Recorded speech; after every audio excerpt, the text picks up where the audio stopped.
1322 raising Lieutenant Griffin.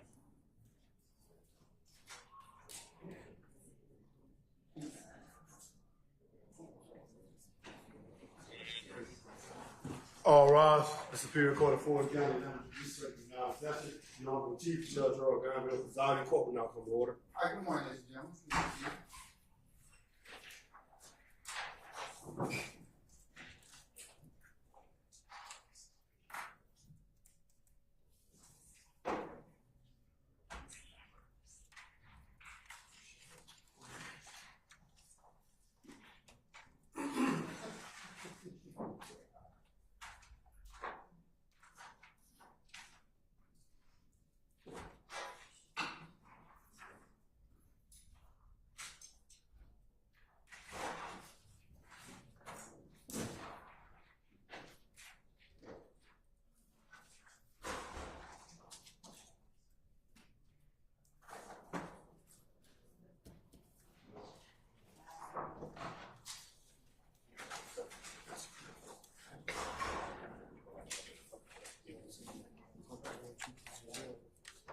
What's your calendar?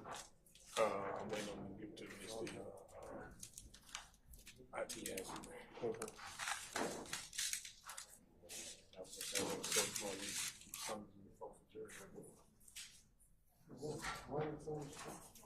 You got it? Yeah.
All right, good morning, council's interested parties. We're back on the record of the matter of the state of Georgia versus Khalif Adams et al.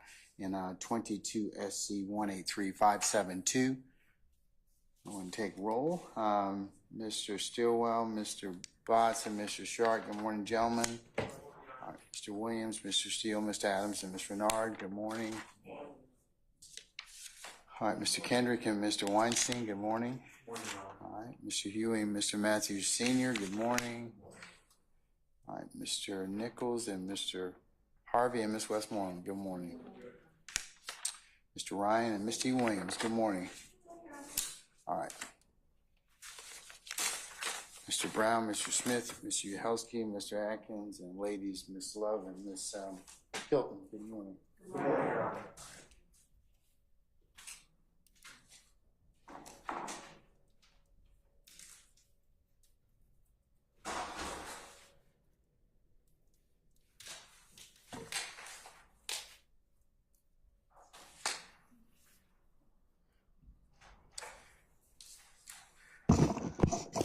Okay, matter of housekeeping before we go ahead and get started. Our juror that was ill last week is back with us and has provided me a return to work notice, which I will mark as the next court's exhibit in order and place under seal, consistent with what I indicated to you all last week. You're welcome to come and look at it if you like, but that's kind of consistent with what I told you. All right.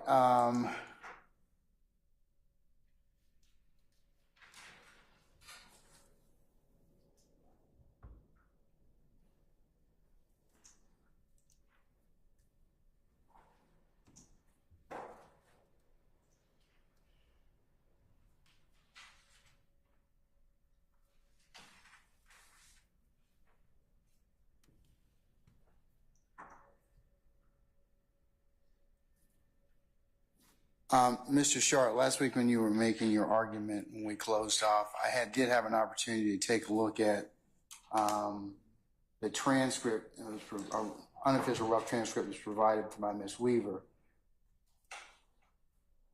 And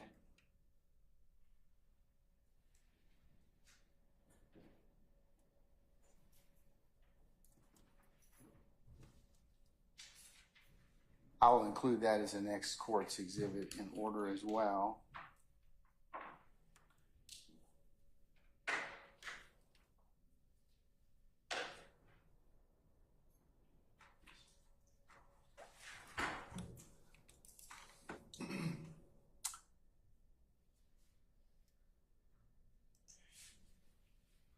And the colloquy you and Ms. Love had last week are just a brief snippet of that goes as follows. Ms. Love, in your honor, my colleagues are reminding me that this may have been already deemed admissible, but if they're wrong, we're going to play it anyway. And you, your honor, that's a complete misstatement. Me, the court, let me hear it. Mr. Sharp, I brought it to your attention. You said you need to understand the context of everything before you make rulings. And I said, let me hear it.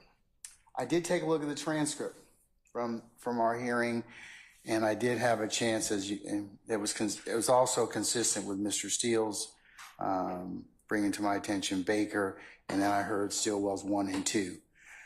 I did in fact make a ruling, and the ruling is subject to foundation. But I did state earlier in the hearing that it would be, of course, I'd look at it in terms of context, but I did at the end analysis make a ruling. So it's subject to foundation at this point in time. So I'm satisfied that I made the correct statement. All right? Okay. All right. Consistent with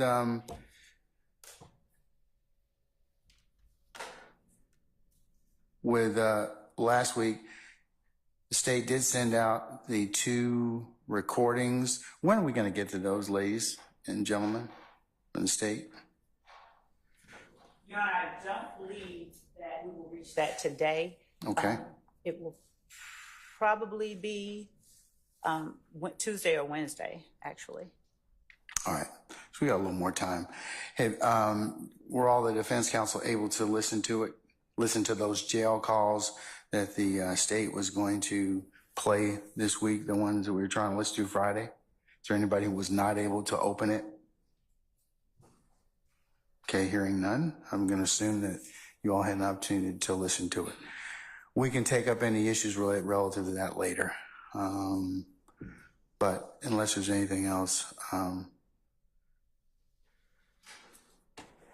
who do we have on the stand last? Ms. Latners? Yes. Okay, so we need her, is she outside? Okay. Is there anything I need to take up before we bring her in? All right, if not, let's go ahead and bring Ms. Latners in, please. Sergeant Ingram, all the jurors present? Yes, sir. Okay.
Your Honor, we'll go.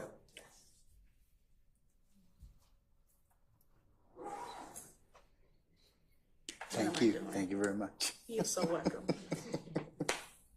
All right, summon our jurors, please.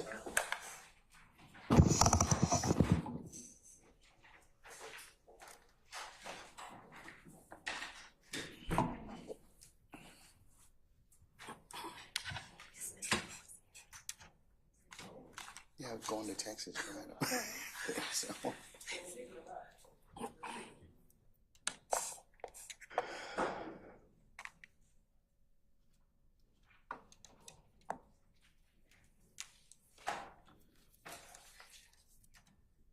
Do you want to see it?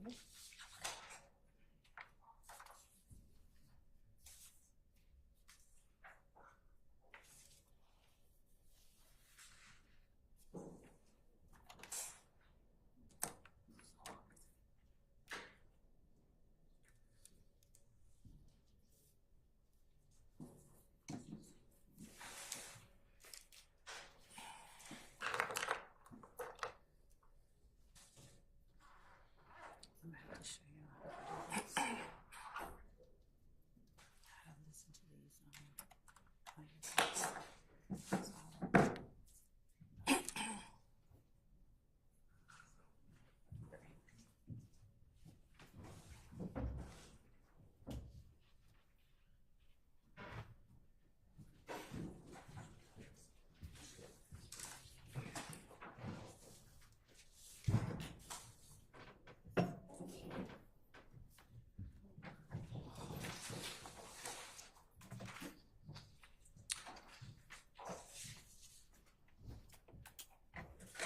All right, ladies and gentlemen, please be seated.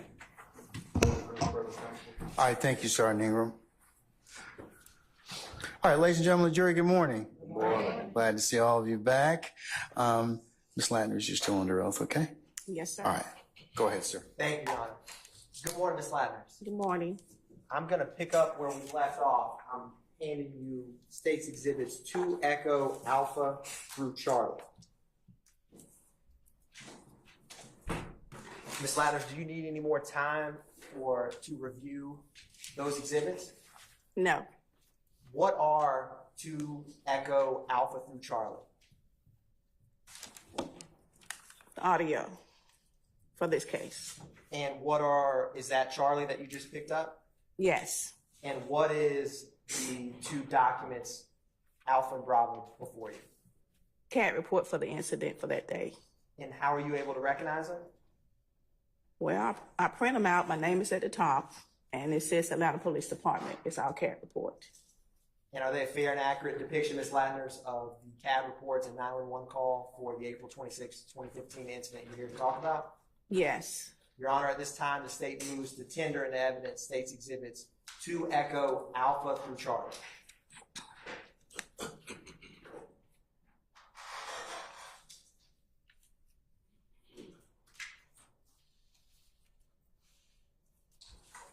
All right, any further objection to states 2 Echo Alpha through 2 Echo Charlie? This does stand on previous objections made. Okay, all right. I'll rule. I'll give you continuing objection. They're admitted. Thank you, Your Honor.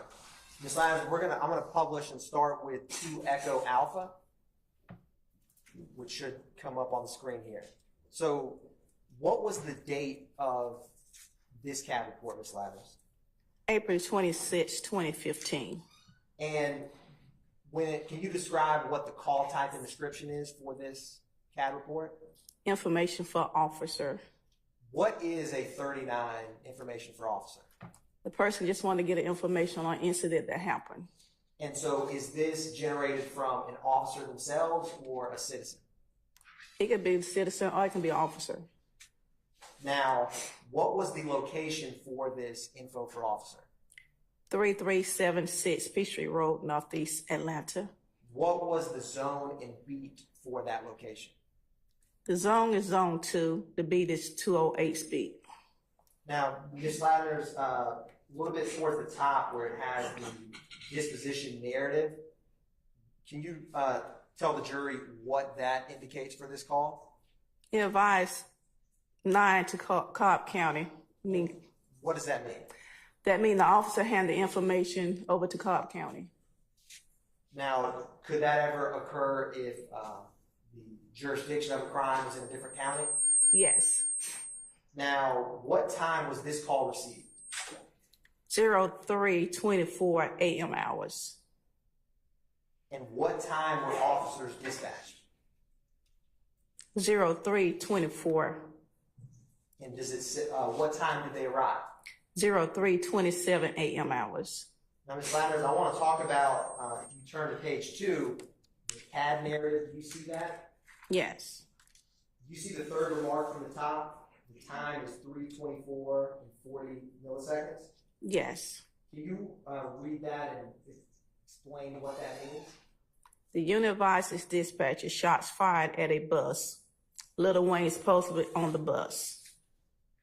And what is the follow-up right beneath that, also at 3:24 and 40 seconds? At the Marion Hotel, units are out with the bus. And at the very bottom, when it has M type 25 to 39, what is the 25? 25 is a shot fired. And what does that mean when it goes from 25 to 39? The unit advises dispatcher change from shots fired to 39, which is information. Now, Ms. Ladners, I'm going to publish and talk with you about 2 Echo Bravo. Is this the same date? April 26, 2015? Yes. Now, for this, is this a 911 call or info for officers? What generated this call? It's a 911 call. Is it the same location and zone beat that you just described? Yes. What time was this call made? 03:24 a.m. hours. And Ms. Ladners, if you take a look at the CAD report we just discussed, how close in time is this 911 call to when the info for officers call was generated? It's around the same time. Do you see the CAD narrative at the bottom, Ms. Ladners? Bottom of page 1? Yes. Now, the fourth from the top, the time is 3:28:50. Are you able to read that and explain for the jury what that means on this CAD report? The 911 call advised the tour bus en route to location being shot at. Call advised the rapper Lil Wayne called and told him they was being shot at while entering the location. And you see the second from the bottom, it starts with CN. What does that indicate? They canceled this incident and related to the incident 151160447 because they both around the same time. That makes sense. And is that second from the bottom that says units are out with the bus? Yes. Now, Ms. Ladner, the audio that you have to Echo Charlie, does that 911 call correspond with this CAD narrative? Yes. Your Honor, this time the state's going to publish to Echo Charlie. All right.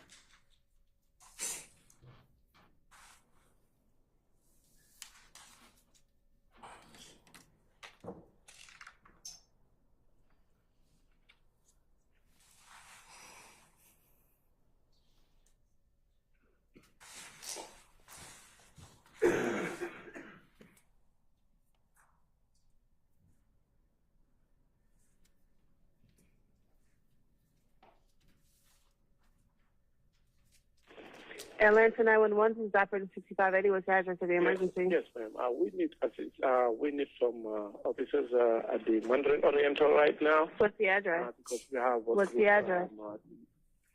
What's the address? 3376 Peachtree. 3376 Peachtree Road. Now, what's going on? I mean, we have a group, the Little Wing group. You know, they are coming to the hotel. They said that they have some people who are pulling them and shooting at them. So now they are just about to come and park in our hotel right now. So they need some police around. They said somebody's been shooting at them? Yes, that's what they said. Okay, are they black, white, or Hispanic? Huh? Are they black, white, or Hispanic? Yes, I mean, looks like black people. They are with Little Wayne, the rapper. They're with Lil Wayne, the rapper? Yeah, the group, yeah, his group members. Okay, how many are there? Well, I don't know exactly how many of them are in the bus. They Oh. say that they are in a bus. Are they they're in their bus? Yes, they are in a bus, but they are on the way coming to the hotel. They said that they have these guys following them, so they are coming to park in the hotel. They have somebody following them? Did they give a description of who's following them? No, they did not. Okay, what's your name, sir? My name is Ismaila. Spell that.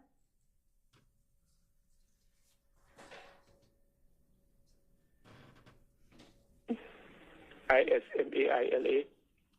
And what's the number you're calling on? Your Honor, we're pausing the phone number that's stated at 1 minute and 30 seconds on to Echo Alpha Charlie.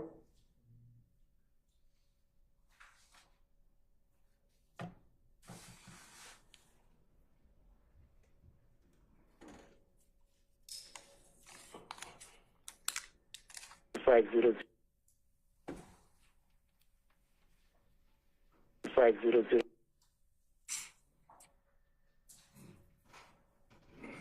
How far away are they from you? I don't know how far they are. They just told me that they are on the way, and then he just ring up. All right, we'll get somebody out there. Okay, then, thanks. Mm-hmm.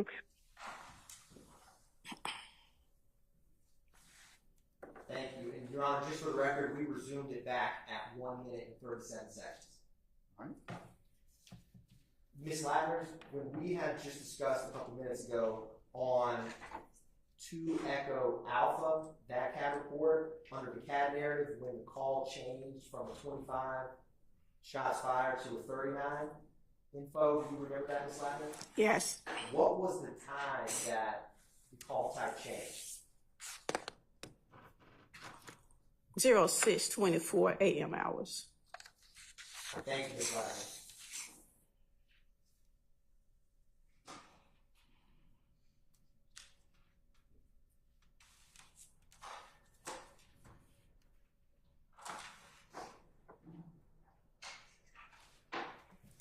No further questions for Bot State, Your Honor.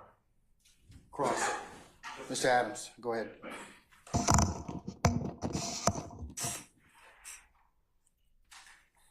Ms. Ladner, Morning. welcome back. Can I step up through it? You may, sir. You got the two CAD reports in front of you, is that right? Yes. Do you mind if I grab these for a second and just reference some items on them? And I'll show it to you in a second, if that's okay.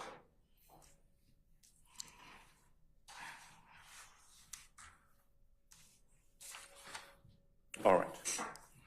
So to kind of, if I can sum up what I heard you testify to, there is a 911 call that comes in at about 3:24 in the morning of April the 26th. Is that right? Correct. Okay. The CAD reports make reference to the calls, and there are 2 calls. Is that correct? Correct. All right. Now, I want to ask you about 2 Echo Bravo, and I'll show you what I'm talking about. One more time, Judge. You may. All right, so this is the CAD report that you referenced earlier. It was up on the screen.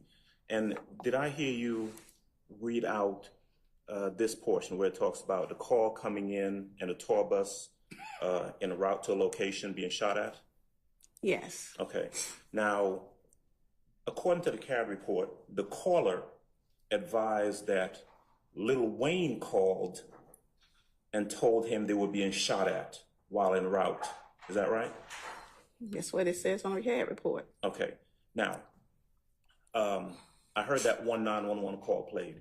Is there another 911 call from someone identifying themselves as Dwayne Carter or Lil Wayne that you're aware of? I can't advise, no. Okay. Now, these were calls that came into City of Atlanta 911. Is that right? Correct. Now, are you aware of any calls that would have come into Cobb County or Marietta or any other jurisdiction in regards to this incident? No. Okay. If there were a call that had come into a different jurisdiction, I'm just asking now about how 911 dispatches work. If there were a call that had come into, for example, Cobb County 911, and it was related to this Atlanta call, would there have been something indicating that a previous call had been made to Cobb County about this? If Cobb County called 911. Okay.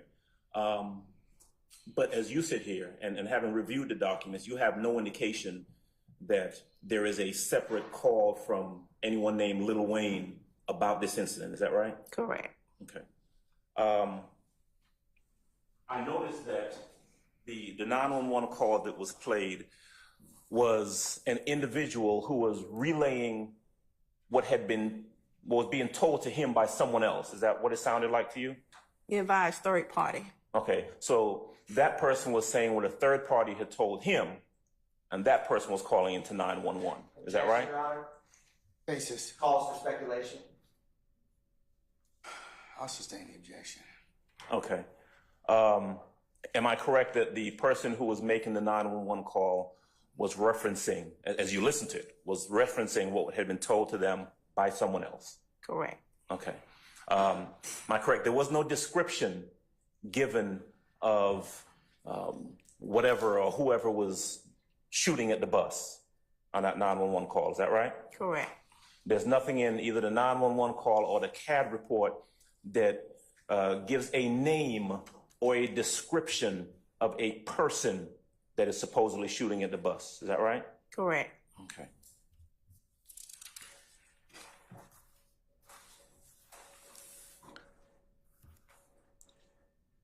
I didn't hear I couldn't make out the name of that person who was calling. Were you able to make out that name by listening to that 911 call? He spelled his name. Okay. I didn't make out the spelling either. Is it in the CAD report? Yes, it is. Okay, what is the name in the CAD report? How is it spelled, please? ISMALIA. ISMALIA. Yes. Okay. All right. And if I'm correct, and then please tell me if I'm right or wrong, the first CAD report makes reference to a call that came in from a location on Peachtree Road. Actually, both of them came in from Peachtree Road. Is that right? First call came in when the officer pulled out with his dispatcher. Okay. And the second one? It was a 911 call. Okay. When the incident is actually taking place? Yes. Or what the caller said about what happened during the incident. Is that right? Correct. Okay.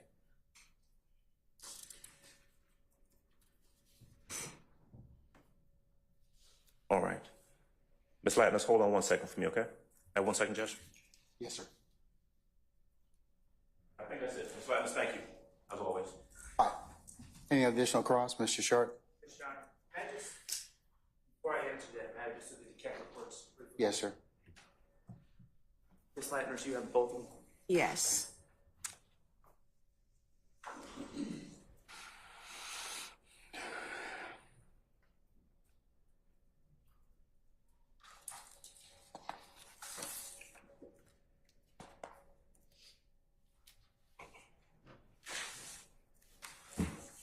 I have no further questions. I have no questions. Okay. Anyone else? Any redirect? Yes, Your Honor.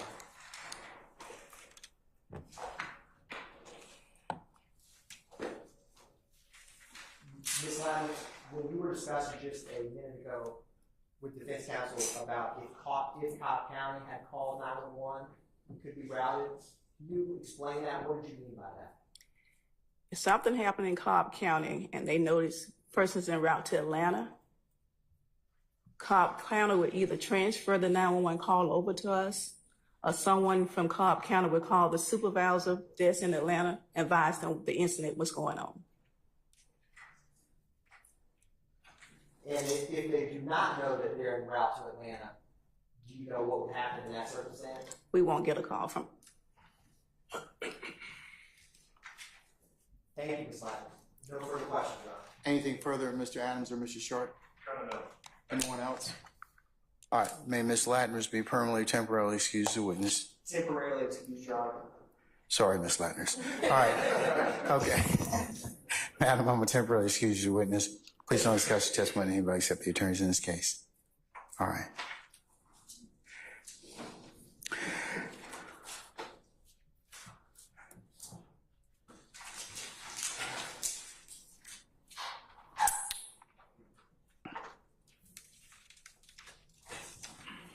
All right, call your next witness. Your Honor, say call Mr. Alvin Lewis to the stand. All right, summon Mr. Alvin Lewis, please. Mr. Lewis, good morning, sir. Sir, if you would please approach the witness stand. Once you get there, if you would be so kind to turn and face Sergeant Ingram and be sworn as a witness before you sit down, sir.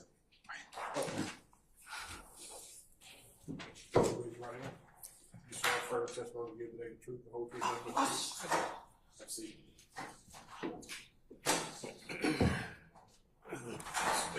First last name.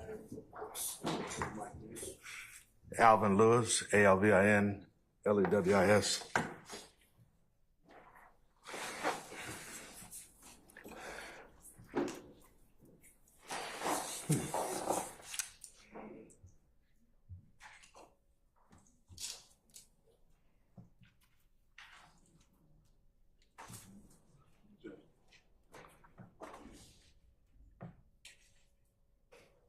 Yes, that's what we discussed last week, Your Honor. No.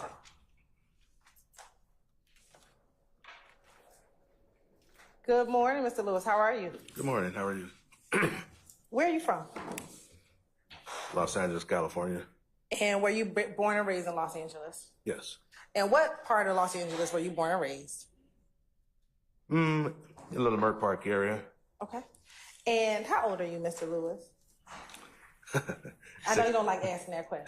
No, I don't mind. It's 66. All right. And are you married? No. Do you have any children? Yes. How many? 2. And how old are your children? Objection on irrelevance. Full rule, sir. 30 and 40-ish. 40. All right. You don't really remember. That's okay. And any grandkids? Yes. How many? Just one. Full rule, sir. Just one. I can't hear you. I can't hear you. Mr. Harvey's asking for the witness to be speaking the microphone. Sure. I heard it, Mr. Harvey. I relayed the message. Okay. All right, sir. And do you work? No, I'm retired, actually. I just filed for retirement. Okay. And where did you retire from?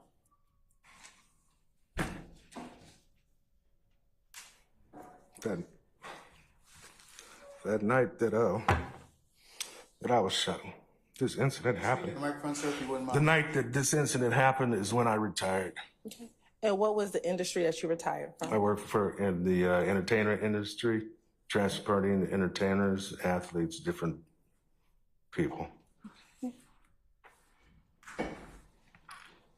And we're going to talk more about that in a moment. In retirement, are you working or doing it and have any hobbies that you're doing while in retirement? Yeah, I have started a little pizza business to keep me occupied. And how long have you had that business? For 2 years.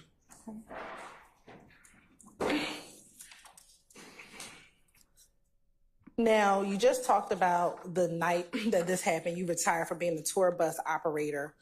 Are you referring to the shooting in April of 2015? Oh, well, just for purposes of direction. So let's get to it. Thank you, Your Honor. Are you referring to the shooting in April of 2015? Yes, I am. As a result of that shooting, do you have a pending civil matter? Yes, I do. And who are the defendants in your pending civil matter? They are all listed in the 180-page police report that I have a copy of, and my attorney has a copy of. Let me ask you this. Is YSL Enterprise one of the defendants in your civil matter? Yes, they are. All right. And is an individual by the name of Brian Williams, also known as Birdman, a defendant in your pending civil matter? Yes, he is. Okay, and what about an individual by the name of Jeffery Williams? Yes, he is. All right. What is the current status of your pending civil matter? Objection as to relevance. I'll rule the objection, sir. It's actually been on stay since filed. I can't hear you, I'm sorry. It's been on stay since I filed it after this incident, a couple of years after the incident happened. Okay. And do you know what has caused the delay? I try not to.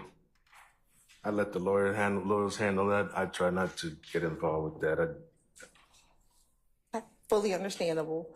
Do you know what is the amount of damages that are being sought in your pending civil matter? Somewhere around $30 million. And does that civil matter have anything to do with why you're testifying today in this case? No. Now, tell the jury a little bit about what you did as a tour bus operator. It was our duty to maintain the bus, maintain the safety of passengers, and get from point A to point B as safely as possible. And on time. We had a responsibility for their lives and for their safety.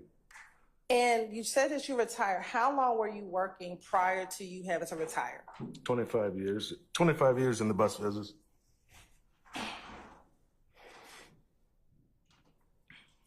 And in that 25 years, was that primarily as the tour bus operator? Yes. Well, sometimes it would get slow in the season, and I had a car hauling business that I would go home and haul cars. I worked for the studio in LA, and but most of the bus, yes. In order to be a tour bus operator, you had to have a special license. I had a Class A from the age of 18. And for those of us who might not know, what's a Class A? Class A is pretty much A. You can do pretty much whatever you need to do. You can't haul explosives. You can't, haul petroleum. Diesel, fuel, gas tanks and stuff.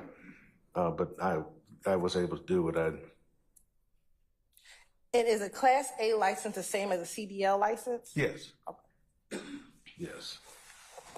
Now, you said you had your your CDL license or your Class A license since you were 18. Initially, when you received your license, did you start out as a tour bus operator? No, I actually first bought a truck, a dump truck, and went out by the airport, taught myself how to drive it, and then went and got my license. A friend of mine drove the truck home, so it wasn't doing anything illegal on the street. Yeah. When you were like, let me ask you, are you still licensed? Do you still have your No, Class A I license? surrendered it then, back then. When you had your license, were you licensed in one state or multiple states? Multiple states. What were the states you were licensed in? We were able to go to all the United States and Canada. We drove everywhere.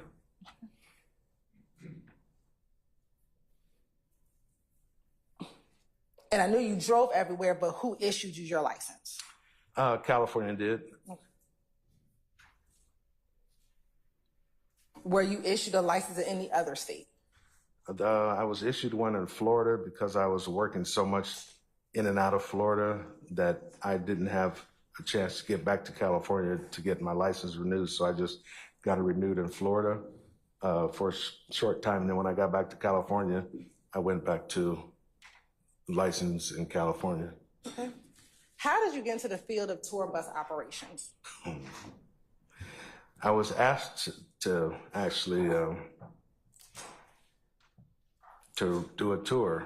I had a Subway sandwich at the time, and I had foot surgery, and a friend of mine was a partner in the tour bus business, and he's asked me to do one tour, and I went out and did it, and I liked it, so I ended up selling the Subway sandwich and went on the road. And I'm sorry, what are you saying about the sandwich? Yeah, Subway sandwich. You were selling sandwiches? I had a Subway sandwich business, just like the eatery Subway? Yeah. I got you. Yeah. Okay. Yes. Now, over the course of your 25 years as a tour bus operator, how many companies did you work for? 2. What was the first company that you worked for? Florida Coach of America, Entertainment Coaches of America. Did it have another name as well? Florida Coach, just Florida Coach, yeah. How long did you work for Entertainment Coach or Florida Custom Coach? I worked for them for 20 years for 20 years. And do you remember the years that you worked for that company? No, I don't recall I don't recall. It's from 1990. I know I sold the Subway in the early 90s and went on the road for 20 years. So, Would that be roughly then about 2010? yeah, because, you're right. Yes. And just to be clear, is Florida Custom Coach and Entertainment Coach the same company? Yes. And did they have a name change at some point during that 20 years? Yes. All right. And where is that company located or headquartered? In Florida. Okay. Do you know where in Florida? Leesburg. And did Florida Custom Coach, am I saying it correctly? Yes. Did they have a certain type of clientele? Most of the entertainers, music entertainers, they had some athletes, Yeah.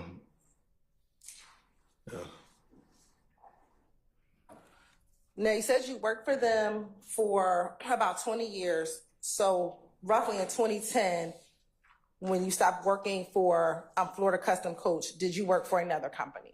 Yes, that's when I left and went to Pioneer Coach. And how long did you work for Pioneer Coaching? Approximately 5 years. And what were the years that you worked for Pioneer Coaching? From 2010 to 2015. And where's Pioneer Coaching headquartered? Madison, Tennessee.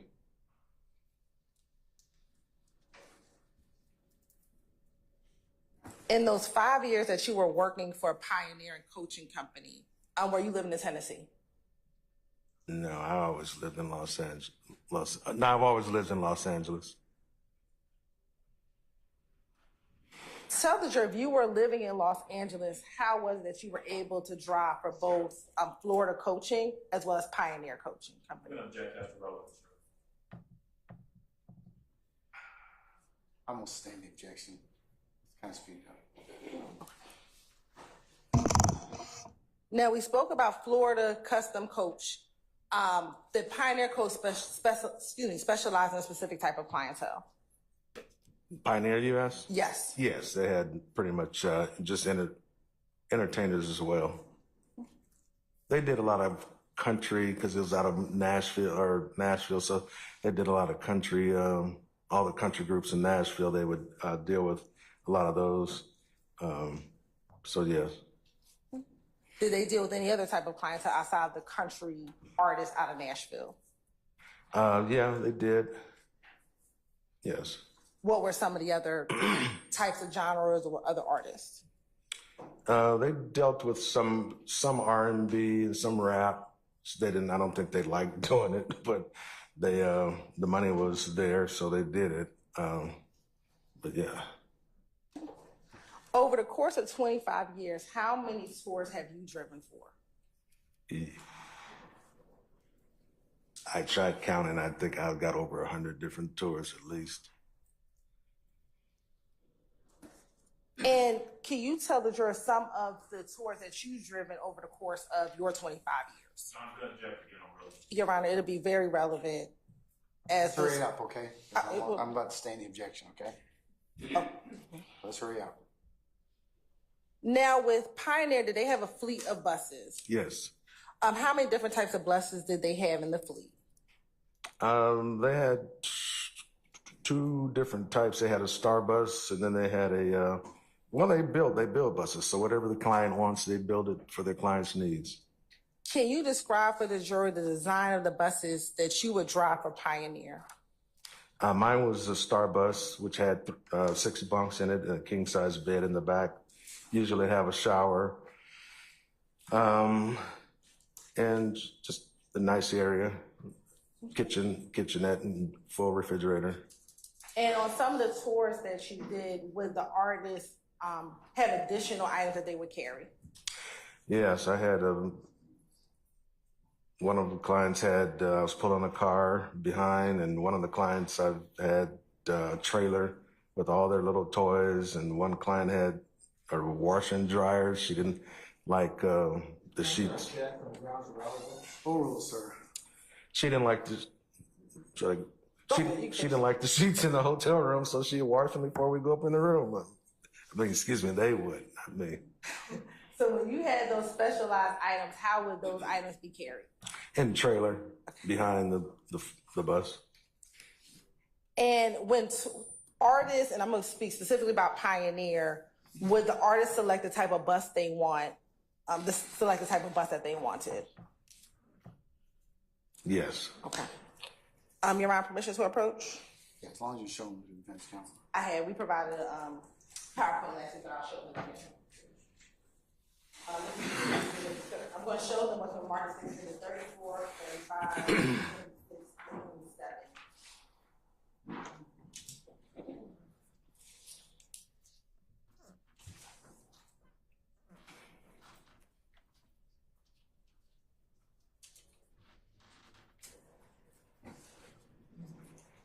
No, these are just demonstratives for right now. You have permission to approach? You may. I'm going to show you what's been marked as State Exhibit 34 through 37E. I want you to take a look at those and tell me if 34 through 37E are demonstratives of the types of bus that you would drive when working for Pioneer Coaching.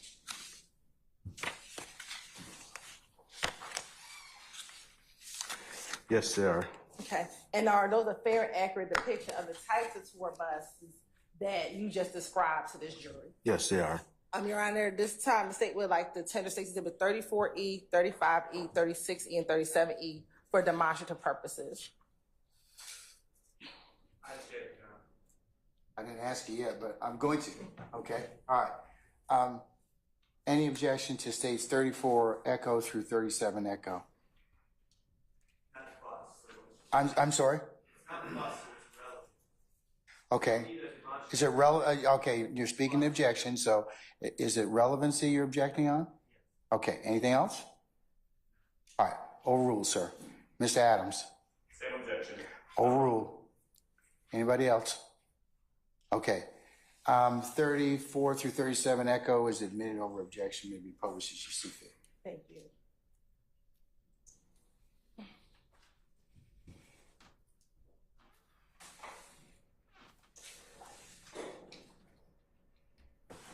Now, looking at first Exhibit 34E, can you briefly just describe for the jury, overall, we're just going to focus on the first bus that's in this route of buses.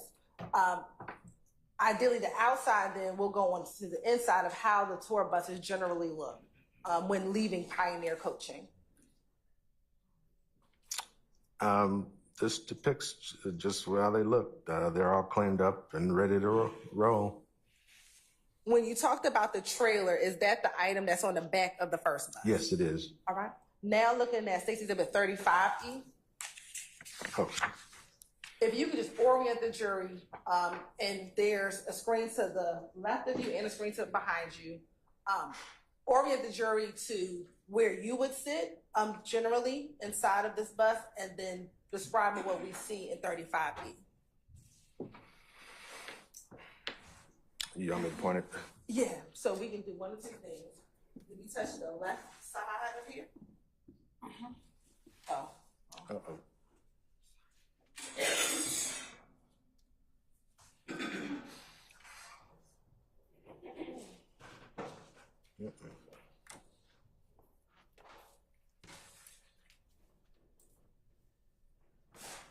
So we should be able to draw on here.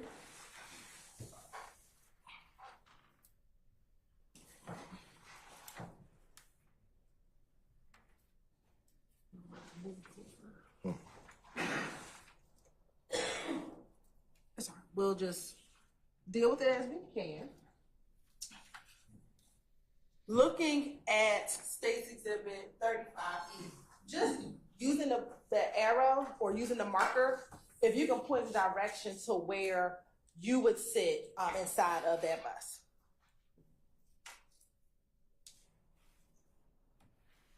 I would sit in this area right behind that little wall there.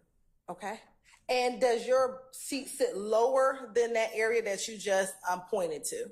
A little bit, yes, I believe so. Okay. And this middle area that we're looking at, what is this area? Do you have a name for this area? Or it's a dining area. This here is the table for dinner and what have you to eat off of, and just sitting here, and the TV's here. It's laid out for as comfortable as you can get rolling down the road. And I see next to the driver's seat or the driver's area, there's a passenger seat. Will any of the celebrities sit up there with you, or any of the other passengers on the bus sit up there with you on your tours? Occasionally they would, but there is a jump seat. Yes. When you say there's a jump seat, what do you mean? Oh, it's a jump seat where somebody else can sit up there and observe, whatever they choose to. Okay. Looking at State's Exhibit 36E. Okay. And you can actually press that left corner again, and there should be a trash symbol or eraser. You can erase the marks.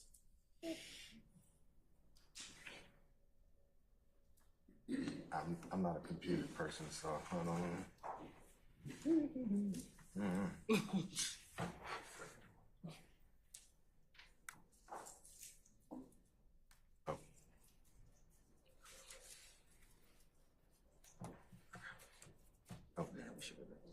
Okay. But it's not showing the right picture on here. All right, you know what? Do you mind standing up? Sure. Okay. Or I can just help me. I can stand. You can stand? Using your stick, just tell the jurors right now what area are we looking at and where is it going into? You describe it. This is the other side of the. And can y'all hear him? I guess they can. This is the other side of the bus from the dining area. This is the kitchenette here. This is the full refrigerator here. bathroom on this side, the 2 bunks, or the 6 bunks on this side here. As you get to the back, it's usually a master bedroom back here, or whomever. Okay. I'm sorry, can you For whoever is, the entertainer, the artist, whoever is on the bus. And when you said there's 6, is there 3 on the left side and 3 bunks on the right side? Yes, it is. Okay. Right in this area here. There are 1, 2, and 3, and same thing on the other side. On the left-hand side, and then going straight back is a full bedroom. Yes. All right, you can take a seat.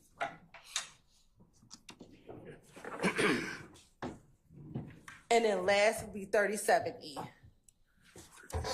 Is this just another same angle of that interior area that we were just discussing? Yes, it is.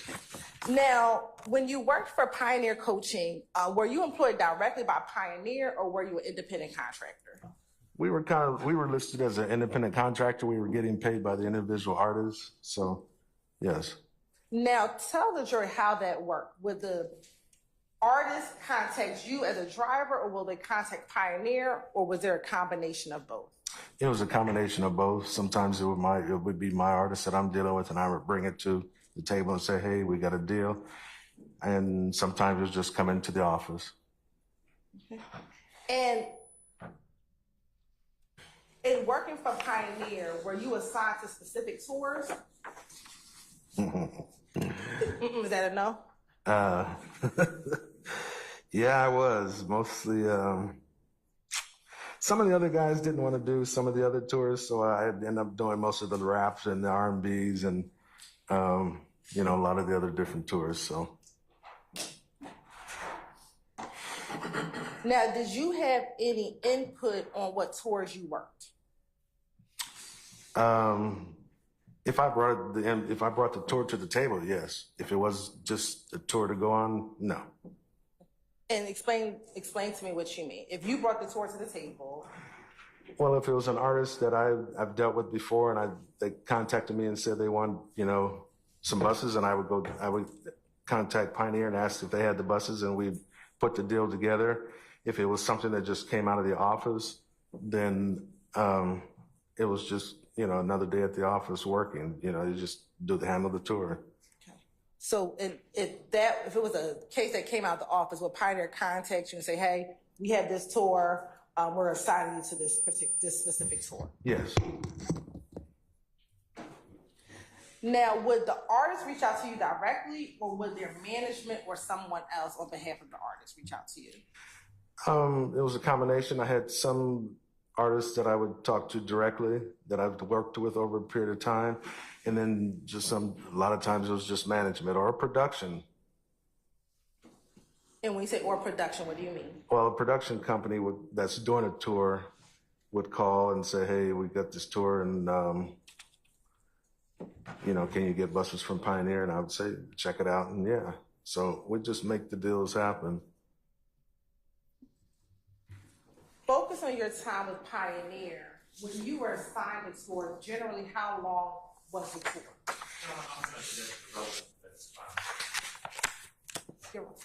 It's going to go into this specific tour. Let's hurry up and get to that. Okay, so I'm sustaining the objection.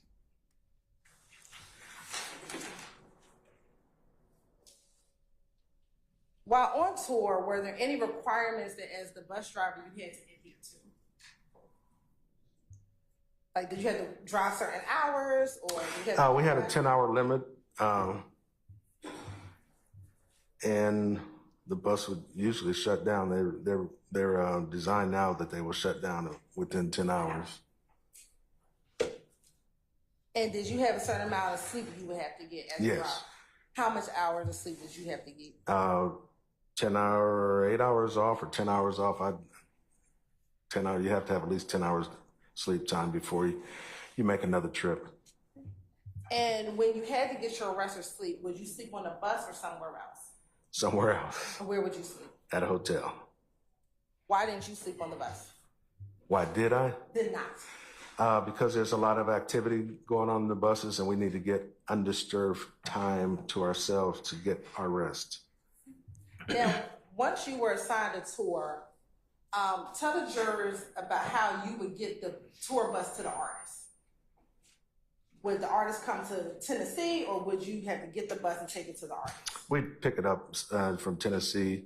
It only depends on where the bus is. We would go fly in and get the bus and go meet up with the artist wherever they are. And once the tour was completed, would you return the bus back to Madison, back to Pioneer? Yes. Now, when you generally did tours, was it your responsibility to take the celebrity to the event that they were at, say the concert, or were you supposed to take them to the hotel or something else?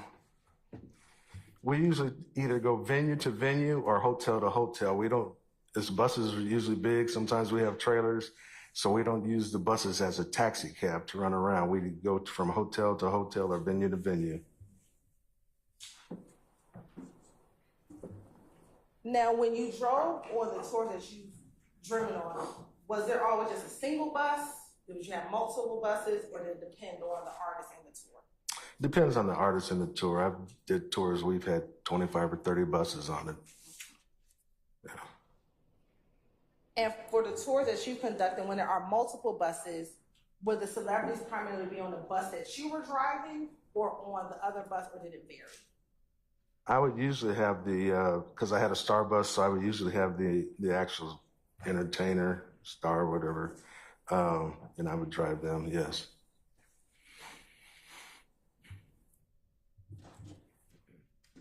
Now, if you were carrying the celebrity or the star on your bus, did you interact with that celebrity? Not really, not really, didn't, no. In addition to the star, on some of the tours that you've driven, would there be other individuals on that star bus outside of the celebrity? Yeah, quite a bit. Yeah.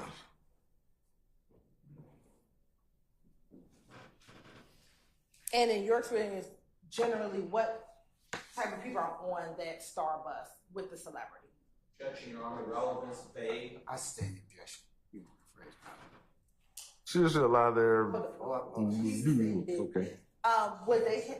Would they have their managers on the bus? Yes. Okay. Would they have chefs or cooks on the bus? Sometimes they would. Would they have their security on the bus? Yes. Did the security generally ride with the artist? Yes. At times, would there be other individuals who they may have picked up from the venue? Yeah, that happens all the time.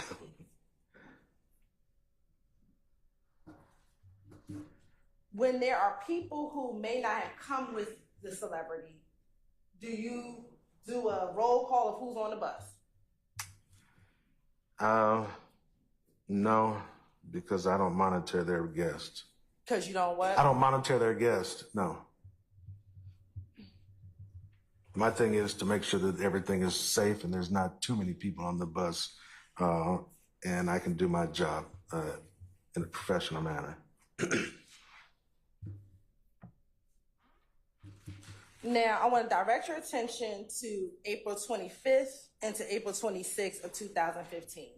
Do you recall that time period? Yes, I do. Were you driving for Pioneer Coaching during that time? Yes, I was. Yes, I was. Do you need a moment? No, I'm cool. And did you have a driving assignment with Pioneer Coaching during this time? Yes, I did. What was your assignment? I was doing some shows with Lil Wayne, and that was my assignment at the time. And what type of bus did you have for that tour? I had a Prevost, a 45-foot Prevost, just what's in this picture here without the trailer.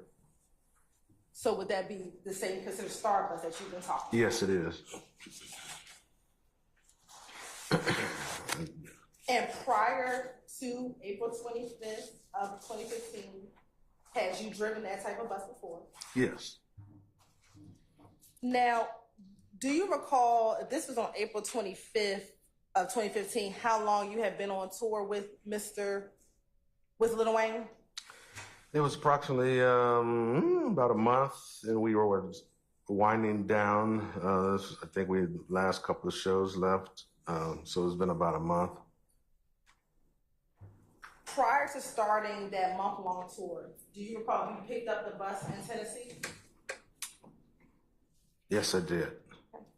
And once you picked up the bus in Tennessee, where did you have to go to actually get Lil Wayne? If I recall, I went to Miami to pick him up. Yes. And as a part of this tour, were you the only bus, or was there another bus? There was another bus. And this other bus, were they with you the entire tour? Yes, they were. Yes.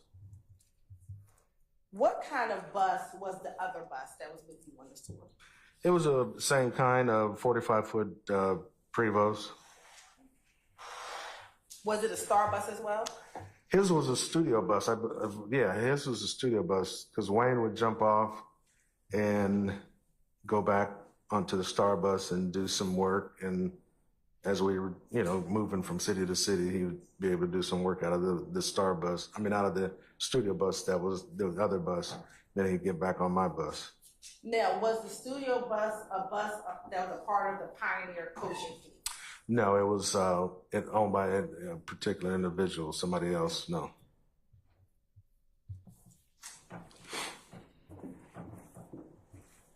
And did the driver of that bus, let me ask you this, was there a driver on that bus? Yes. Okay. And do you recall the name of that driver? I think Travis Patterson, I believe is his name. Yeah, yes.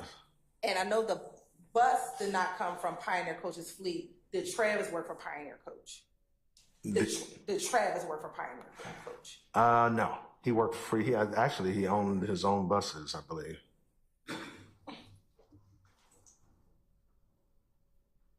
Now, I think you just testified that on April 25th, that was towards the end of the tour? Yes. So is it safe to say, were you on the tour for about 3 weeks or so prior to this April 25th date? Yes.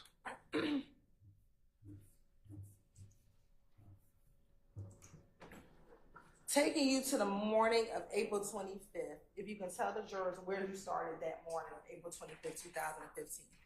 Started off in Miami, drove from Miami straight to Atlanta. We made a fuel stop before we got into the city, and then that's when we headed on. Okay. When you left Miami, where was the intended destination? To the hotel, to the Mandarin Hotel. And where was that Mandarin Hotel? In Atlanta. Buckhead, I believe.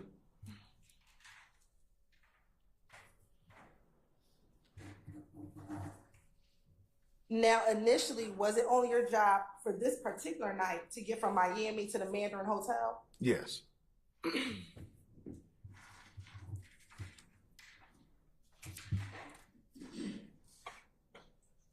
About how long was that drive from Miami to Atlanta? If I recall, it was about 9.5 hours, so it was pretty crucial that I went straight to the hotel because, time was ticking, so to speak. Did you make it to the hotel?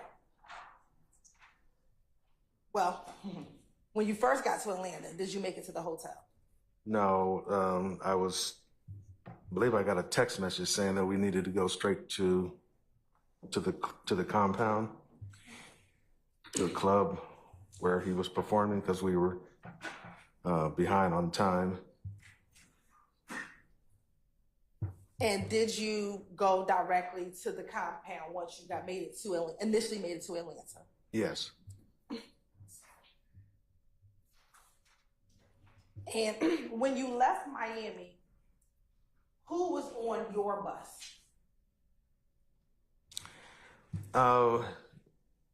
It's Wayne and a guy that I believe it was a chef he was, and a couple other people. About how many people were on the bus do you recall? About 4, 5. Do you recall if he had security?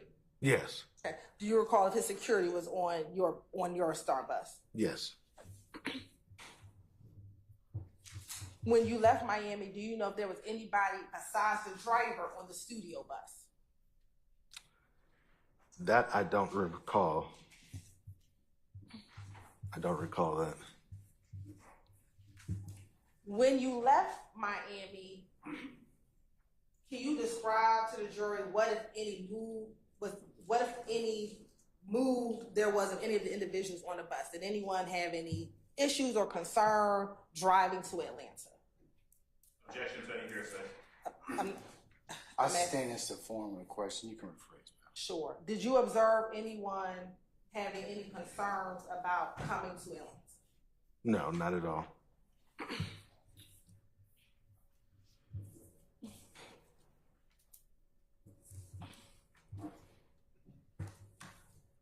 Today, can you remember about what time you got to the compound?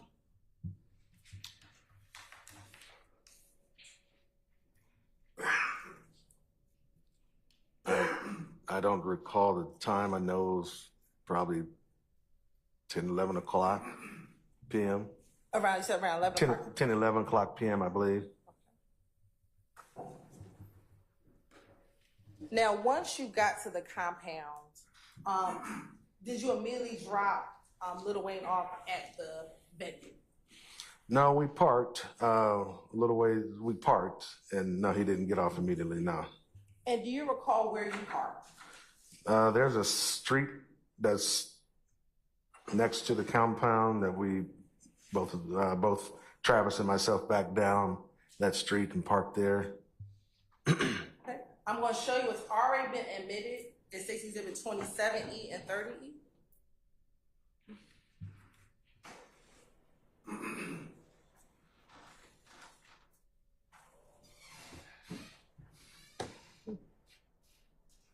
First, looking at 27E, and then I'm going to show you 30E. Does that area look familiar to where you may have parked back in April of 2015? Yes, it does. Okay. I'm going to ask you to use that same stick. Look at 27E and 30. Which is a better picture to show you the area where you parked at? This one. Okay. If you could just show the jurors, where did you and Travis park your buses? We both lined up right along here. Did you line up on the side of the tree? And you're pointing to the Exhibit 30E. Did you line up closer to the tree side of the picture or the side with the building? The building side right here. Okay. And did you face towards the street, or was your front of your bus face towards the street or towards the, looks like a rail yard behind it? I'm sorry, rail yard? Yes, we actually back down here, which we always do, so if we can always get out real easy, we can drive straight out. So yes. Okay, so you were facing the stop sign. Yes. The front of the bus is facing Yes. the stop sign. Thank you. Yes. Once you and Travis parked your buses down there, yep, you good? Yeah. Once you and Travis parked your buses down there, tell the jury what you recall happening once you had your buses down there. Can you repeat the question? Sure. Do you recall what happened once you and Travis parked your buses down on that street? We sat there for a good little while, and then finally somebody, if I remember correctly, security came and walked him up to the building and down that street. Yeah. Okay. And when you say walk them down that street, are you talking about the street that you were parked on, or the street that's perpendicular to the street that you're parked on? That street the club is on, just past the stop sign, turned left and went up the street to the club.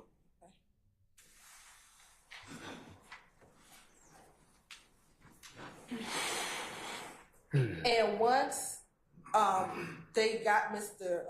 Lil Wayne off of that bus, what do you recall happening next?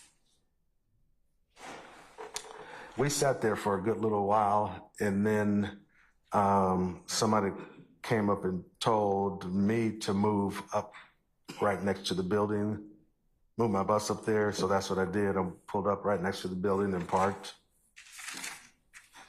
What about Travis? Did Travis' bus move or only your bus? I was the only one. He had the studio bus, so I guess they were utilizing my bus, you know, because Wayne was on there. So they used just myself. About how long were you out there before you were asked to move your bus to closer to the venue doors? It had to have been a good little hour and a half or so. Now that night out in this area, can you describe, was it crowded? Was it not crowded? If you could describe to the jury, what was the crowd like out there that night? There was a lot of people just out in the street, just a lot going on. Yeah. Once you moved your bus to the front of the venue, what did you do? I parked, then kind of tidied up my bus and stuff, and sat there and just waited, you know, for whatever was going to happen. Were you waiting inside the bus or outside the bus or something else? I was inside. I did a walk around my bus to make sure everything was fine, you know, just observing it in my bus. Yes. While waiting for the bus, did anything occur? Yeah, a couple of guys came up, or one guy, if I remember correctly, came up and said, You're right, we're not offering for the truth of the matter asserted. We're offering for the fact Oral of the objection. Oral objection, sir. Go ahead. Came up and passed me and said, "Hey, are you Al?" And I didn't pay any attention to him because I don't know any little young kids, and I don't know anybody that lives hardly in Atlanta, so I didn't pay attention to him. He said it again, and I just kept walking. And after the way he went away, and I turned to look to see who it was, or just see who it was, and there was nobody that I could identify or anybody that I knew. So, Was the person male or female? male. And you said the person looked young. Yes. When you say young, what age are you? What age range? 20ish, 30, 20. No, I don't know, no more than 30.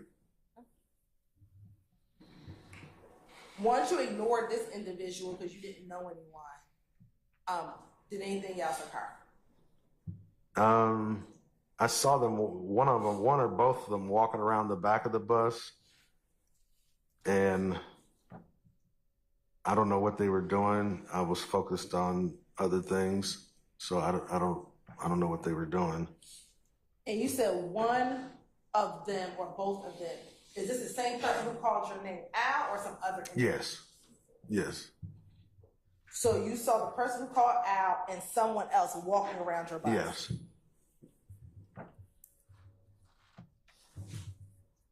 We know the person said Al was a male. The other person walking around the bus, was it a male or female? It's a male. Could you tell the race of the male? Yes. What was that? Both are black males. When you saw them walking around your bus, did you say anything to them? No.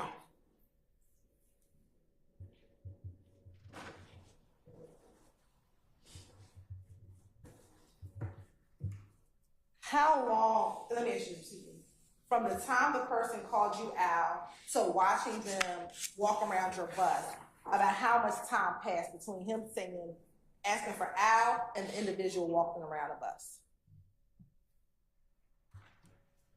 It was about 10 minutes.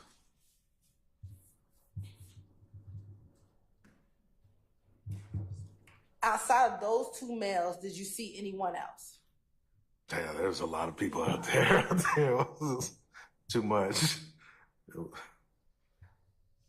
What alerted you to the individuals walking around your bus? If there's so many people out there, what alerted you to the individuals walking around? I always keep my eyes on what I'm supposed to be doing. And that's why we don't like going to the venues, because there's just so much going on. But yeah.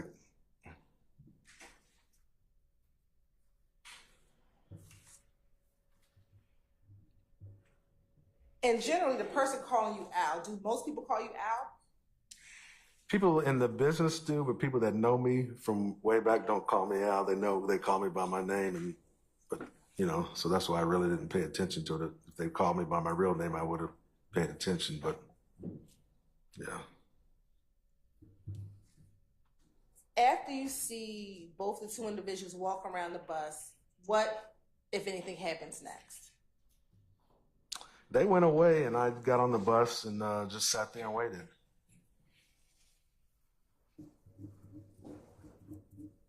And were you waiting for Lil Wayne to exit the venue? Yes. Did he eventually exit the venue?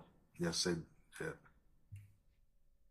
From the time that the individuals are walking around your bus to the time he comes out the venue, about how much time has passed? It was like within a half hour, if I recall. Tell the jurors about Lil Wayne coming out of the venue. Well, the door came open and they all came rushing out. There was a lot of commotion going on, and a lot of people that weren't normally on the bus got on the bus. There was just a lot of commotion going on, which I didn't understand or know what was going on. So I just sat there and waited. About how many more people entered the bus about how many more people entered the bus that weren't there initially? Probably about six extra ones.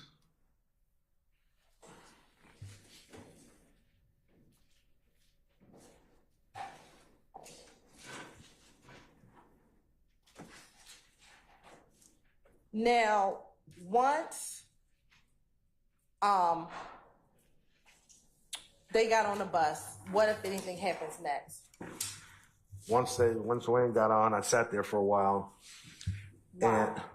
And because I didn't know which direction we were headed, so I was waiting to hear what they were going to tell me what we were going to do.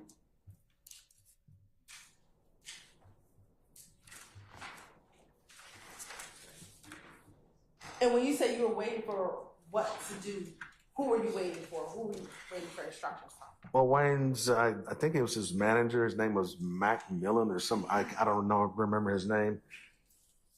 He came up and was yelling at me, telling me some nigga shit was going on, excuse my language.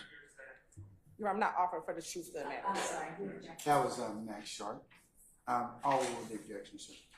Objection to the confrontation for the violation. You're right, I'm still not offering for the truth of the matters. Overruled, sir. Go ahead. His manager said there was some, excuse my language, some nigga shit going on, and I need to pay the attention to what's going on, or somebody's gonna seriously get hurt. And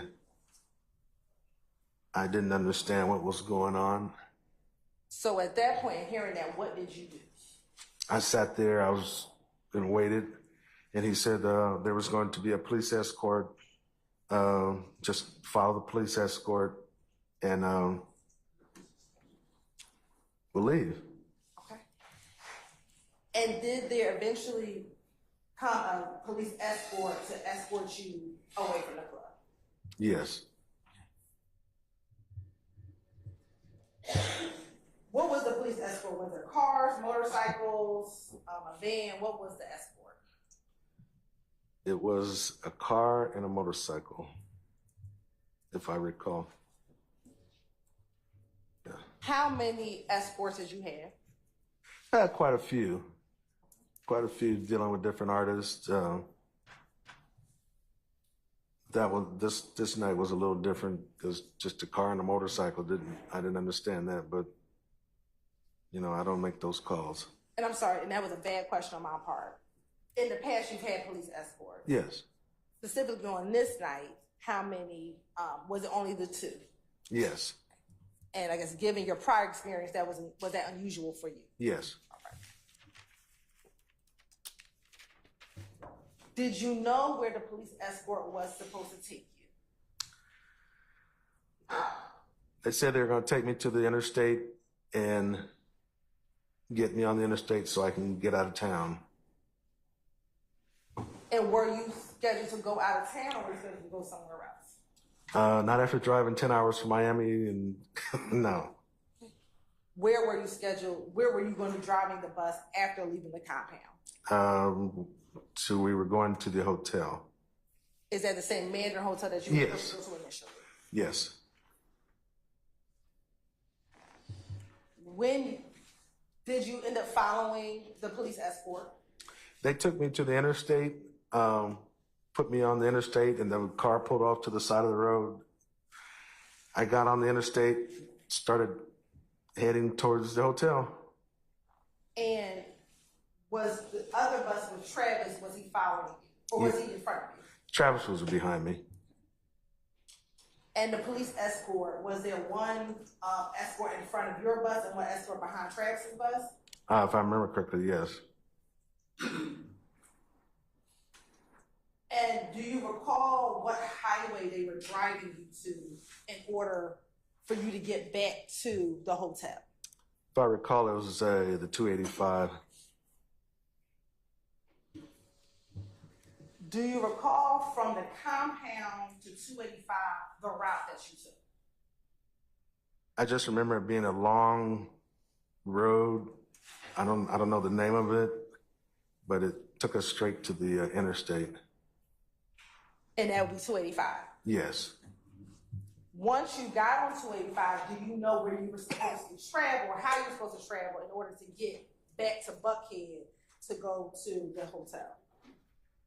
I put it in my GPS, and that was showing me which way to get back to the hotel or get to the hotel.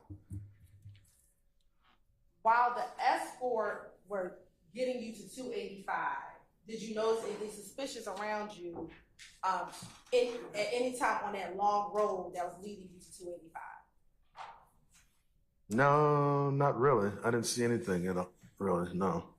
It was nobody out there was on that road. It was kind of weird, but I didn't see any cars or anything. We were just driving through, and they told us to run the lights if we need to, just keep rolling. Now, I think you testified once you got to 285, the escorts pulled over. Yes. Once the escorts pulled over, did you get on 285? Yes, I did.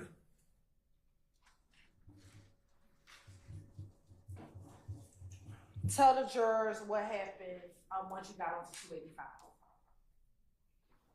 Once I got on 285, within minutes, that's when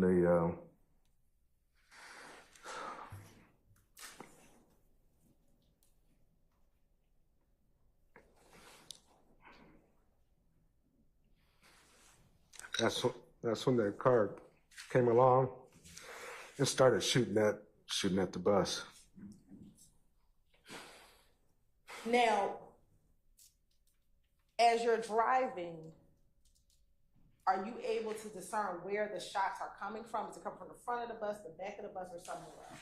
They started at the back of the bus. They shot my engine, shot my radiator, and just started shooting all down the side of the bus.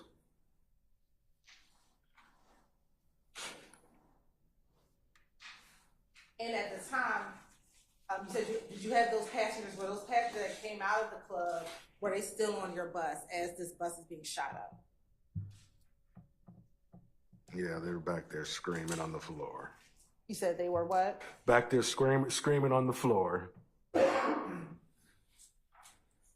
And we talked about kind of how the setup of the bus was. You had the king room in the back, and you have the living room area kind of towards the middle of the bus. Were people spread out throughout the entire bus in the back in the bedroom as well as in the middle portion? Yes, they were. And I see that you're crying. Why are you crying? Objection. I'll rule the objection.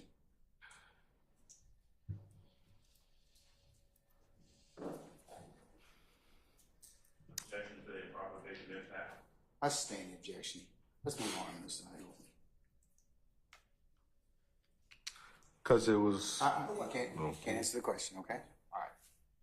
Once you heard the shot, do you know how many shots you heard? Heard quite a few hitting the bus. I can't count how many. I saw some flash bangs and so I can count for those. And so you saw some flash? Yeah, from the gun flash, yeah. You said, I can count. How many of those did you see? There was about 3 that I counted, and it just seemed like it just kept coming.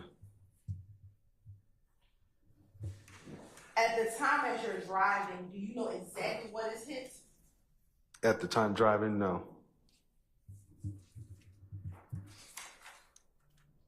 At the time as you're driving, you hear the gunshots hitting your car. Do you know if Travis's bus has been shot?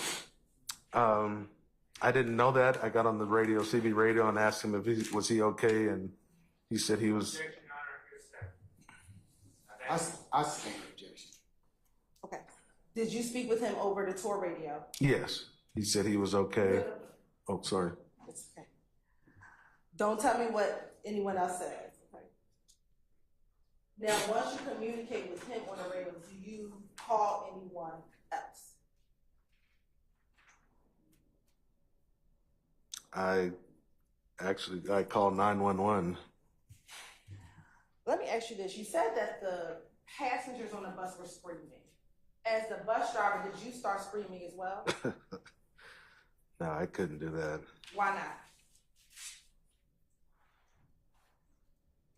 Because I had to maintain control and professional safety for it. And did you try to remain calm although the bus was being shot at? Yes, I did.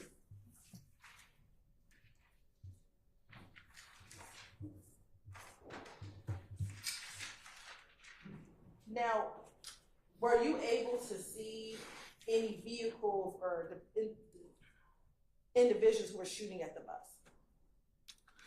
I saw the first first vehicle that passed by, which to me it looked like I said it was a sports car. Thought it was a Corvette. It was just Okay. What color was that car that you saw pass by? white in color. Did you see any other vehicles with that white vehicle? If I recall, there was a white truck that was following that vehicle. And when you saw these vehicles, the white, what you thought was a Corvette, and the white truck, were they on the driver's side of the bus or the passenger side of the bus? They were on the driver's side.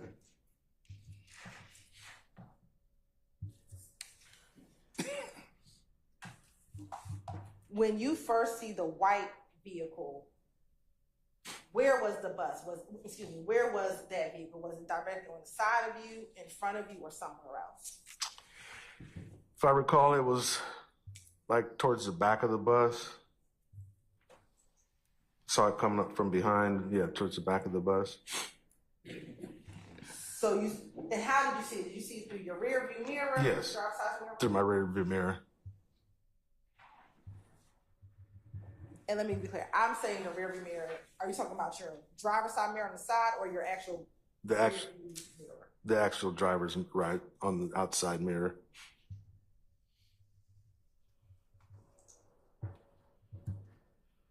As you see the white car come up the side of your bus, can you tell if it was going slow, going fast, or something else?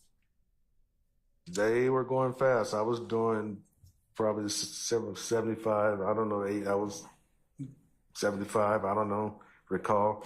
So they had to been come up. They passed me quickly, so they had to been doing pretty. They were getting it in too. As the white car is zooming past you, are you able to see them shooting or see someone in that car shooting into the bus? I just saw the flash, the gun flash. I didn't see it.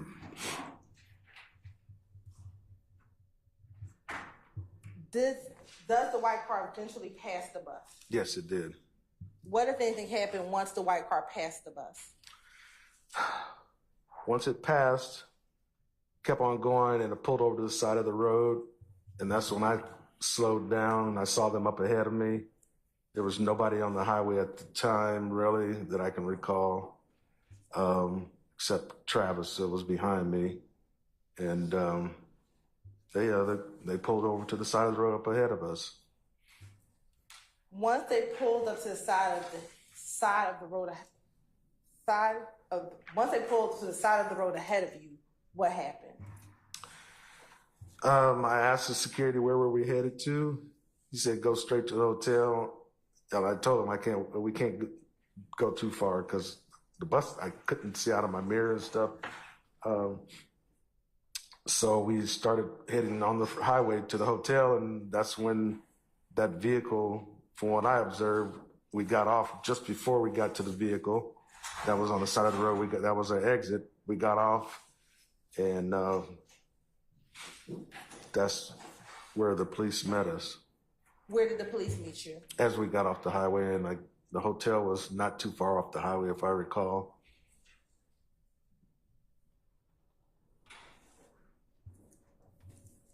Once the white car drove past you and before it went to the side of the road, did you see any more shooting from that vehicle?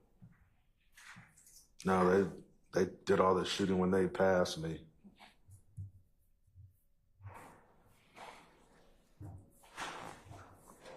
Now, you just said that you saw that the rear view mirror was shot out. At what point in time did you notice that the mirror was shot out? When the police met us there at the hotel, and I went to back down next to the hotel, that's when I couldn't back down. Well, somebody had to help me because I noticed that the mirror had been shot out. Now, earlier you said you called 911. At what point did you call 911? After I made sure that everybody was okay, and I checked myself to make sure I was okay, and checked with Travis to make sure they were okay, and that's when we went on to the hotel. And that's when I called 911. So were you still on the highway when you called 911? Yes, I was.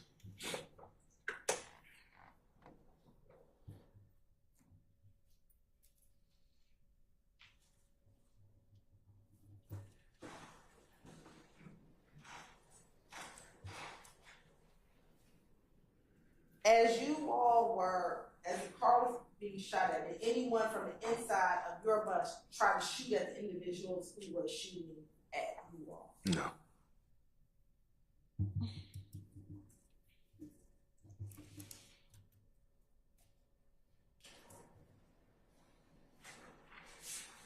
And have you had an opportunity to listen to your 911 call that you made back in April 25th to 26th of 2015? Yes, I did. And in listening to that call, does that appear to be a fair and accurate depiction of the phone call that you made back on the morning of April 26, 2015? Most definitely, yes. Did it appear to be any additions or deletions outside of your phone number? No. No. Okay. You have permission to approach? Yes, ma'am.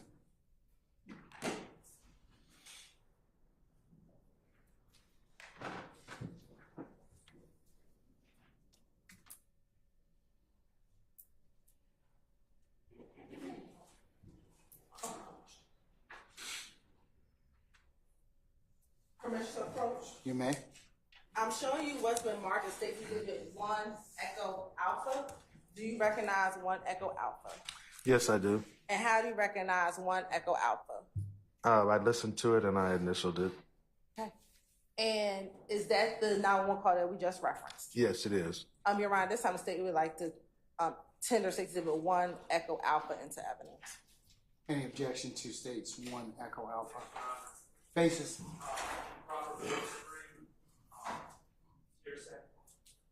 All right, Mr. Shard, overruled.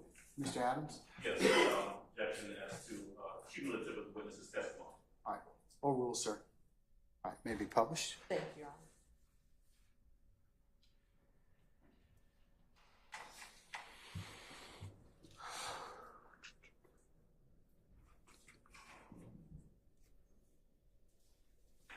Cobb County 911, what's the location of the emergency? Yeah, we're at exit 19. We had shots fired at a tour bus that we were driving. Okay, what interstate are you on? We're on the 285. 285 at exit what? What's the name of the exit? 19. What is the name of the exit? I don't know. It's 19. Is it Cobb Parkway? No, and we're right at the 75 and the Cobb Parkway. Okay. Are you northbound, southbound? We are.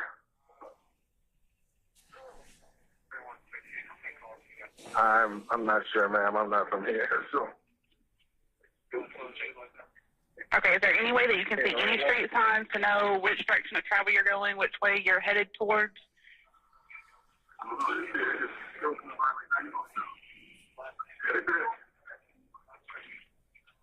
Okay.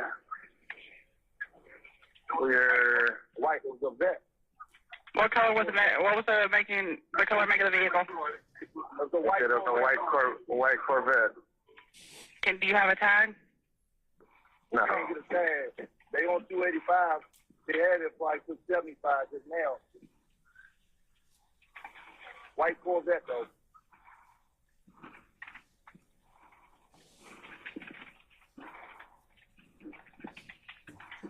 Okay. What is your name? What is your name, sir? Al Lewis. What's the callback number for you? You want the other one? Sir, what is your callback number? Okay, can you describe what exit you're coming up on now? It would give me a better direction of travel where you're going.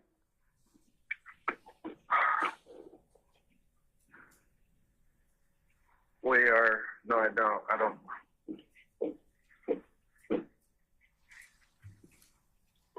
I'm not. Did you see who was in the vehicle? Yeah, it was, I think it was a white car. It was coming up next to me. Okay, I have a white Corvette. Did you see who was driving it, who was in the vehicle? No, I don't. No, I don't, ma'am. We're at North Side.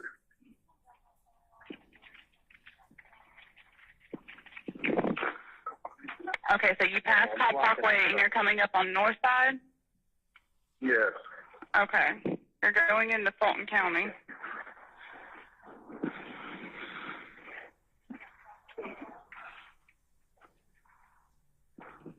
Okay, so you're coming up on North Side, correct? I'm sorry? You're coming up on North Side?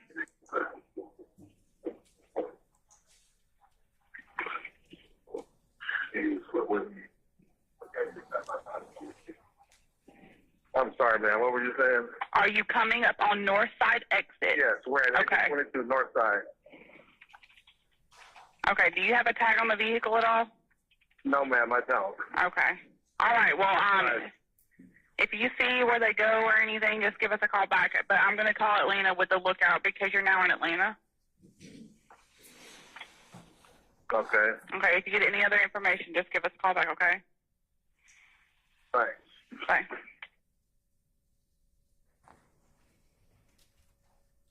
Now, Mr. Lewis, and listening to that call, how would you describe your demeanor on that call? Objection speaks for itself. I'll rule the objection.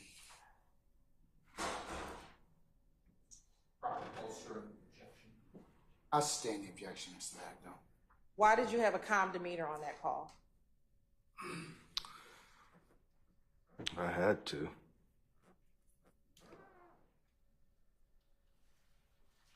You said you had to? And is that based upon what you talked about earlier? Just to make sure somebody had to be in control of the situation, or it could have really been a heck of a lot worse. At the time in which you were on the phone with 911, did you realize how much damage had been done to the vehicle? No, I didn't.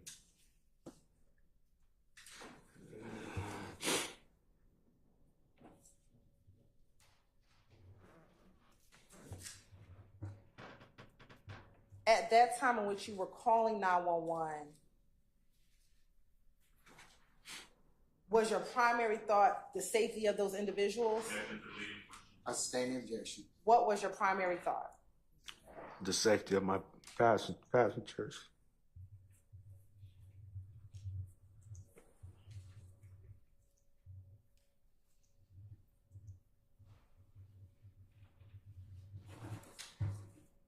Did you eventually make it to the hotel? Yes, we did.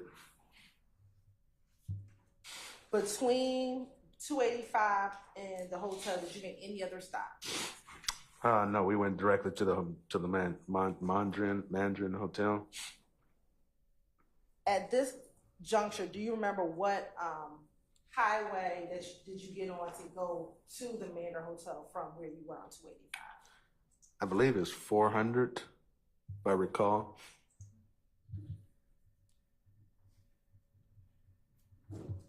Once you got to the hotel, what happened? We parked, and that's when the officers met us. That's when I looked at the bus and saw how it was shot up, and saw how close the last bullet came to taking my life. And where was that particular bullet that you're referencing? Where was it? Did you see a bullet hole? Did you see a bullet? You saw the bullet hole and shot the back of my mirror, the rearview mirror that I looked out of, that I sit right there in the window at. I can't hear you. It shot. The last one shot at the back of my mirror, where I sit in the driver's seat.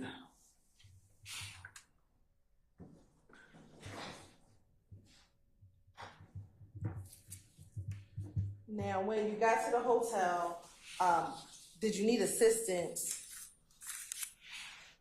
parking your vehicle? Yes. And why is that? Because the rearview mirror that I look out of was shot out, had a big bullet dent in it.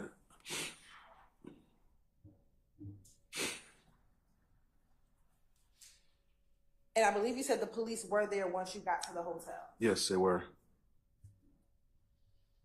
Once you got to the hotel, did the occupants who were on the bus get off the bus? The police came on the bus, started questioning the occupants. Nobody wanted to talk to the police. I sustain the objection. Okay. Nobody. Hold on. You can rephrase. When the police got on the bus, did they attempt to speak with anyone? Yes. Did anyone speak with them? No. That's not.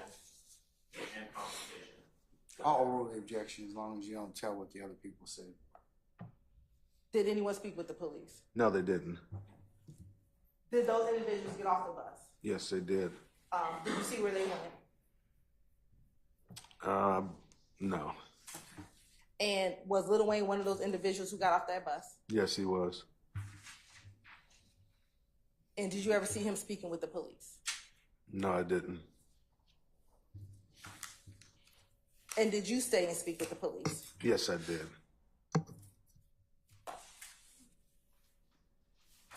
Now, we talked about you looking at your driver's side mirror. Were you able to look at both your bus and Travis's bus when you got off your bus? Yes, I was.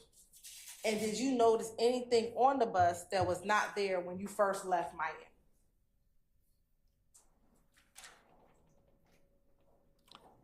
On the outside or the inside? First, let's talk about the outside of your bus. Did you notice things that were not there when your bus departed Miami? Yes, I noticed a bunch of gunshots on the side of my bus. Okay. And what about Travis's bus? Yes. What about on the inside of your bus? Did you notice anything that was not there prior to you leaving Miami? Yes, I did. What was that? Where the gunshots had penetrated through the bus, and they were in the bus. And have you had the opportunity to look at the pictures of your bus and Travis's bus from the night of, or the morning of April 26, 2015? Yes, I have.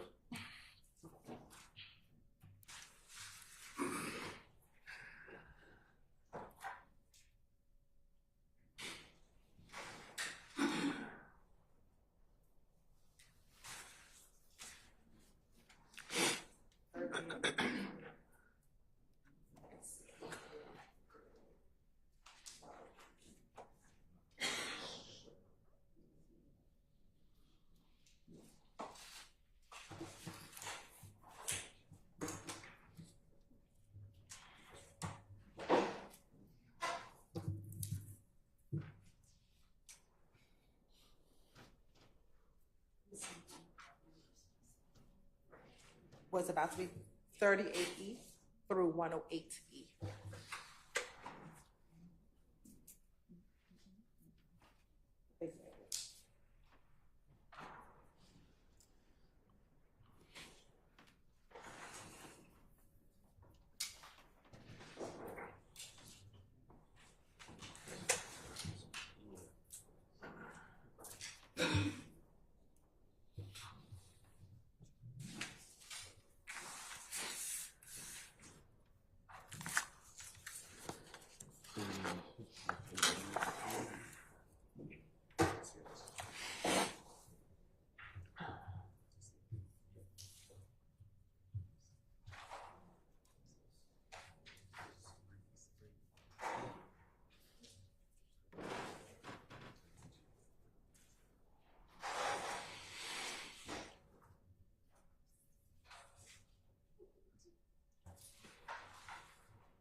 I got you.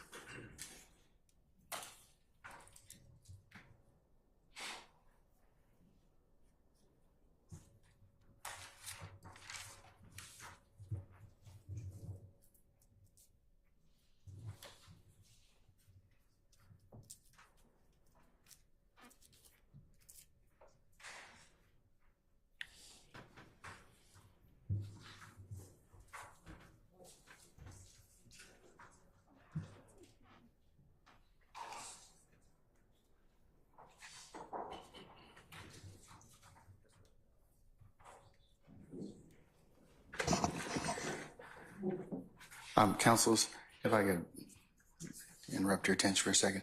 I have a good authority. We need a comfort break. So why don't we take 15 minutes? Okay. You can finish looking at that. Yes, sir. All right, ladies and gentlemen, we're going to be in recess for 15 minutes. All right. All rise.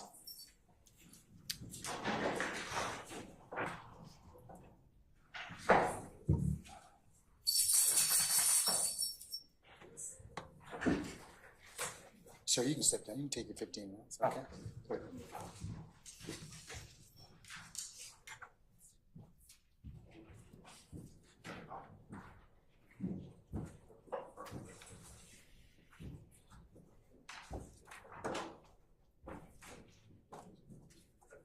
All right, ladies and gentlemen, you may be seated. We're in recess.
excused when he gets there. That's okay. I don't want to interrupt him. As long as it's okay with your client.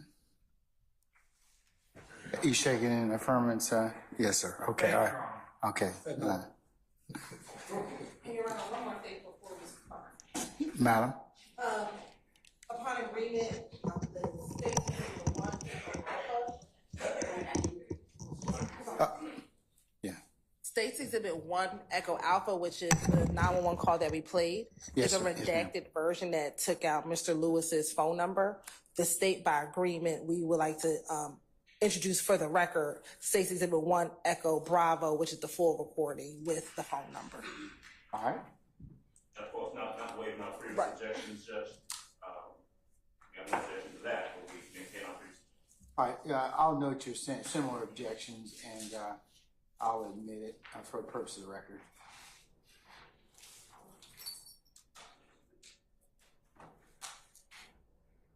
Okay. Can we call for our jurors, please, sir? Starting now.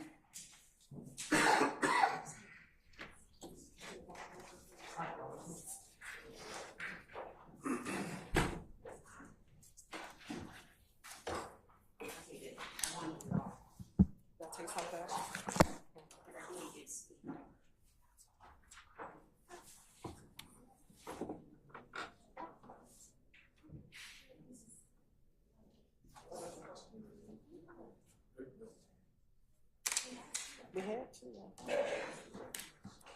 It was one attached to the, where's the folder? You're supposed to stand.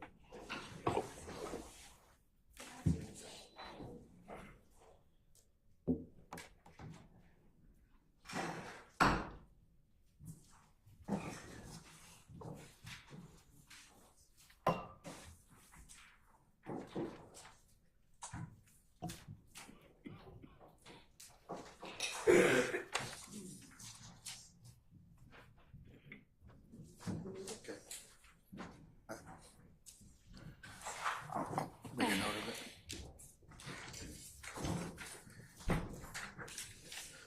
All right, ladies and gentlemen, please be seated.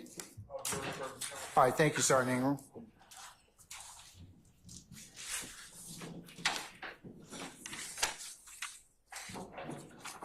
All right, Ms. Hilton, did you and your colleagues from the defense have an opportunity to take a look at the exhibits that you're about to show the witness?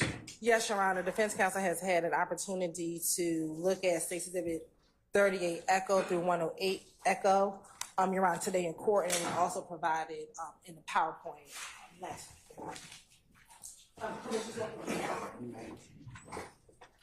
Mr. Lewis, if you can take a moment and look at first State's Exhibit 38 Echo through 62 Echo, excuse me,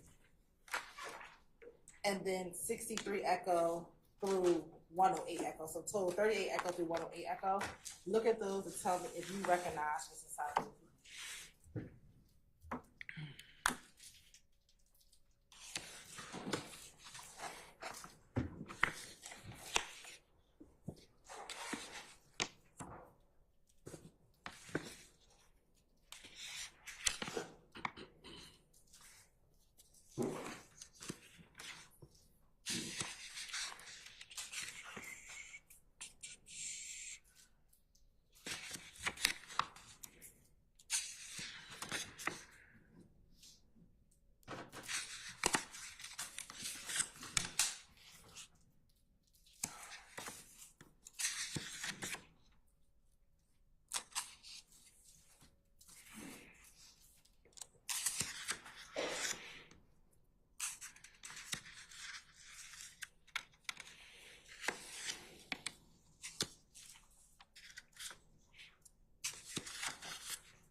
Now, have you had the opportunity to look at them all? Not this set.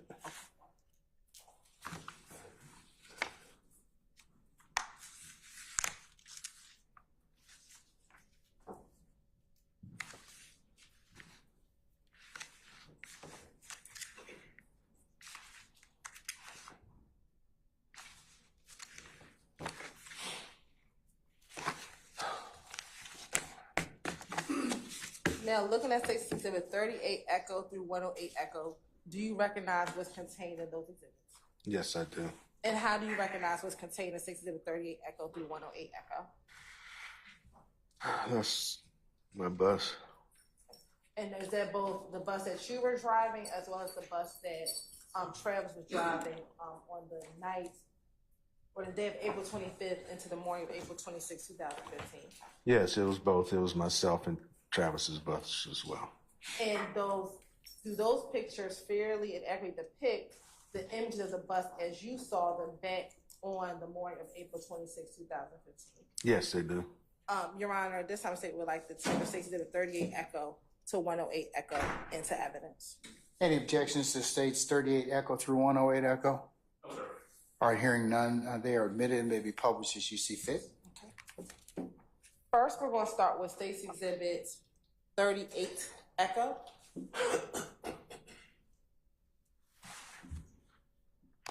And looking at 39 and 40 Echo. Whose bus is contained within 38 Echo, 39 and 40 Echo? 40 Echo is Travis's bus. And is that the studio bus? Yes, it is. And I know we've been using that term studio. What does a studio bus mean?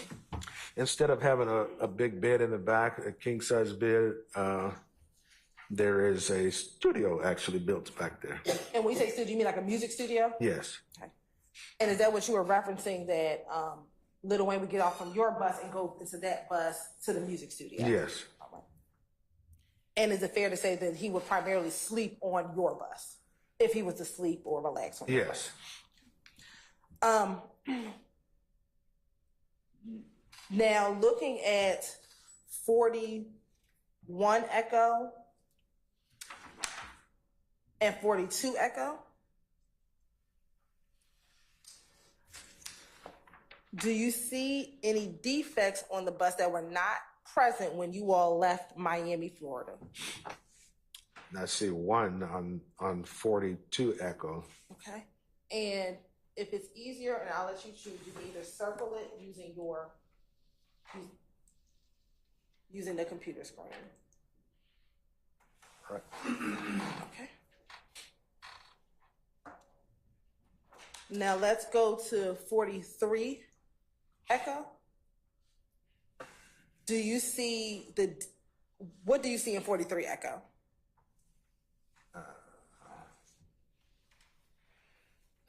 Boy, Jesus.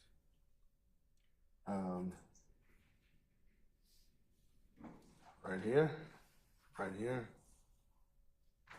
And in 43 Echo, were those, strike that. Why did you circle those two areas of 43 Echo, which for the record are two defects in that picture?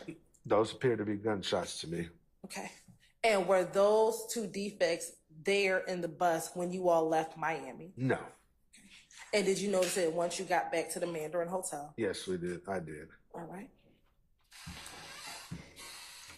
And looking at now 44 Echo, is that a close-up of that top bullet hole that we saw in 43 Echo?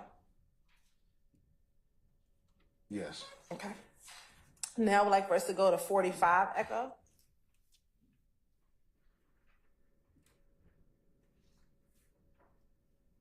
And looking at, are you able to clear the screen? Somewhat.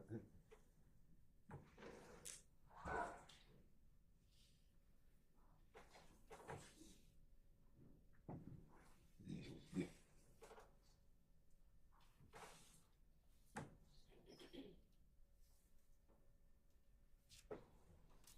Oh, there we go.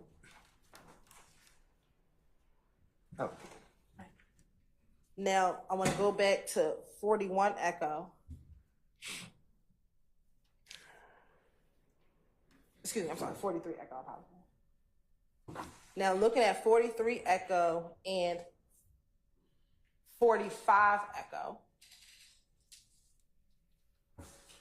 is this a different gunshot than what we see in 43 Echo?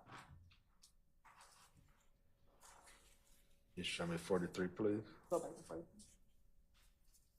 43. Yes. Okay. Now I want to move to 47 Echo. Looking at 47 Echo, what do you see in 47 Echo? There. Okay. And does that appear to be a different defect than what we saw in both 43 and 45 Echo? It appears to be, yes. And again, was this on the bus prior to you leaving Miami? No. And when did you first notice this defect? At the hotel, at the Mondrian. Speak up a little. At the hotel, the Mondrian Hotel. I want us to now go to 49 Echo. Okay. And if you're able to remove the circle. Looking at 49 Echo in comparison to 47 Echo.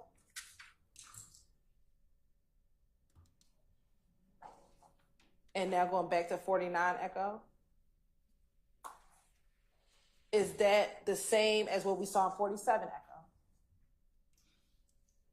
Appears to be different. Okay.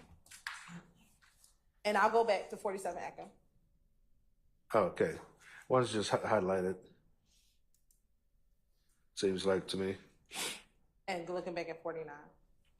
Is that a different part of the bus based upon where? Yes, it is. Yes. And again, was that defect there prior to you leaving Miami? Nope. And did you see it after you returned back to the Mandarin Hotel? Yes. Now looking at 51 Echo. Looking at 51 Echo. And going back to 47 and 49 Echo.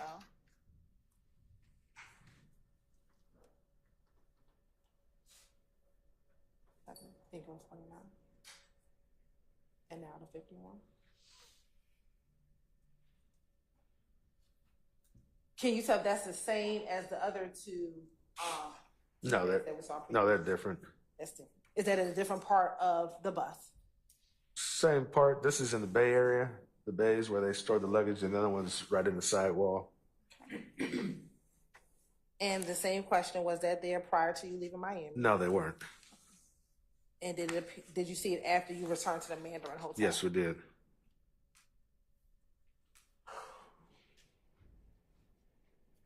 And then looking at 53 Echo.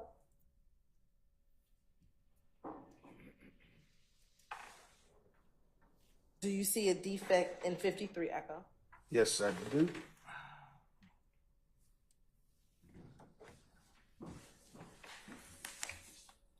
And I want to go back to 43 Echo. Okay.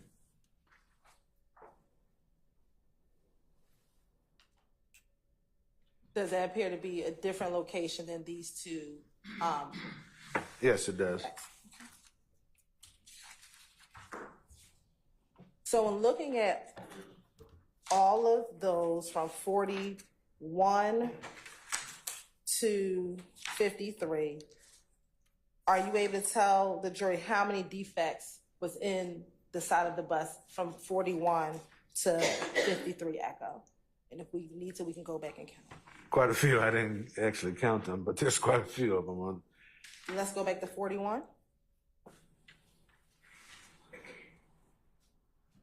So, sorry, my eyes is bad. 43. And I got my glasses on. Okay. 3, How many are there? 2, And then looking at 45. 1. So is that 3 right now? Your Honor, I'm going to object to leading, Basis? leading and foundation Um, and abstinence. I'll overrule the objection, and but I'll sustain it as to leading. So How many is that right there? 3. I mean 1. I'm sorry. So Total of 3. Going to 47. How many do you see there? Just 1. Okay. So how many are we at now? 4. Looking at 49 Echo. 2, 5, 6. All right. Looking at 51 Echo. 1, 7. And looking at 53 Echo. 1, 8. Now I want to move to State's Exhibit 57 Echo.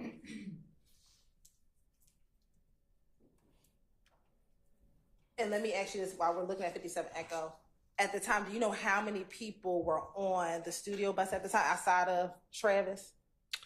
No, I don't. I'm not sure. Do you know Travis was on there by himself? No, he had a few people on board. I just don't know the head count. Okay. Looking at State's Exhibit 57 Echo, and I'm going to also look at 58, 59, 60, 61, and 62. What part of the bus is that area that we're looking at between 57 and 62 Echo? It's the Bay Area where they store luggage. And looking back on State's Exhibit, actually for real this time, 41.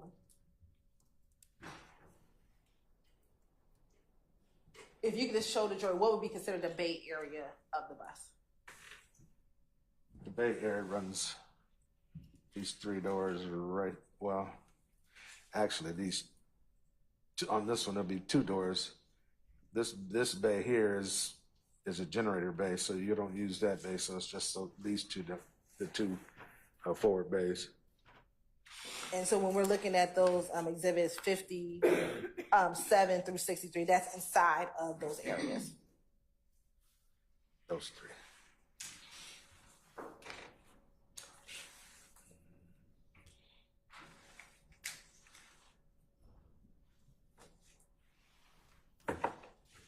Now, looking at State's Exhibit 59 Echo, 60 Echo, and 61 Echo, do you know what that item is that's being depicted? Looks like a gunshot to me. It looks like a gunshot to you? Yes. Okay. All right. Now I want to go to 63 Echo. And looking at 63 Echo, what are we looking, what's depicted in 63 Echo? That's my bus. And now looking at 77 Echo. Oh boy. What are we looking at 77 Echo? The passenger side of my bus. And this is a little bit backwards, but in 76 Echo? Is that the same passenger side of your bus from a different angle? Yes, it is. Now I want to show you what's been marked as 66 Echo and 67 Echo.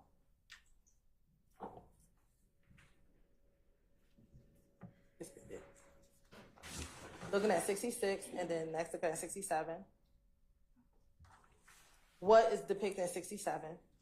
That's a bullet right there. It's a bullet that hit right there. And again, were those defects inside of your vehicle prior to leaving Miami? No. Okay. And earlier, when you testified that you heard gunshots coming from the back of the bus first? Yes. Okay. Now let's go to 68 Echo.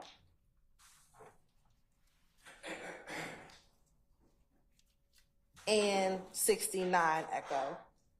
and 70 echo. What's depicted in 68, 69, and 70 echo? This right here is where the radiator is, and that was shot. Now, did you at any point in time find anything in the radiator when you were looking at the bus? Yes, I did. After getting to the hotel, and I was just looking around, I looked to see how far the radiator was damaged, and I saw a bullet lodged in there. And what, if anything, did you do with the bullet that was lodged in the radiator? I called, and either Racy or Dennis came in, I believe. I met Dennis, Detective Dennis, and gave it to him. And do you know what agency Detective Dennis worked for? No, I don't. Okay. Now, with this damage to the radiator, again, was that there prior to leaving Miami? No. Okay. With this damage, were you able to drive the bus after you got it back to the hotel? Luckily, I got it back to the hotel without blowing the engine, yes. Okay. After you got back to the hotel, did you drive that bus again? Never, no. Why not? First, I couldn't drive it because of the damage that was done to it. And mentally and physically, I couldn't drive it. And the Pioneer called and had it towed away, towed back to the yard. Okay. And with this portion, was the radiator damaged? Yes, very, very much so. All right. Moving to State's Exhibit 77, Echo. Oh, sorry. 71 Echo, just keep going.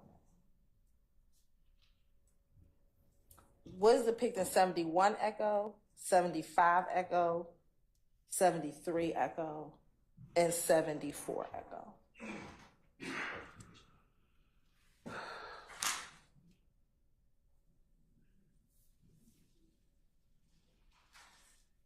74. 71, 72, 73, and 74.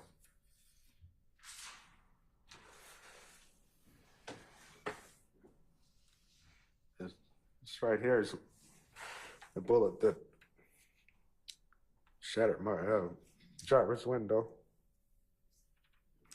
That's where the bullet hit that shattered my my rearview mirror. And I'm going to go to 74 Echo. Is this the mirror that was shattered? Yes, it is. And where would you be sitting in relation to where that mirror is in that bus? I'd be sitting right here. And is that a glass window on the side, on the left side of where you circled? Yes. Is that the window? Yes, it is. And do you know where that bullet went at all? That went through that window? Or that, excuse me, that mirror? I stand the objection. No, I don't know where. Well, don't answer. Oh. This is the question. Did you ever find a projectile coming out of that area? No, I didn't. And again, prior to individual shooting up your bus, was your mirror like that driving up from Miami to Atlanta, Georgia? Absolutely not. No.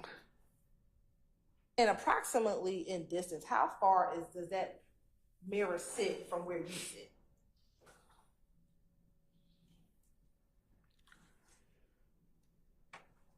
I can reach out and touch it, so I would say, reach out and grab it. I would say it was, 2 feet?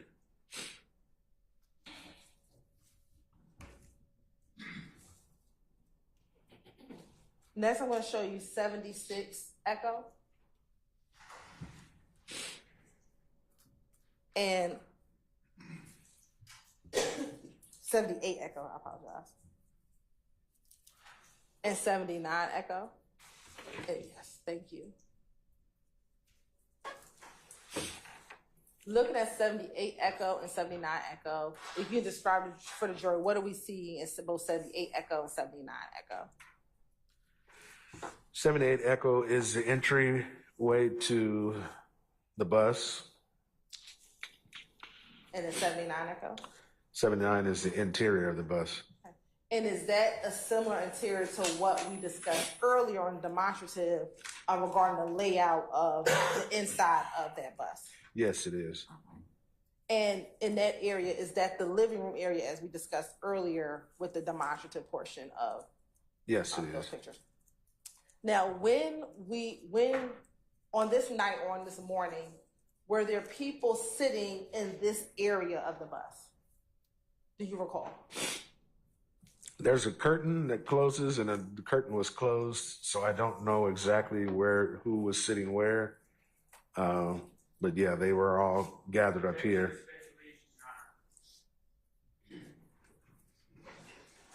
I heard your objection. I'm going to sustain the objection. Just rephrase that. From where you were sitting, from where you're sitting on the bus, can you hear people behind you? Yes. And can you hear people who are in the distance, all the way in the back of the bus, all the way up to the front of the bus? It's air pressure. The buses are usually air pressured, where you can't really hear too much back there. Okay. Now, looking at State's Exhibit 88 Echo, and then the next one 75 Echo. Looking at 88 Echo, are you able to tell the jury where on the bus is 88 Echo? This is the side of the bus that's right behind where I sit. So is that the driver's side of the bus? Yes, it is. Okay. And is that a window on the driver's side of the bus? Yes, it was. Okay. Yes. And looking at 75 Echo, what do we see in 75 Echo? Both these are bullet holes right here, there, and there. And again, were those holes there prior to you leaving Miami? No, they weren't. And were they there once you got back to the Mandarin? Yes, they were. All right. Looking at 82 Echo.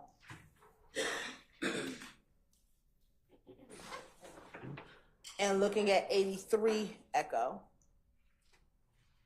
What are we looking at 82 and 83 Echo?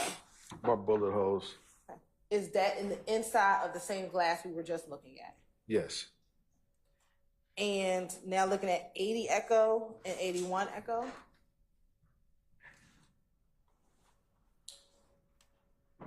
First, do you know or do you remember, were the shades down as it is here when you were leaving the compound? Do you know? That I don't recall.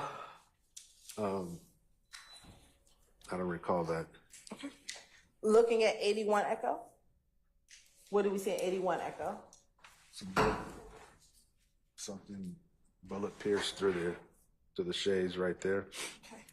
And again, was that there prior to you leaving Miami? No, it was not. Now looking at 55 Echo.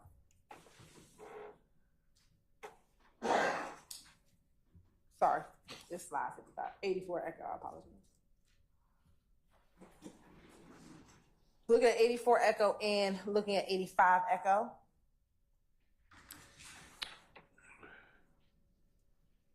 Bullet hole right there. Okay.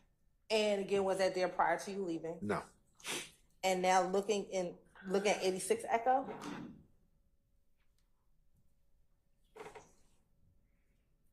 Big old bullet hole right there. Are you able to tell that's the inside of the door that we were just looking at? Yes, it is. All right.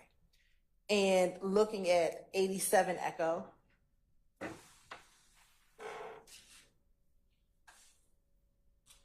Yes. And 89 Echo. And 90 Echo. Do you know what that is that we're looking at in those three images? Looks like a shell casing. I mean, a bullet. Okay. And to your knowledge, was that bullet in there prior to? No. You said no. No. And in here, I see that there are snacks. We look back at 87 Echo. Did you have any snacks, anything below this underneath that cabinet? Yes, that whole counter was was filled with snacks. Now, looking at 91 Echo.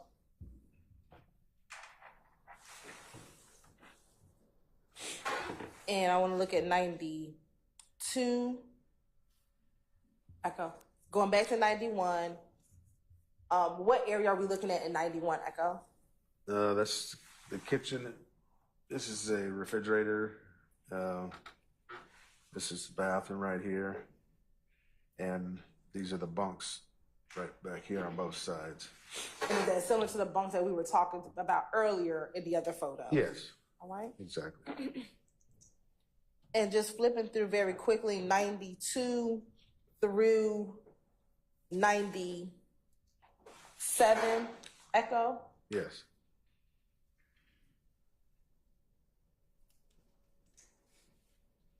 Are these relatively areas where people would sleep or put their items there? Yes, they are.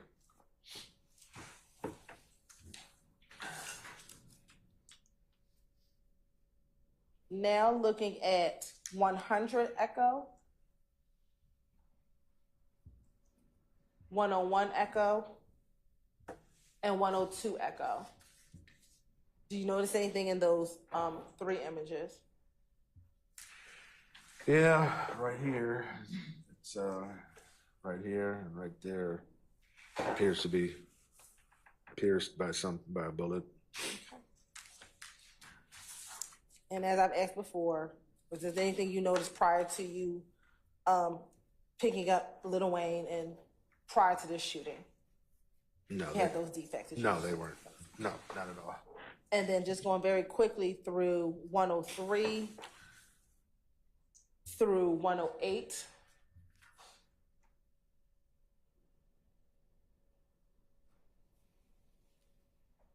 Is that back bedroom that you referenced earlier in which the celebrity, or in this case, Lil Wayne, slept on this bus or rested? Yes, it is.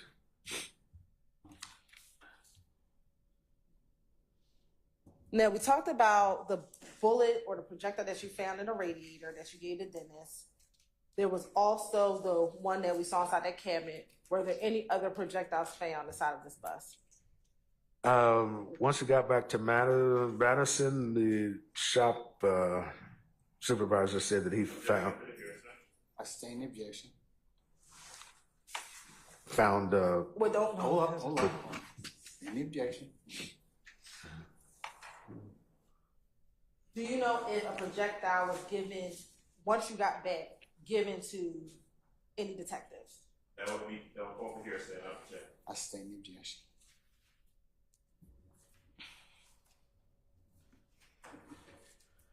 Now, on April 26th, did you speak with police? Yes, I did. Okay. And did you tell them what you basically told the jurors here today? Yes, I did. Outside of calling 911 that night, did you make any other calls that evening? I talked to a coworker, and then I talked to my daughter. Now, we talked about earlier, you did not drive the bus back to Tennessee. How did the bus get back to Tennessee? They had towed it back to Tennessee.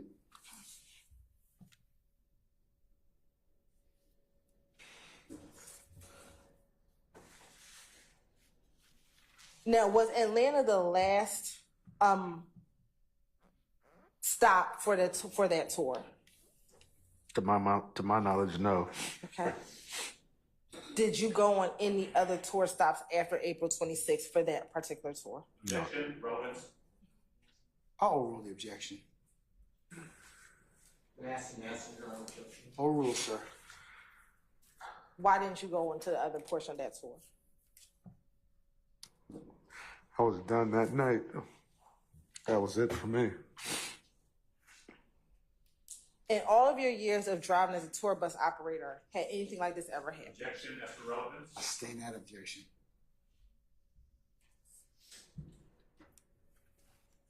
Prior to going on tour, were you aware of any conflicts between Lil Wayne and anyone else prior to you getting on this tour? No.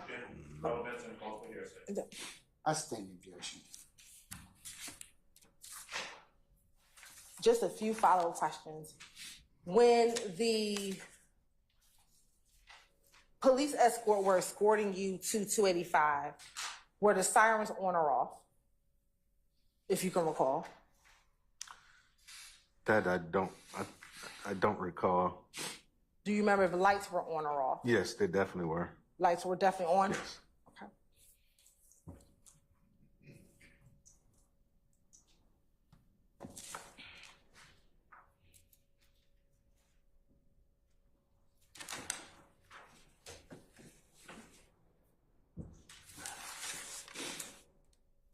Earlier, when you talked about the individual who said your name or asked for Al, what was that person's demeanor? Do you recall? I didn't pay too much attention to it. They were kind of aggressively asking, and I just ignored it. Okay.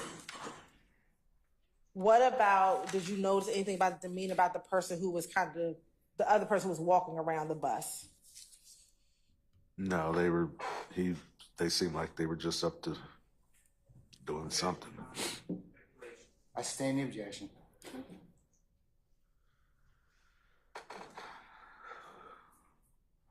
When you said that Lil Wayne and individuals rushed out of the compound onto your bus, did any of them appear to be angry? Yeah, the manager was quite angry about something and pretty much cussing me out. I mean, we've been out on tour before and never had any situation like that. Outside of the manager, any of the individuals who got on the bus? No. Okay. No.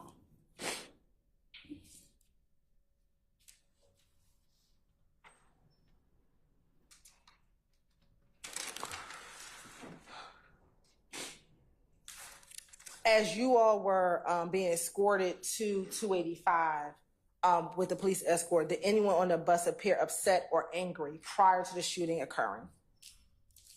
I didn't pay attention. I was focused on the escort. Okay.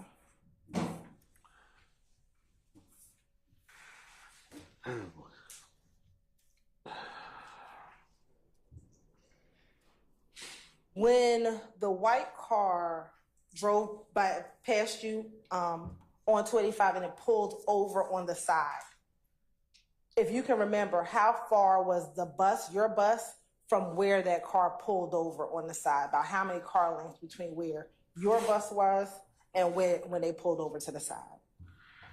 I recall it wasn't a car length. It was about a half a mile or so. They kept on and went on up, and I saw where they were going, okay. And I saw them pull over.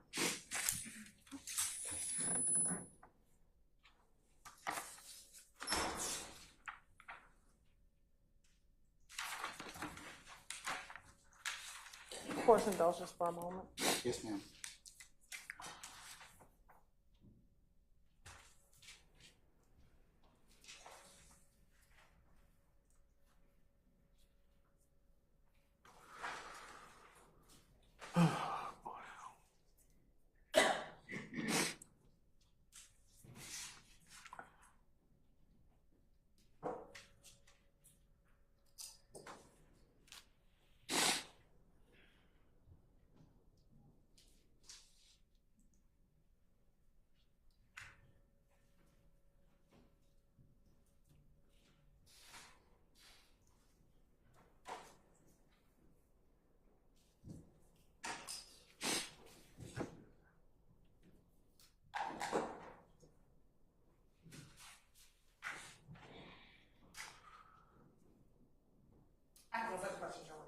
Cross. Mr. Sharp?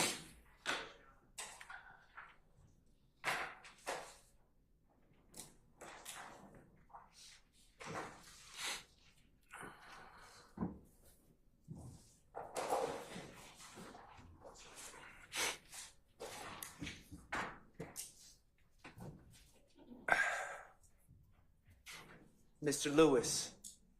Yes. Good afternoon, sir. Good afternoon. My name is Max Shard. I represent Shannon Stillwell. Okay? Okay. Just going to ask you a few questions. The bus that you were driving, Lil Wayne's security was on that bus, correct? Yes. And that man's name is James Mulvey, correct? I know him as Jim. That's what I know him as. You know him as Jim? Yes. Okay. On direct, you testified that you were the only person who spoke to police that night. Jim, in fact, spoke to police that night as well, correct? I believe so. I'm not sure. Okay. I can't say yes or no. Okay.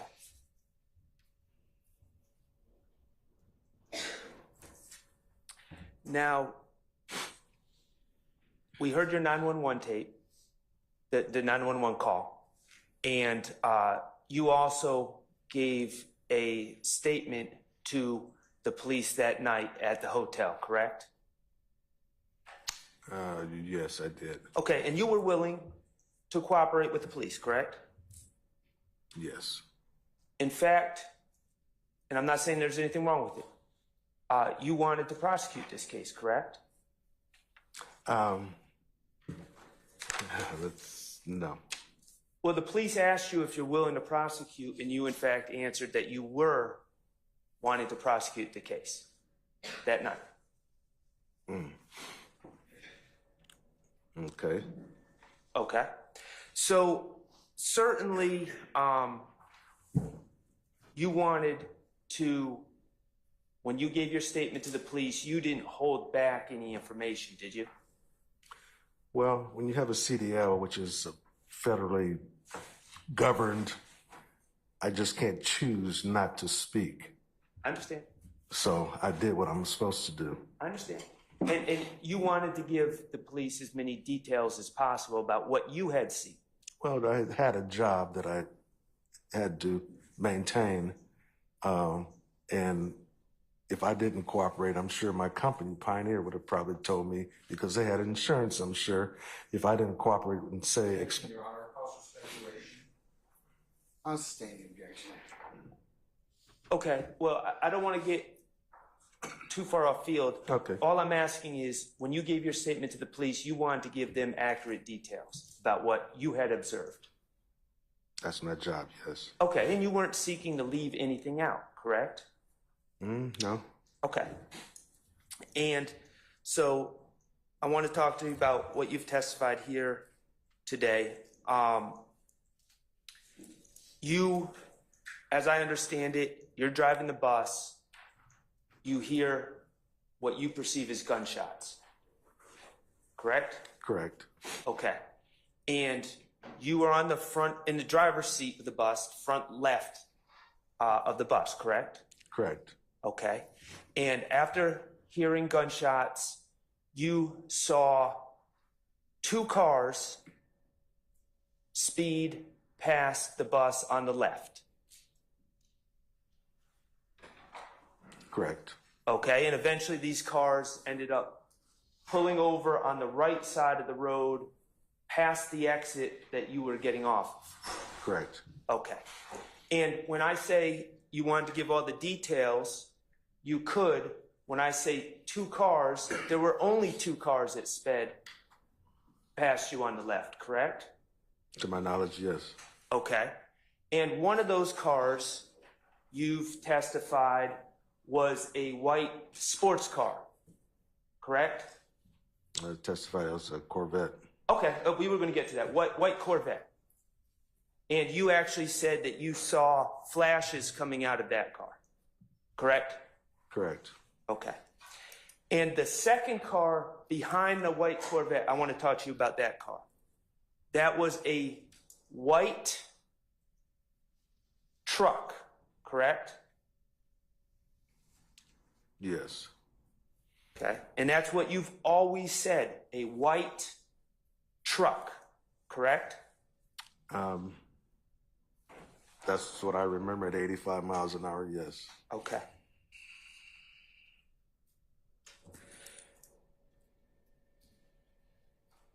And those were, to the best of your recollection, the only two cars that you saw pass the bus, correct? Correct. Okay. In all of your statements, you have never or you did not see, let me just start with this. You did not see a blue SUV that night, did you? I don't recall that. Okay. You do not recall seeing a blue SUV.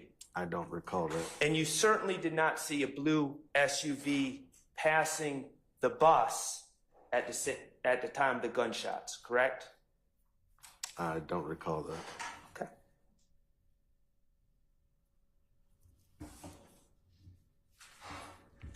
Beg the court's indulgence.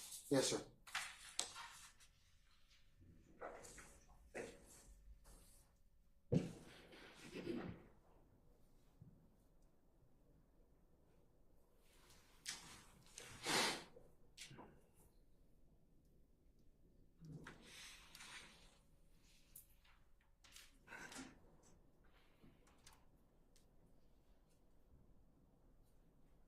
I have nothing further, Your Honor. Thank you, sir. Thank you, Mr. Lewis. Mr. Adams? Thank you, Judge. Sir. Mr. Lewis, good afternoon, sir. Good afternoon. Good afternoon. My name is Keith Adams, and I represent Jeffery Williams. You don't know Jeffery Williams, do you? No. He is, however, someone who is named in your lawsuit that you have filed. Is that correct? Yes, it is. Okay, so you are, as you sit here, you are a witness in this criminal case, true? Yes. You've been subpoenaed as a witness to come in and testify. I've been subpoenaed, yes. Right.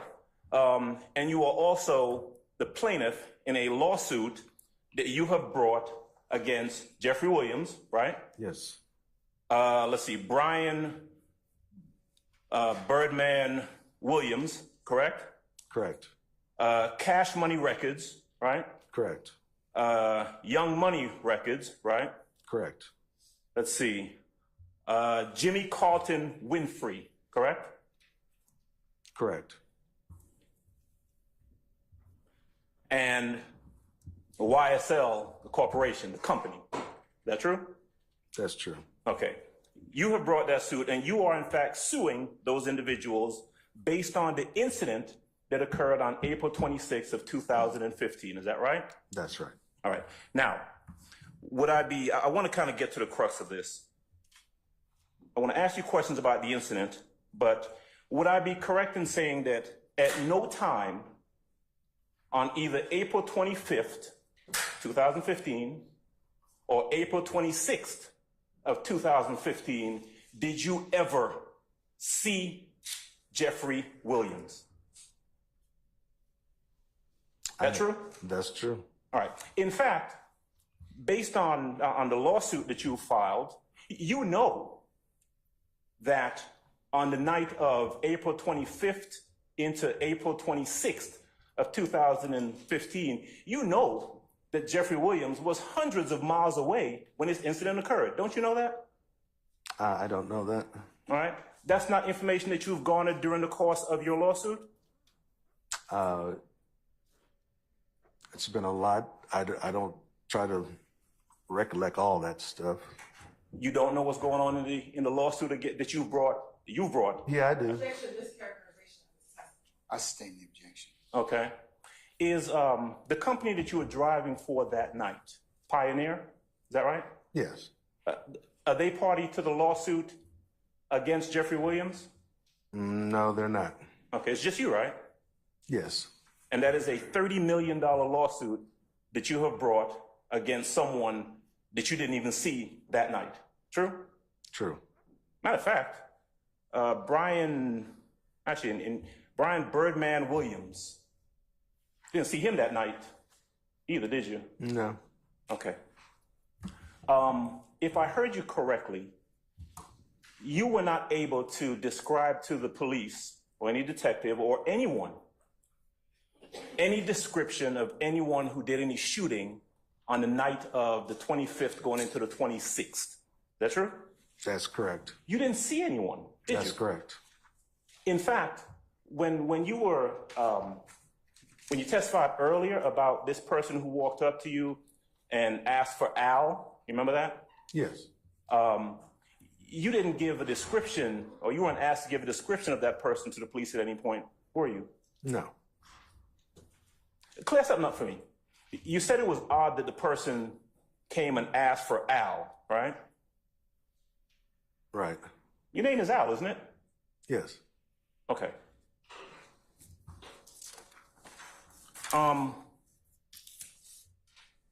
And today is not the first time that you have been called upon to give testimony about the incident of the 25th and 26th. Is that true?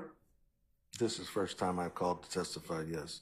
Have you had a deposition as part of your $30 million lawsuit against Mr. Williams? Yes, I have. Okay. And in that deposition, you were asked questions by attorneys, correct? Correct. And you were asked to recount the incidents or the incident on the 25th going into the 26th. Is that true? Yes. All right. And you were able to recount and give them as many details as you could remember from that night. As I remember, yes. All right. Now, this is 2015, or the incident was 2015. So we're talking about 9 years. About 9 years ago. Is that true? And it's fair to say that it's a very traumatic incident, right? Very much so. So much so. I mean, obviously, I've noticed that you've been upset and you were crying on. You were upset. I understand as you've been testifying about this. Isn't that right? Yes, it is. All right. Now, the 911 call that we heard a little bit earlier. True to say, that was you on that 911 call, right? Yes. And you were able to hold this together. You were very calm when you were making that 911 call. True? True. You were able to give whatever details you gave during that 911 call very calmly while the bus was being shot at, right? Yes. Okay. And I heard, you tell me if you heard the same thing, on the 911 call, when you were given a description about this white car and a white truck, there was someone in the background who was kind of telling you, yeah, it was a white car or something like that. Do you remember hearing that? Yes. Okay. Who was that person that was talking to you at that time? Probably was Jim. Probably? He was the one next to me. There was like 12 people on the bus, so I'm not sure who was the one behind me in my ear, but it probably was Jim, which was next to me. That would be James Mulvey, right? I don't know his name. I know him from Jim. I don't know his full name. Okay, Jim, though, is the person that we've described as the security guy, right? Yes. He is Lil Wayne's security person. Yes. Okay, now, so we hear who you think is Jim talking to you, giving a description of a car, right? Yes. Okay, now, and we heard your 911 call. What about Dwayne Carter, Lil Wayne? Where was he when this was going on? Objection made when what was going on. All right. I sustain the objection. You can rephrase, sir. I will, thank you. When the shooting was going on or when you were making that 911 call, where was Lil Wayne? He was somewhere on the bus. The curtain was drawn. I can't look behind myself and dodge bullets. So I don't know. That was not my concern at the time. My concern was to make sure that the bus was safe so everybody would be safe. Do you know whether or not he called 911 at any time while this incident was taking place? Do you know? That Wayne did? Yes, sir. I don't know that. Okay. Let me jump back a little bit, okay? Because I heard you say that you drove from Miami to Atlanta on the night of the 25th or the day of the 25th. True? Yes. Okay. So you drive to Atlanta, and instead of going to the Mandarin Hotel, because you guys had been on the road for 9.5 hours and it was almost time to be at the club, you went directly to the club. Yes. Okay. You parked the vehicle. Mr. Carter, Lil Wayne gets off, and he ends up going inside of the club, the compound, right? Yes. Okay. You are out there for a while. I think you said an hour to an hour and a half. Did I get that correct? Yeah, a few hours, yes. Okay. And essentially, you're waiting for Lil Wayne to get done, right? Right. I heard you describe the scene out there as you said there were all sorts of people out there on the road, on the street. Is that right? Outside the club. Yes. It was pretty crowded. Yes. There were a lot of people. Right? Right. And at some point, you got out and you kind of did a walk around at the bus before Lil Wayne came back to the bus. Is that right? That's right. Now, as you do that walk around, that's when this guy comes up to you and asks about Al. Is that correct? Yes. All right. And he was by himself. There was another guy with. There's two of them. Okay, so two came up initially. Yeah, one was the talker, and the other one was, I don't know, he was with him. Just there with him, right? Yeah. Anybody else around those two guys? Not that I recall. Okay, so it wasn't that a whole crowd of 25 or 30 people came up to you. It was these two guys, one of whom asked you, where's Al, or is Al here, or something like that. Yeah, everybody went inside after Wayne went inside, everybody went inside. Okay. And yeah. All right. 10 minutes later, you see these two guys, they kind of walk around the back of the bus, right? Right. All right. Nothing else unusual happens after you see them walk behind the bus. Is that true? Yes. Okay. But when Lil Wayne came back to the bus, he got on the bus and there were a bunch of at least 6 or so other people who were with him, people who were from the club, right? Yes. Okay. And these were not people who had been on the bus before. To my knowledge, yes. This was, Wayne was there, right? Yes. His security guy, Jim, was there, right? Yes. All right. And at least 6 just kind of random folks who came from the club with Wayne. Correct. You don't know anything about those people, right? No. Don't know who they were, right? Right. You don't know what relationship they had to either Lil Wayne or anyone else inside or outside the club, right? Not at all. Okay. You don't know what had been going on inside of the club because you weren't in there, right? Correct. You don't know what any of these 6 or 7 people were doing inside the club because you weren't in there. Correct. Now, what you didn't see Wayne have any sort of altercation with anyone outside of the club. You didn't see that, right? No, that's not I don't work security, so that's not my job. Right. I mean, you didn't see that. Right. All you know is that Wayne and these folks come back to the bus, they get on the bus, right? Correct. And if I heard you correctly, Wayne's manager seemed like he was kind of agitated, right? Correct. All right. And what you remember him saying, and excuse my language, was something to the effect of, there's some nigger shit going on. Correct. All right. You don't know what he was talking about? Haven't a clue. You don't know what kind of SHIT he was talking about? Haven't a clue. All right.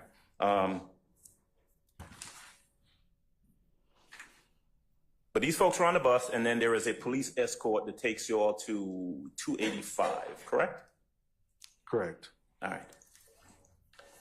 While the police escort is coming with you guys, there is nothing suspicious, no cars or anything else around the buses. Is that right? Correct. Okay. What you do know, though, is that when the police escort leaves, you guys get on 285, you started hearing shots coming, as you described, from the back of the bus, coming along the side of the bus, right? Correct. Right. Now, we've already talked about the fact that you saw flashes coming from the car, not the truck, the car, right? Correct. All right. You didn't see anyone hanging out the window, right? Correct. You didn't hear anyone saying anything, right? Correct.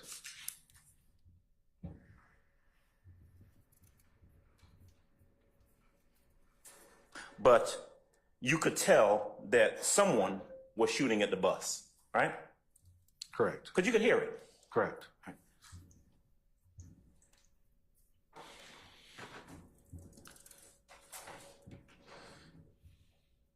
Now, Mr. Short asked you some questions about what you saw. So I'm going to jump over that and just talk about when you got back to the Mandarin.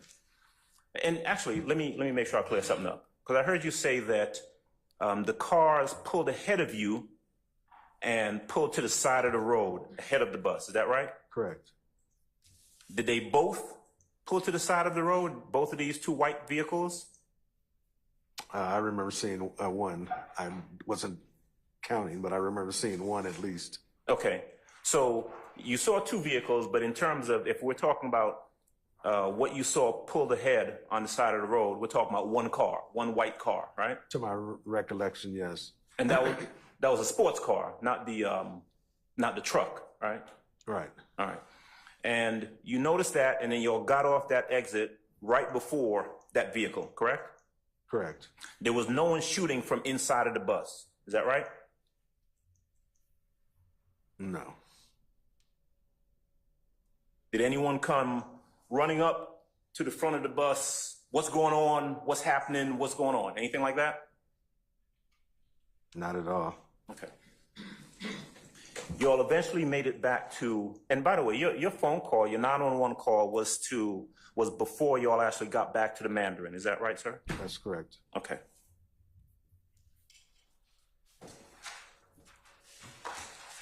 And then, as you told Mr. Short a little bit earlier, when you get back to the Mandarin Hotel, the police were there and you had an opportunity to talk to them. Correct. Tell me, where did Lil Wayne, I presume he got off the bus when you all got back to the Mandarin, right? Correct. Where did he go? Haven't a clue. What about Jim Mulvey? Where did he go? Haven't a clue. What about the 6 or 7 or so people who were on the bus, who would have been on the bus when the shooting occurred and potentially been able to describe something to the police? Where did they go? Haven't a clue. Okay.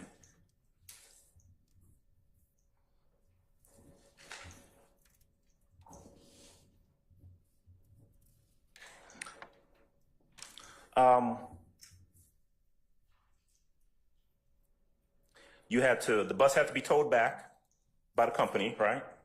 Right. And you didn't see anyone, you didn't see those white cars again when you got back to the Mandarin Hotel, did you? No, I didn't. And is it fair to say that when you got back to the Mandarin Hotel, you get out of the bus and when you talk to the police, are you talking to them right there outside by the bus? Yes. Okay, because you were showing them the damage to the vehicles, to both vehicles, true? Yes. Okay. In fact, wasn't there a crime scene person who showed up that you interacted with? I don't recall that. Okay. You remember talking to a police officer or a detective, right? Yes. Okay. Now, there was no one around the bus at that point when you get back to the Mandarin to whom you were asked to describe or anything like that, right? I just talked to the detective or the officer. All right. So it's fair to say that you were on the bus when the shooting occurred and you're able to describe what happened during that shooting and after, but that's all you know, right? That's all I was involved with, yes. Right. And so in terms of who did that shooting, right? Who was shooting at that bus? You don't know, do you? From the 180-page police report, it identified who did the shooting. I'm asking you what you know, sir, because you were the witness, right? Exactly. You were the one who was present, correct? Correct. You were the one who was in that bus, right? Correct. You were the one who saw that white car, right? Correct. You were the one who did not see anyone or could not identify anyone in the white car, right? Correct. All right, so I don't want to ask you about what any police officers told you or what they came up with, but in terms of what you know, right? You don't know who shot at that bus. Never said I did, correct. You don't know why anyone shot at that bus, right? Is there a real reason why? I don't know. No, I don't know the real reason why. Right. And you would agree with me that it's probably pretty difficult to shoot at a bus on April 25th, 26th on I-285 from Louisiana, right? Let me think. Yeah, it's pretty difficult. Yes. Yeah, because you know that Mr. Jeffery Williams, person who's sitting over there, was in Louisiana when all of this occurred. You know that, don't you? No, I don't. You do not? No. Okay. Did you allege that? Or did you confront that issue in your civil suit when the depositions were being taken? I didn't allege that he was. I don't know where he was, so I don't know that. When did you file the lawsuit? About 2 years after this incident happened. Okay, so 2015 is the incident, and about 2017 or so is when you filed the civil lawsuit and started receiving information and discovery in that lawsuit, right? Correct. Okay. Give me 1 second, Mr. Lewis. Judge, can I have a second, please? Yes.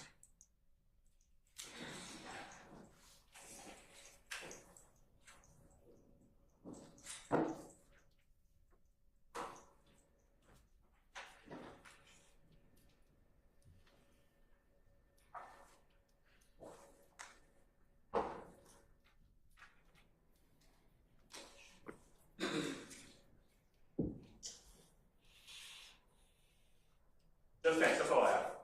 Yes, sir. Thank you. Any further questions? All right, Mr. Matthews.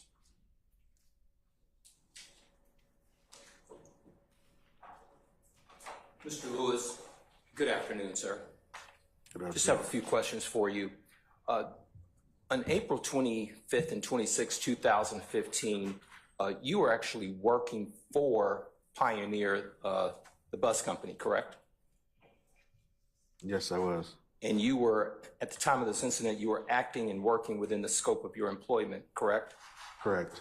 You were on duty, essentially, correct? Correct. Did you file a workers' compensation claim in connection with this case?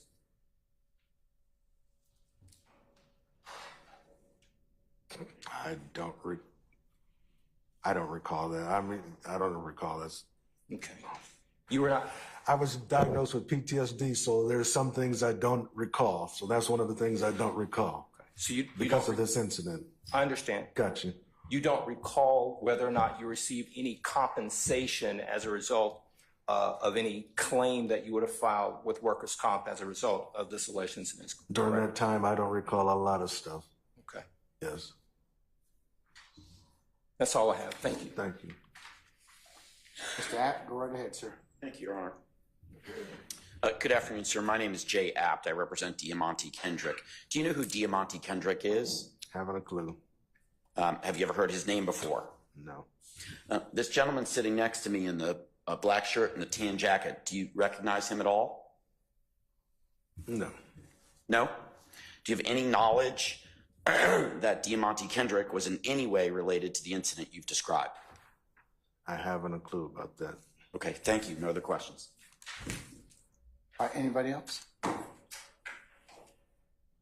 Any redirect?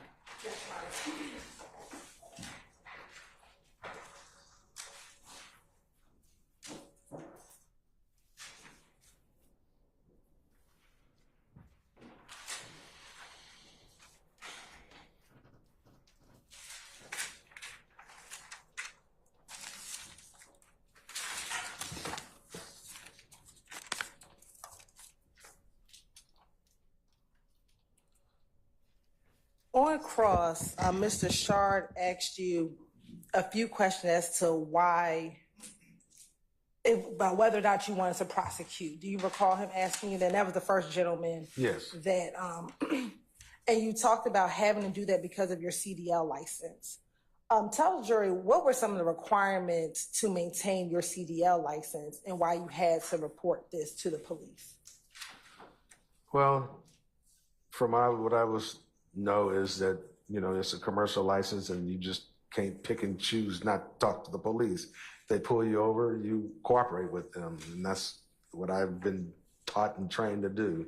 So that's what I did. And my company requires that, that we cooperate with authorities, in case of a report or something has to be taken.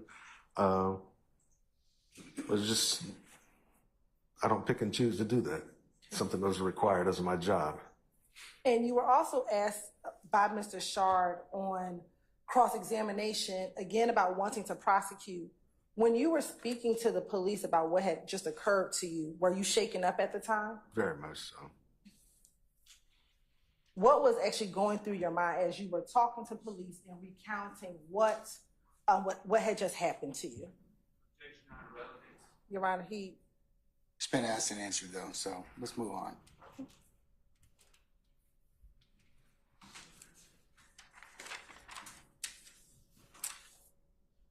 Mr. Adams asked you a number of questions about your lawsuit. Do you recall that line of questioning? Yes, I do. And he asked you, did you see Jeffery Williams that night? Do you recall him asking you that? Yes. He also asked you, did you see Birdman that evening? Do you Yes. recall him asking you that? Why did you bring the lawsuit against the individuals that he named in your lawsuit? Why did you bring the lawsuit against those individuals? Yes, sir.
Please, someone.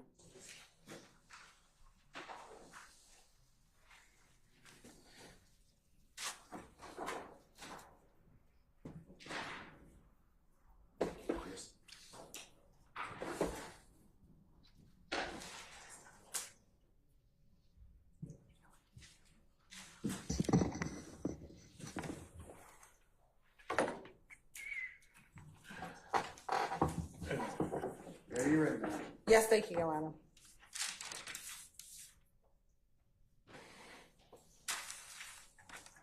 Does the lawsuit that you have filed have anything to do with your testimony here today?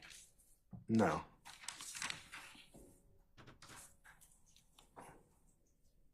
The person of Jimmy Winfrey, are you familiar with that name?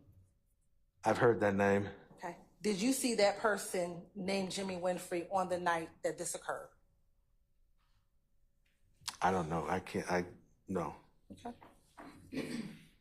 Did you hear of that individual prior to this incident happening to you? No.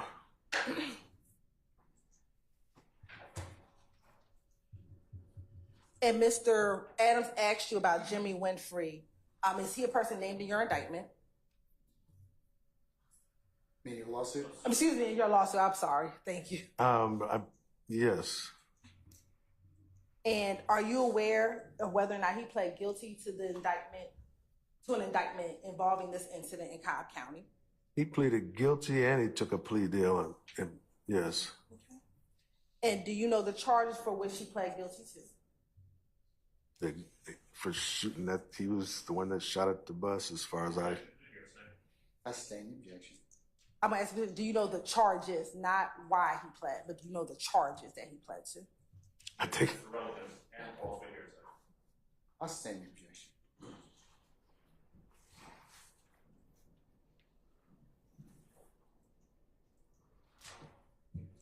Mr. Adams kept mentioning the $30 million lawsuit. Does that amount of money make you whole after what you went through on the night that this occurred? I stand objection. Your Honor, that's a biased question, and it goes. Well, it's still improper as to the way he asked it, or the way what it gets at, or what he asked him.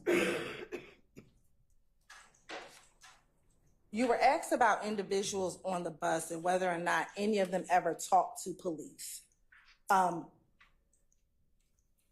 Did you ever see any of the individuals, once they got off the bus, come back out and speak with police? I don't recall.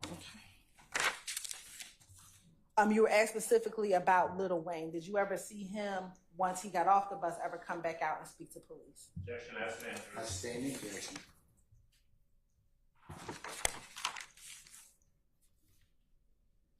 While you were speaking with police, did you pay attention to what was happening on the street behind you or in front of you while you were talking to the police? No. So to your knowledge, do you know if any cars appeared at the hotel while you were speaking to the police? That's the same question as if you want. When you were speaking to the police, do you know if any vehicles came to the hotel while you were speaking to the police? That I don't recall. That you don't recall. Okay.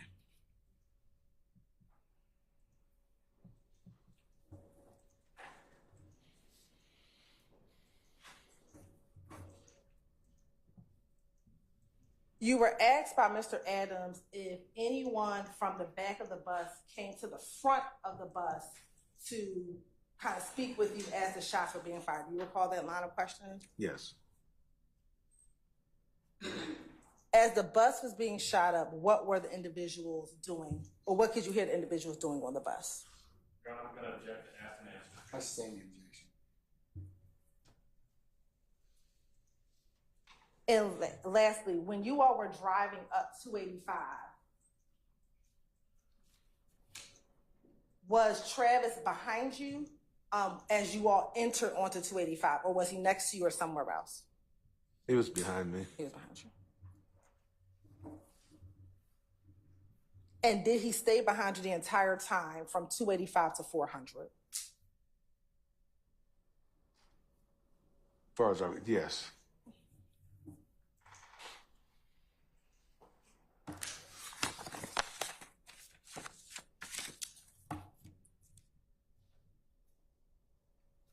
And have you ever seen the indictment to which Mr. Winfrey pled to?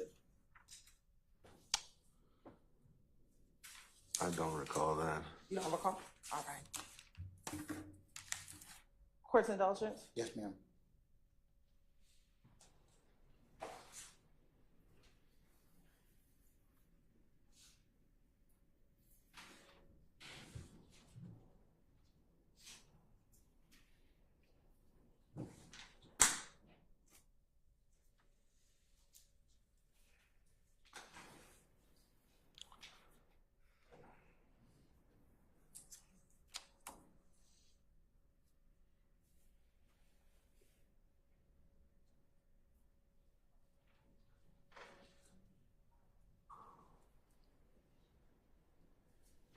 And my last question for you, Mr. Lewis.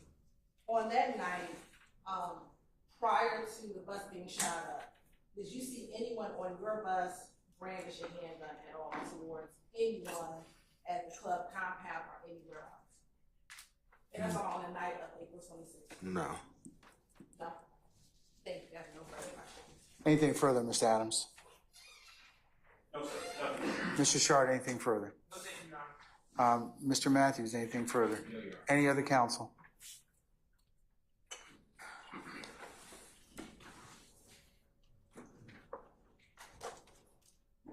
All right, may Mr. Lewis be permanently temporary excused as a witness?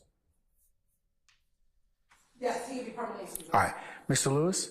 Yes. Over here. I'm going to permanently excuse you as a witness. You're free to go about your duties and avocations. Just don't discuss the testimony of anybody except the attorneys in this case, and we thank you for your patience with us, okay? Thank you. All right, thank you, sir.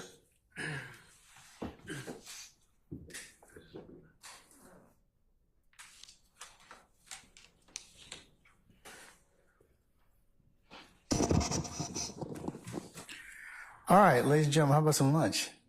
All right, excellent. Okay, we're going to go ahead and take lunch at this point in time. It's a little about almost 5 after 1.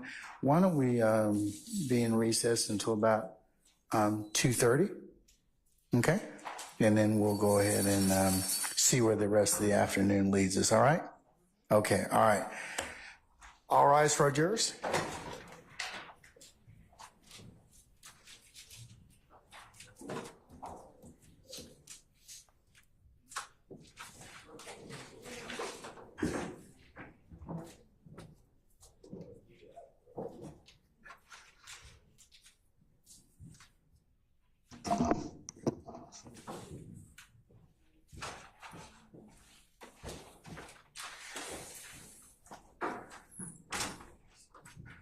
All right, ladies and gentlemen, please be seated. Our jury has left us. Before we go to lunch, Mr. Apt and where's Mr. Harvey? Huh?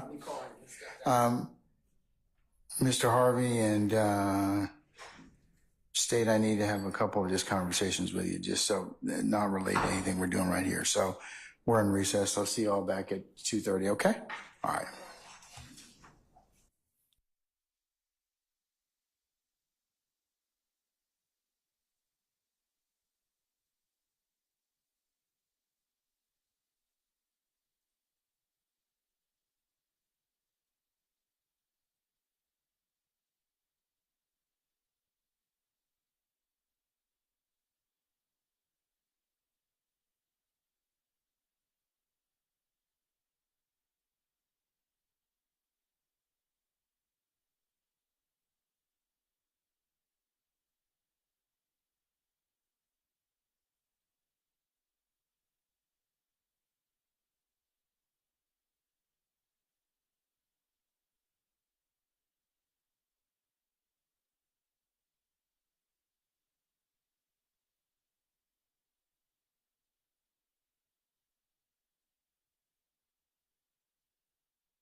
It is Detective Dennis. I assume that's who's coming next. Then I have a motion still on exhibits that have not been fulfilled. And I'm also objecting to being qualified as an expert just to rehash what Detective Belknap testified to and Detective Gaither, testified to. So I just wanted to alert you. Okay. Yes. Your Honor, so at this point, the purpose for Detective Dennis's testimony, we will obviously get into his background, but we will not be, he will be a fact witness at this time. Okay. All right. What about the exhibits that? We won't be using the ones that he has objections to. Okay. All right. All right. Well, that satisfies that inquiry for the time being. Sorry to let you down. We'll deal with it when they come up, sir. Mr. Shart? Okay, all right. Your Honor, I've spoke to Ms. Love, and she indicated to me that the video of my client that was the subject of litigation, the game video in the car. Sure. Okay. It won't be coming in today. I would like to be heard regarding possible limiting instructions and the like before it gets to the point of that being admitted into evidence over my objection, of course. But I was told that wasn't happening today. I just wanted to put that on your radar. Okay, so you're following still with the same objections you have to that particular video, but now you'd like to ask me about some limiting instructions on that? Yes, if it's going to be admitted, which Your Honor seemed to indicate it would, my understanding is the basis is to show association, and I would ask if that's the purpose of the video, to show association, that a limiting instruction be given to the jury that they should consider the video only as it regards to association of my client, Mr. Stillwell, with other individuals in the video, as opposed to, because as I've been clear, there's great prejudice in the video, and there's great bad character evidence, and there's propensity evidence. So Okay, we talked about that already, but I think that the state's offering it for a number of purposes, not just to show association, but they've got a few other things. So it might be better for me to deal with that as a jury charge, but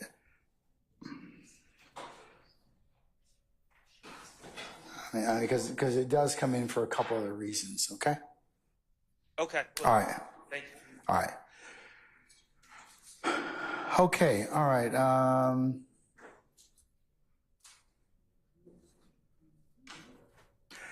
All right, Ms. Love, are you ready, ma'am?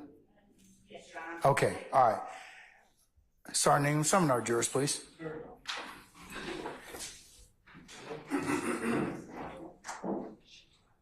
Okay. Who is Fulton County DA 9? That's the Who's number 9? Number 9. Okay, all right, just want to make sure. I'm trying to pull double duty, just want to make sure. I'm the judge, and I'm SCDL, not the one that just came up. Is me.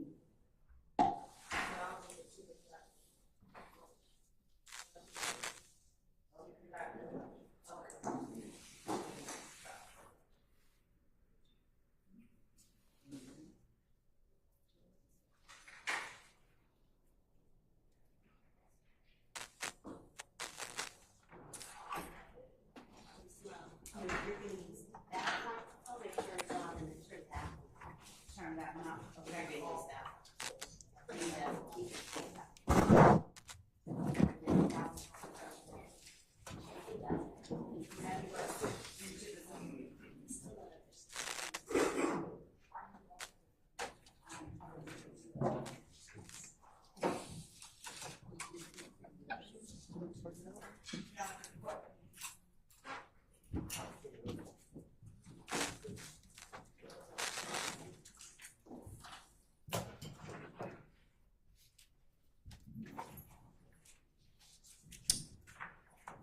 All right, ladies and gentlemen, please be seated. All right, thank you, Sergeant Ingram. All right, State, call your next witness, please. State calls retired Detective Tyrone Dennis. All right, summon Detective Dennis, please.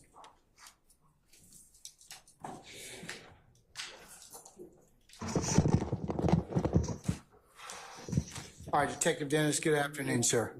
Sir, if you would please approach the witness stand. Once you get there, if you'd be so kind to turn and face Sergeant Ingram, sworn as a witness. Raise your right hand. You swear firm testimony you give the truth, nothing but the truth. I do. Have seat. State and spell your first and last name for the court. My name is Tyrone Dennis, Tyrone, last name Dennis, Dennis. Good afternoon, sir. How are you? Good afternoon, how are you? I'm well, thank you.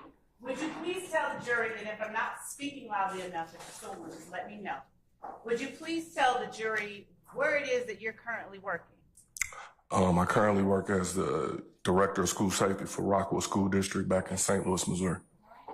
How long have you worked there? 4 years.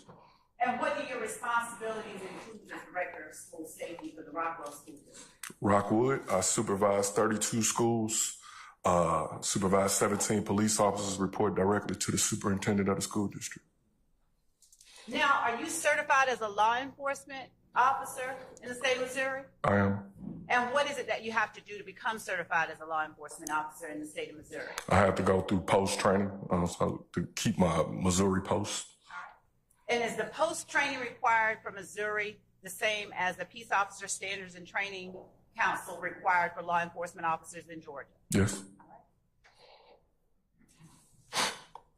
Do you work in any extra law enforcement capacity within the community? I do. I have a nonprofit by the name of Clippers and Cops. I've been volunteering and mentoring for 20 years. I've been doing Clippers and Cops since March of 2018. Would you tell the jury what Clippers and Cops is? Background. All rule objection should say. Please tell the jury what it is. I created Clippers and Cops in order to create empathy between law enforcement and the community. When I would go get my hair cut, we would have some of the best conversations. And so I decided to grab not only law enforcement, but people from the community. And we basically meet once a month, every third Thursday of the month since 2018. And we basically have open dialogue conversations between the community and law enforcement. When you say between the community and law enforcement, where all do you all have these open communications? Each month we pick a barbershop. When we first started, we couldn't find any barbershops. And then now we have to do a lottery to pick a barbershop because everybody wants us to come. Is it only in the state of Missouri? No, it started here in Atlanta. And when I moved back, I started doing it back in St. Louis as well. Before working in your current capacity, where did you work?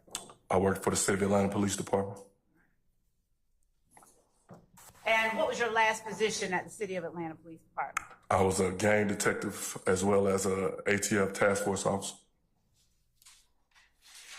When did you first start working with the City of Atlanta Police Department? September 7th, 2004. What was your first job there? I was a recruit for 4 months. I went to the academy in December, graduated April of 2005. My first assignment was Zone 5 downtown. My assignment was the Boulevard, Old Fourth Ward area. And when you say your assignment was the Zone 5 Boulevard, Old Fourth Ward area, what was your official title? I was a patrol officer. And what did you do as a patrol officer? Answer 911 calls. How long did you keep that position with APD? 6.5 years. After 6.5 years, where did you start working within APD? I went to Apex for 6 weeks. I then made detective and was assigned to the Zone 6 Criminal Investigations Division for about 1.5 years. Tell the jury what Apex is. Apex was the new unit they created after disbanding of Red Dog. And I went over as in an investigative capacity. And what types of crimes did you participate in investigating with Apex? Everything from it was a violent crimes unit, so everything from murder down. Now, you said you then were assigned as a CID detective, Criminal Correct. Investigations Division? Yes. All right. And you worked there for how long? About 1.5 years. What were your responsibilities as a criminal investigations detective? General crimes, everything from robberies, carjackings, fraud, you name it. Now, you said that you were also, did you say that you were also post-certified in Georgia while you worked as a law enforcement officer? The entire time. What did you have to do to be post-certified in Georgia? Every year we had to take the required hours at the police academy or training classes that they told us we had to take. What type of training classes did you take to maintain your post-certification? We had to qualify with our service weapon. We had to go to in-service. Slow down for me just a little bit. I'm sorry. Thank you. Go ahead. We had to qualify with our weapon each year. We had to take mandates, updates. If we got any type of updated training, that's when we would do it during in-service. What would happen if you had lost your certification, your post-certification during your time as a police officer? I would have either A, been put on the desk, or B, fired. Did you ever lose your post-certification? No. After you worked as a criminal investigations division detective for 1.5 years, where did you go within APD? I got sent to the gang unit. What year did you get sent to the gang unit? I think that was May of 2013 or something. Before May of 2013, would you tell the jury what, if any, experience you had had investigating criminal street gangs? I had no experience investigating criminal street gangs. How was it that you ended up in the gang unit without experience investigating criminal street gangs? I was voluntold to go. All right. Now, are you originally from Georgia? No, I'm born and raised in St. Louis. What part of St. Louis? I grew up in the Fountain Park, Hodemont Tracks neighborhood. Now, I need you to Fountain Park, Hodemont Tracks. Now I need you to spell that for our Madam Court reporter, please. Fountain, Fountain, Park, Park. The other part. Hodemont, Hodimont, Tracks, Tracks. Now, did you spend all of your formative years in that area? Yes. Did you go to high school there? Yes. When did you leave? When I left for college. And Hodemont Park. Hodemont Tracks. Hodemont Tracks. Please forgive me. Were there any gangs that you were aware of while you were coming up in Hodemont Tracks? Oral, sir. It's probably one of the worst areas in St. Louis. I grew up around gangs, dope, and guns. Now, did you personally know any persons who were members of gangs in St. Louis? Oh, yes. Oral, sir. And were they all, were they enemies, friends, family, or some combination? Where I grew up, I played sports, and I had to know the lay of the land. Some of the people I grew up with, some of my family members, gangs was a part of the culture. And did you ever become involved in gangs? I did not. How did you avoid it? Sports. Basically, my family, my older siblings wouldn't allow me to get involved in that. All right. Oh, I'll sustain that objection. Now, when you left Hodemont Tracks, where did you go? I went to Lakeland College in Mattoon, Illinois. And when you went there, did you have a particular major already picked out and in mind? I majored in criminal justice. Why did you major in criminal justice? Because I grew up around crime. I was kind of fluent. Okay. What did you want to do with the criminal justice degree? I want to go into the FBI. Did you graduate? I did. And what degree did you receive? I got an associate's in criminal justice. After graduation, what year did you graduate? 99. And after graduation, what did you do? I transferred to the University of North Alabama, where I double majored in criminal justice and sociology. Did you graduate from North Alabama? May of 2002. And what degrees did you receive? A bachelor's of science in criminal justice and sociology.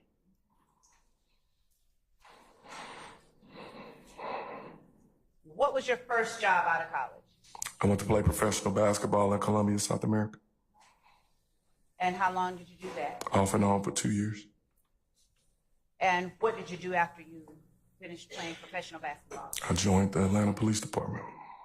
Did you know anyone in Atlanta? I did not. Well, my roommate from college did. So what brought you to the Atlanta Police Department? I went to a recruiting fair in downtown St. Louis in May of 2002 before I went to play ball. Did you know what position you wanted to hold with the Atlanta Police Department when you first joined? Not really.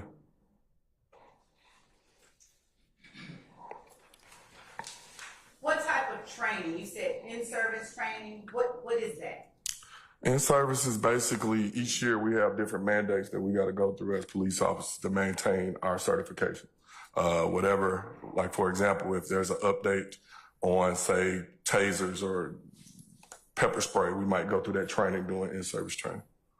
Up until, from the time you joined APD up until 2013, had any of your training included training on criminal street gangs in Georgia? No. And up until that time, were you at all familiar with any criminal street gangs in Georgia? Oh, yes. How? My beat and my assignment, like I said, was Boulevard, 4th Ward. And being from St. Louis and being familiar with gangs, I started seeing graffiti and different things that I knew familiar from back home. And so I started taking interest in it. It started making work make sense.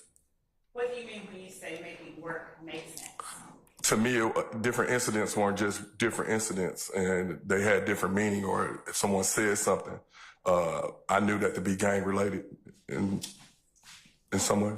Let me ask you this. How much interaction did you have with community members one-on-one before 2013 in Atlanta? Every day.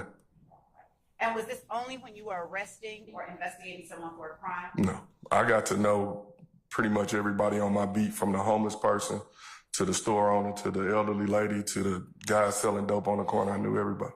How were you able to get to know these people? Because I interacted and we saw each other every day. I worked 7 to 3. I basically talked to them. They talked to me. Were there people who became what we would call confidential informants within the zones that you worked over the time that you were with the Atlanta Police Department? What you mean? I mean, did you ever have people who would give you information This- and wish to remain anonymous? Everybody gave information. The streets will talk. You just got to know how to listen to it. Now, when you said 7 to 3, was that 7 a.m. to 3 p.m. or 7 p.m. to 3 a.m.? 7 a.m. to 3 p.m. Day shift.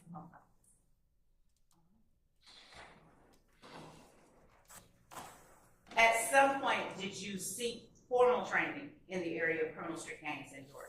I started taking gang training once I joined the gang unit. When you joined the gang unit, were you partnered with anyone, or did you work or investigate your cases by yourself? Initially, when I first got to the unit, I was upset. I wanted to go to homicide, and they sent me to gangs. And once I got to gangs, Detective Lakia Gaither, she sat right in front of me, and we had a lot in common. So we pretty much became partners. When you say you all became partners, how did you receive the cases that you investigated in the gang unit? Were you assigned to a case or what? It depends. If someone was more familiar with an incident or a situation, they would take it, or the supervisor or even the chief would come by and tell us to take a case.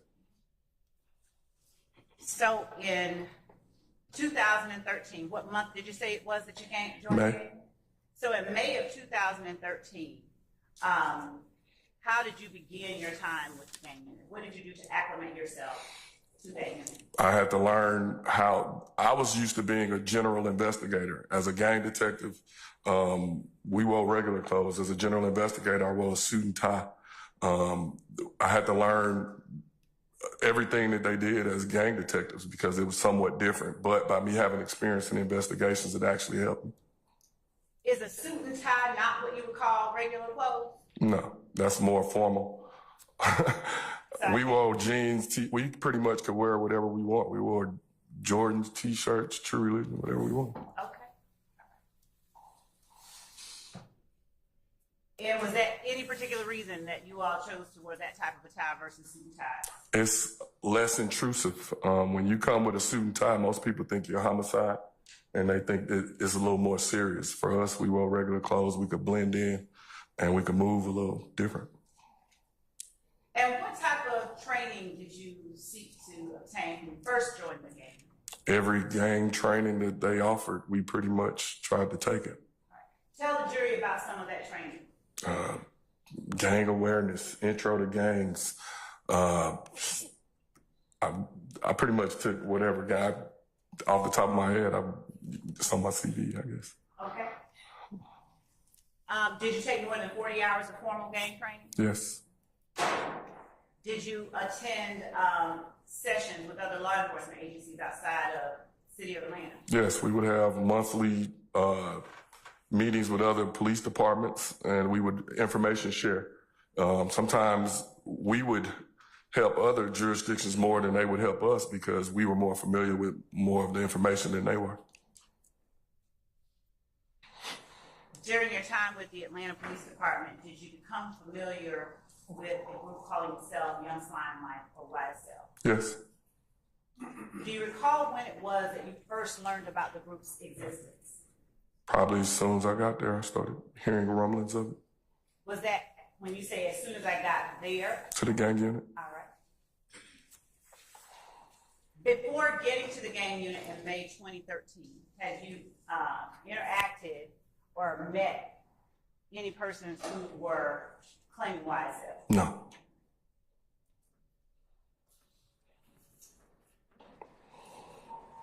Now, while you were working with the Atlanta Police Department, did you ever hold what is called in law enforcement an extra job? Since the day I walked in the door, that's how we pretty much made our living.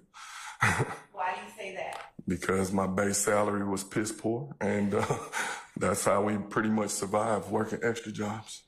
Did you have to get permission to work these extra jobs? You had to get a city-approved extra job form signed by your supervisor. You had to pull out on your radio whenever you worked the extra job to let them know where you were and the time that you were going to work. In these extra jobs, did you wear a uniform or did you dress in regular clothes like a true religion? Yes, most extra jobs we wear uniforms, but you can secure extra jobs where you wear regular, but you have to get special permission. In 2015, April 25th, 2015, what position were you holding with the Atlanta Police Department? I was a gang detective. And on that date in 2015, did you have occasion that Saturday to be working any extra job? I was working at Club Compound. I think I worked there for almost 10 years. Was that 10 years prior to 2015 or 10 years starting from a particular date? Probably since I came on, I worked at Club Compound. So that's 10 years prior, leading up to that date. How often did you work at Club Compound? Pretty much every Saturday night. And would you describe for the jury the type of events that you worked at Club Compound? Club Compound is a big event space, and probably some of the biggest hip-hop artists, acts, if they come to the city, usually they're going to go to Club Compound. Was it always hip-hop artists and acts that you were working at Club Compound? No, I worked whenever they needed us. What were your responsibilities at your extra job at Compound? To keep the peace, pull traffic, and make sure the night go pretty smooth.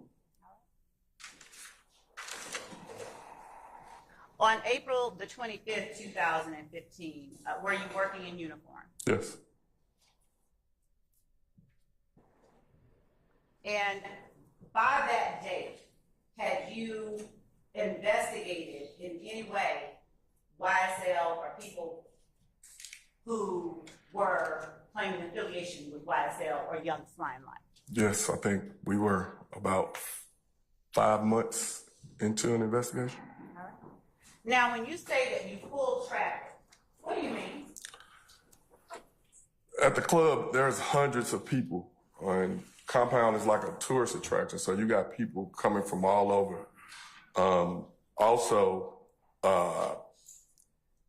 It's just a lot going on.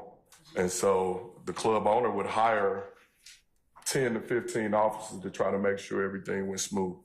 We would be positioned in different positions throughout the area to help pull traffic.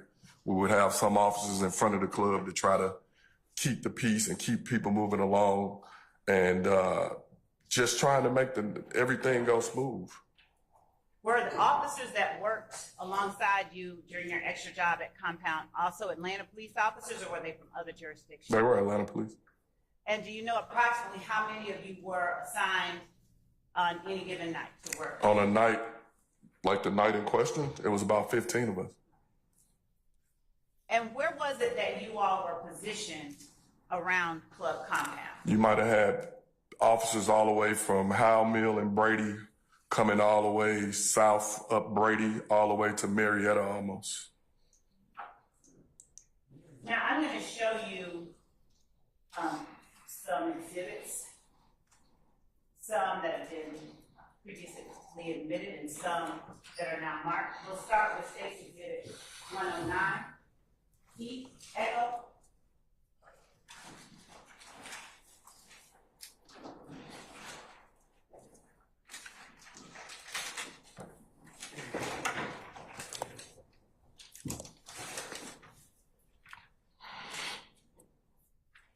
And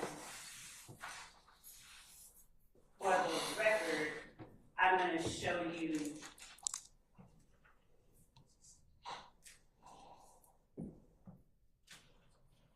State's Exhibit 109 echo, what's been previously admitted as 3 echo.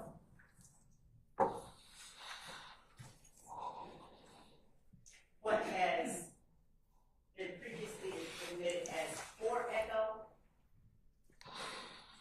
5 echo, 6 echo, 22 echo, and 20 echo.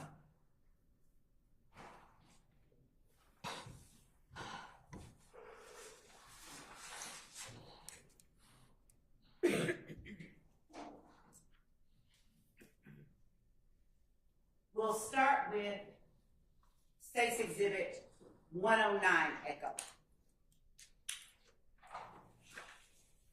Would you look at the area depicted in State's Exhibit without?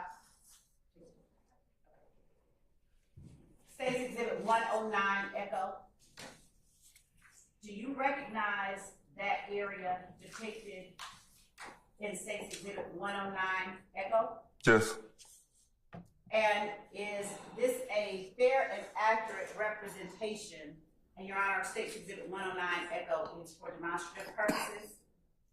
Is this a fair and accurate representation of the way that this area looked around the time that you are describing working that extra job at Compound? Yes. April 25th? Yes. And is this a accurate Google image depiction of that area? Yes. Your Honor, for demonstrative purposes, the state tender State's Exhibit 109 echo. Gentlemen, lady, any objections to State's 109 echo? No. All right. State's 109 echo is admitted. You may publish as you see fit. Thank you, Your Honor. We'll go next to what's already been admitted as State's Exhibit 3 echo. Do you recognize the area depicted in State's Exhibit 3 echo? Yes. And is State's Exhibit 3 echo an accurate Google image of the way that the area depicted in 3 echo looked on April 25th, 2015? Yes.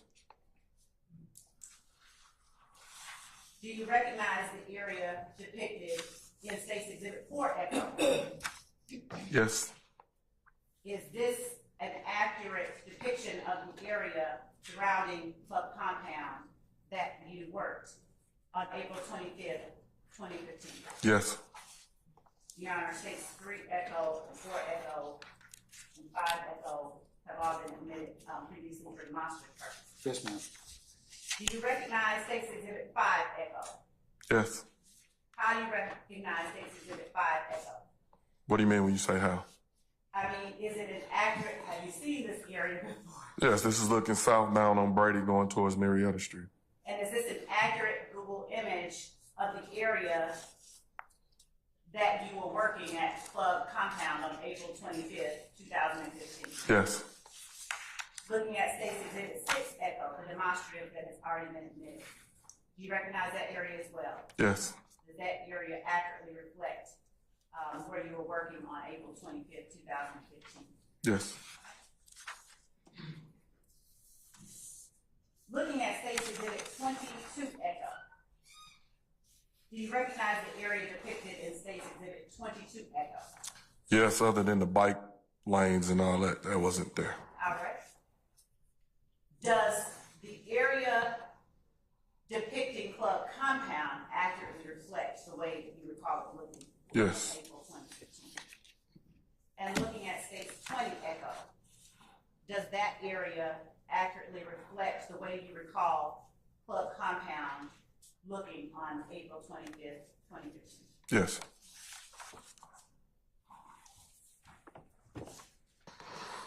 And again, Your Honor, with the exception of 109 Echo, the others have all been admitted previously. Okay.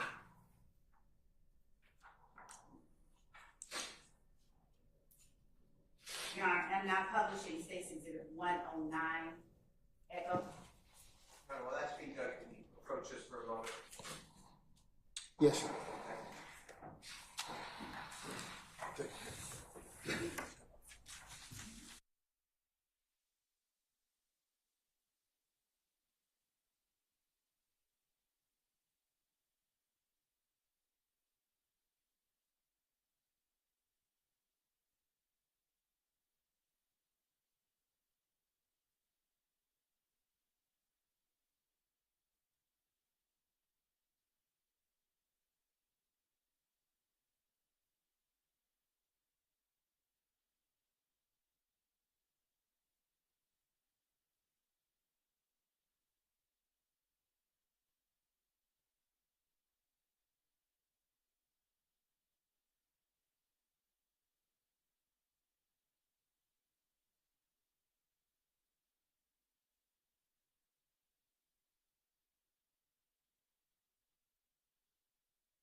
you look at it and compare and tell the jury whether that is an exact replica of 5E? This appears to be an exact replica of 5E. Using that replica, would you please draw on it where it was that you were and put it neatly in the was? And what did you do as you stood in that area? I helped pull traffic with one of the valet workers. Now, how did you help pull traffic? What were you doing? As people would pull up, they would tell them the price for parking, whether they wanted to pay it or not. If they were going to pay it, they would jump out the car, they would jump in their car, they would move it. I would help them keep pulling the traffic, keeping it moving. And where were the valet parking the cars? They got a different lots way down here, and that they would basically keep people from walking, so they would run the car down there and then run back, or they had different runners, and then they had the valets that were taking the money. All right. During the first couple of hours, was the crowd heavy, medium, light as you? It was packed. And did you have any trouble? Did you have any altercations or anything that you had to attend to? No.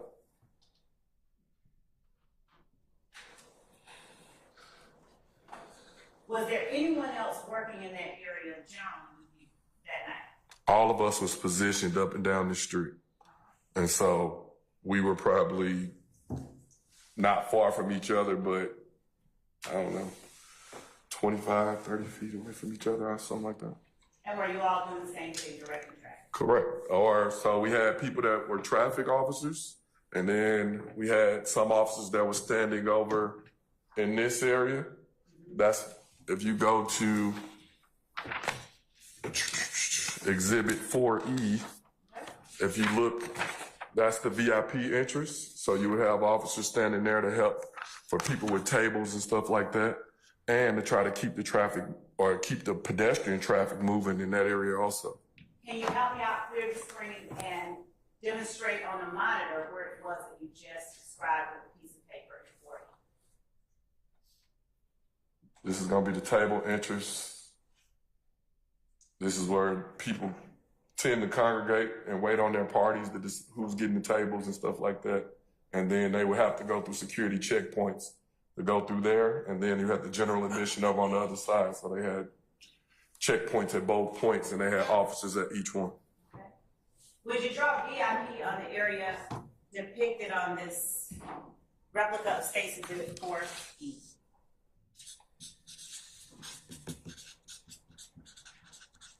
Right. And for the record, is the drawing that you just made the markings on an exact duplicate of State's Exhibit 4E? Yes. Thank you. Now, is this area of the compound located at 1008 Brady Avenue? Yes. And is that in Fulton County? Yes. Now, when did you first learn that Lil Wayne was set to appear? Probably days prior. Did you get any particular instruction days prior as it related to the job that night? No. He's all right. I'll overrule the objection. When you first arrived, and Your Honor, I'm asking the next question not for the truth of the matter, but for its effect on the listener, were you given any instructions? Basis. Objection to the speaking commentary, the basis of the question. All right, I'm going to sustain the question. Just go ahead and pose it now. When you arrived on April the 25th of 2015, were you given any particular instructions as it related to the Lil Wayne appearance at the compound? Offered not for truth, but for the effect on the listener. All right, then. On both bases, Mr. Sharp as well as Mr. Adams. You can answer the question. Were you given any particular instructions? Yes, every night when we get there, they would give us instructions on what was going on or different stuff like that. This particular night, did you receive any particular instructions? Yes. What were they? That if any, based on the turmoil between... Not based on. I sustain the objection, Mr. Foreman. I don't need you to say based on anything. I just need to know what instruction you were given. If it... Objection, Your Honor. Overruled, sir. Just the instruction that you were given. If anyone from YSL arrived at the club that night, they were not to be allowed inside the club. Now, did you convey to, and was this instruction given to you by the club owner? Yes, and the supervisor over us.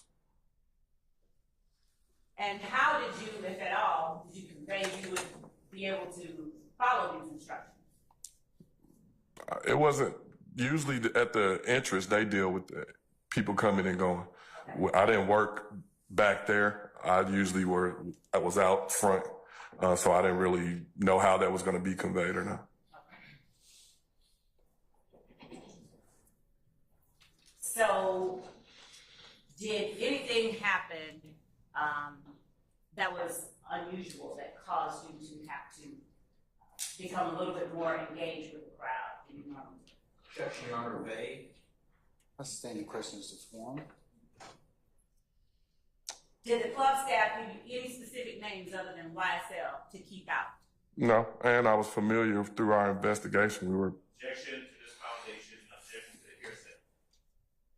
Madam? He's talking about his own personal knowledge, not what somebody told him. I'll overrule the objection. You may.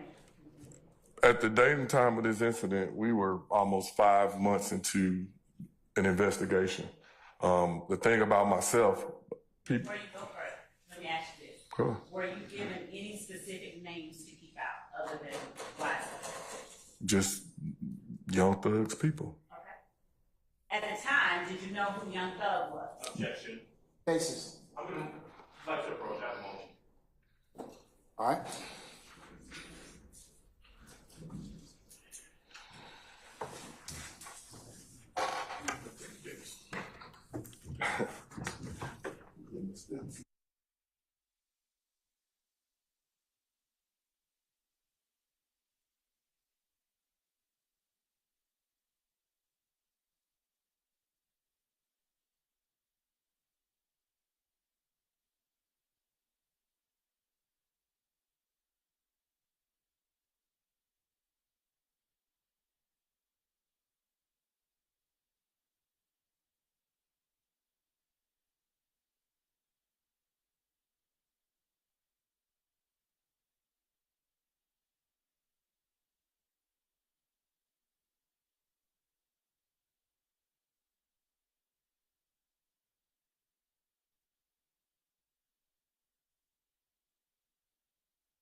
Huh?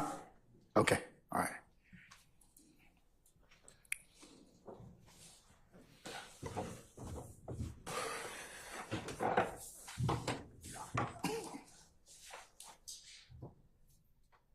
Retired Detective Dennis, on April the 25th of 2015, had you heard of Young Thug? Yes. All right. Did you recognize him on sight? Would you recognize him by sight? Yes. Had you heard of his music? Yes. Had you listened to his music? Yes. Had you ever met him personally? No.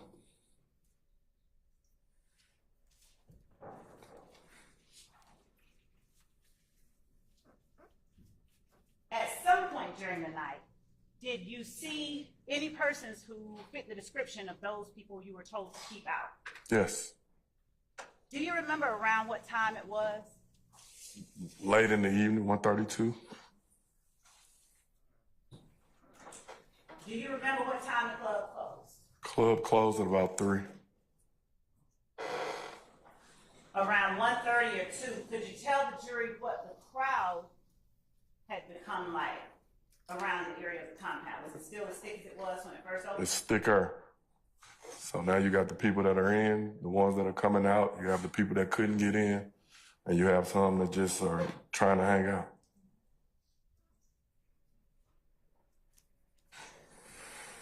When was it that you first noticed, in terms of what it was that was happening, people that caused you to be on alert? Well, I'm always on alert as a police officer, but with the background into everything that was going on, and while pulling traffic, a vehicle pulled up. And when the vehicle pulled up, anytime I deal with guys that I know from work, I call them by their government name.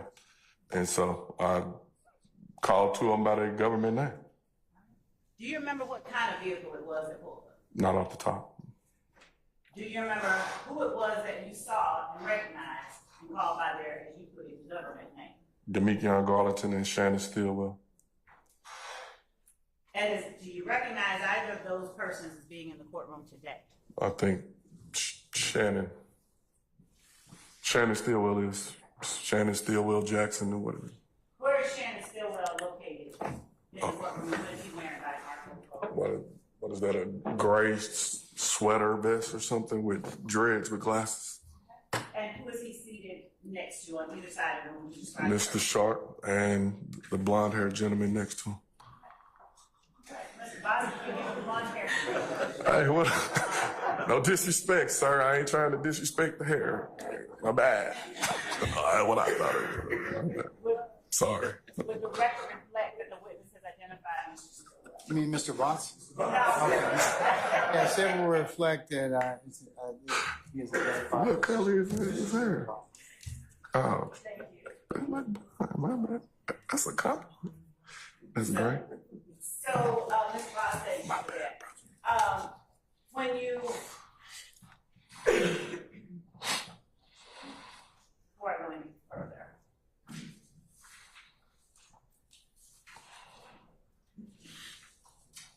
were Mr. Garlington and Mr. Stillwell the only 2 people in the car that you saw? No.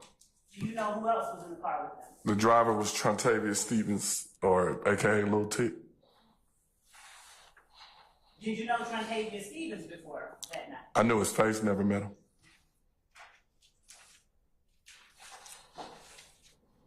Do you recall whether they were the only car that you needed to pay attention to at the time that you noticed them? Was that the only car? No, it was a entourage of cars. It was several cars. And how do you know, how are you able to make that determination it's an entourage of cars as opposed to just individual cars? Because it seemed as if they were all following each other. I stand objections to form. Better yet, describe how the cars were traveling. They were all traveling southbound on Brady. If you go to Exhibit 5E,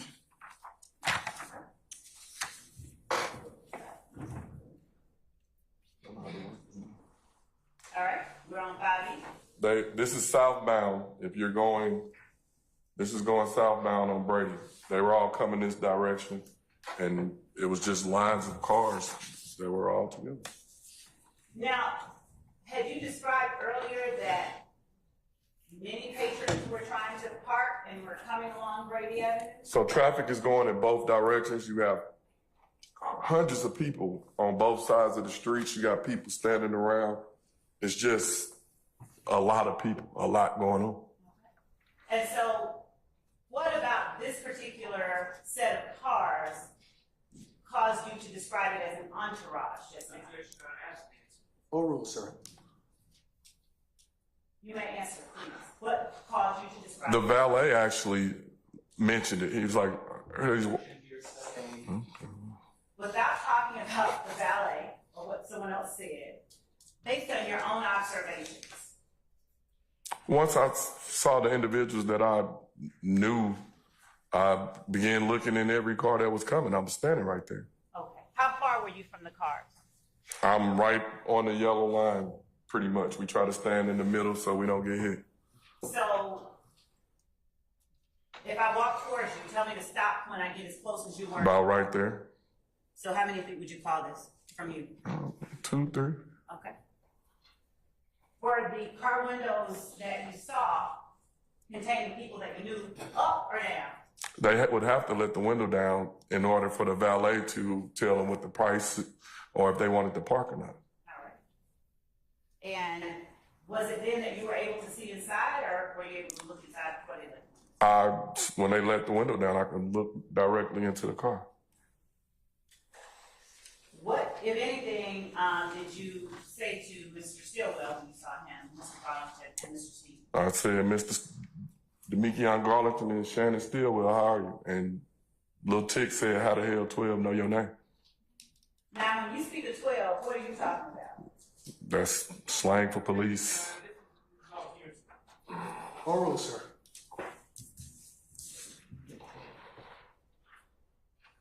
And did you say anything else? I did not. What happened after you called their names? They just looked. They didn't really say anything. Did you give any instructions? Have a good night. What happened next?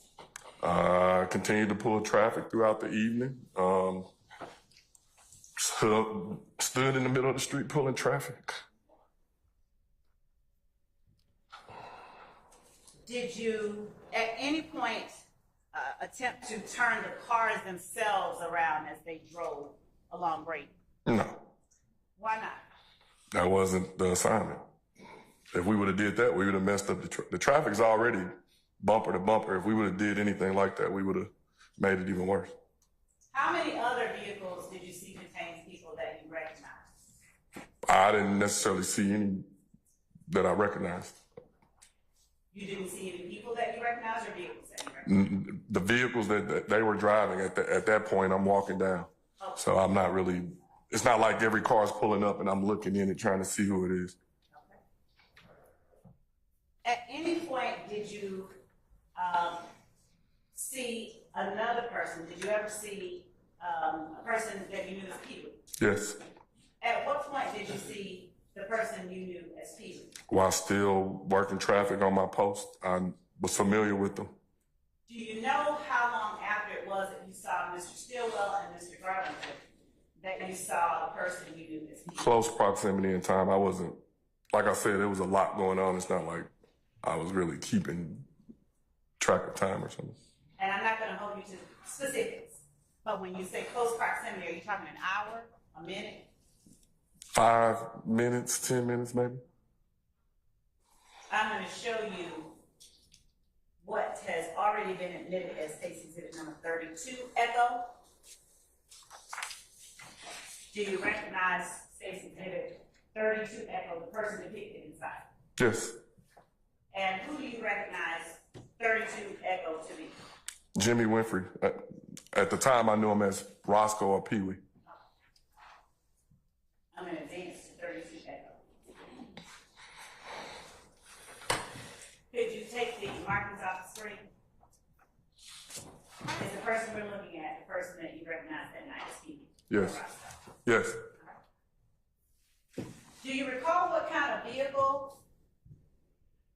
Mr. Winfrey was in that night? Later that night, I saw him he was in a white Camaro. Now, Camaros, are you familiar with those cars? I know cars a little bit. All right. Do you know what particular model of Camaro he was in? Not at that time. Later on, I learned what model. Did you see anyone else later on that you recognized that night? Yes. Who? Walter Murphy. Now, how did you come to see Mr. Murphy? So, as the night is progressing, while on post, another officer basically asked us to come down by where the tour buses was parked at. As we got down there, I seen a green Explorer parked. If you go to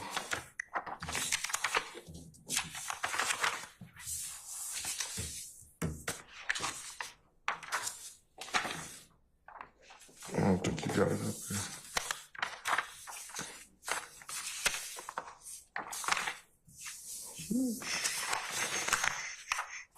You don't have the picture, but if you look at Exhibit 5E, or if you can pull that up.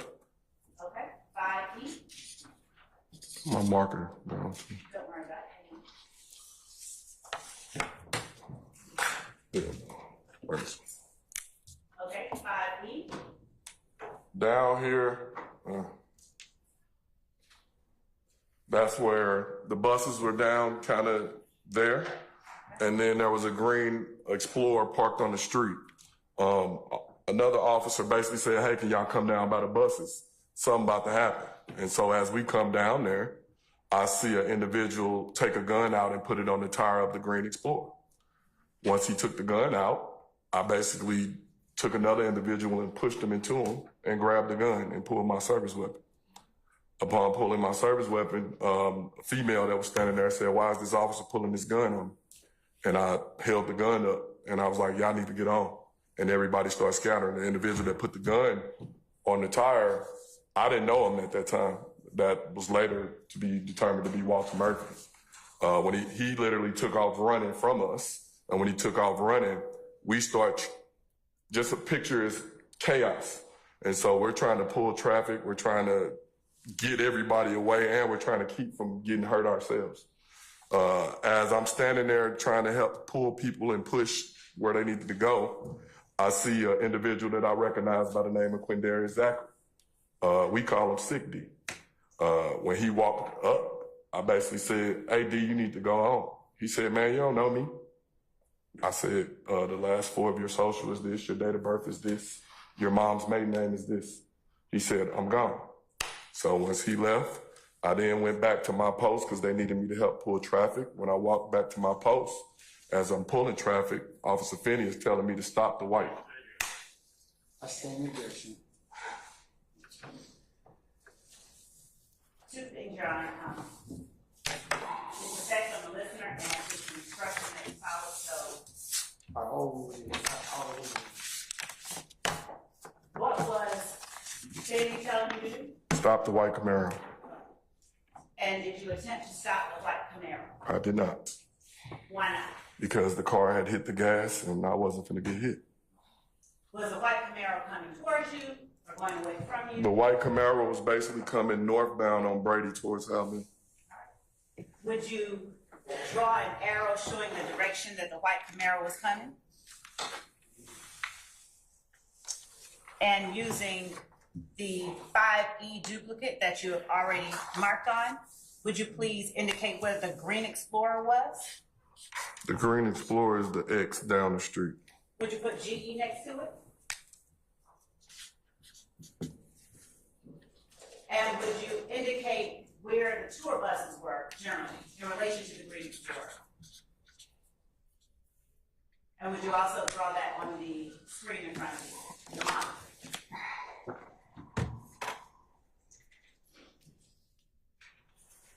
It's next to the building though. Okay.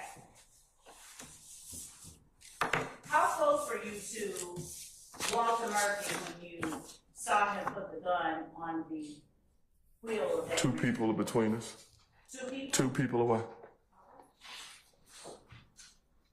Did you see who was inside the green explorer who had driven there? I saw who was standing outside of the Green Explorer. Who was standing outside the green explorer? One of Young Thug's sisters. I don't, either Dora or Dolly. I don't know them apart. How did you know that it was one of his sisters? From previous investigation. Now, I'm going to show you what has been already admitted as State's Exhibit 6, Charlie, State's Exhibit 11,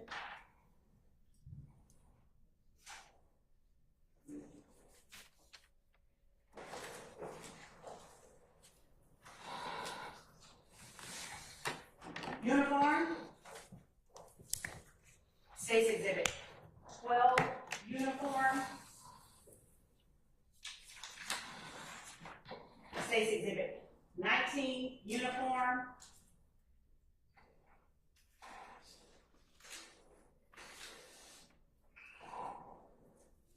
State's Exhibit 5, Charlie, and I'm going to ask you if you recognize the people depicted, and we'll start with State's Exhibit 6, Charlie. You said, do I recognize them? Yes. Yes. All right.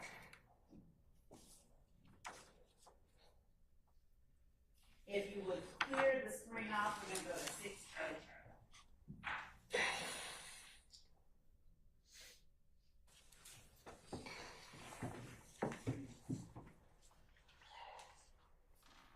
All right. Who is it that you recognize in State's Exhibit 6, Charlie, depicted on the screen right now? The front person is Antonio Sledge, aka Moontunk. The individual behind him is Walter Murphy, aka DK. I don't know. DK on the screen.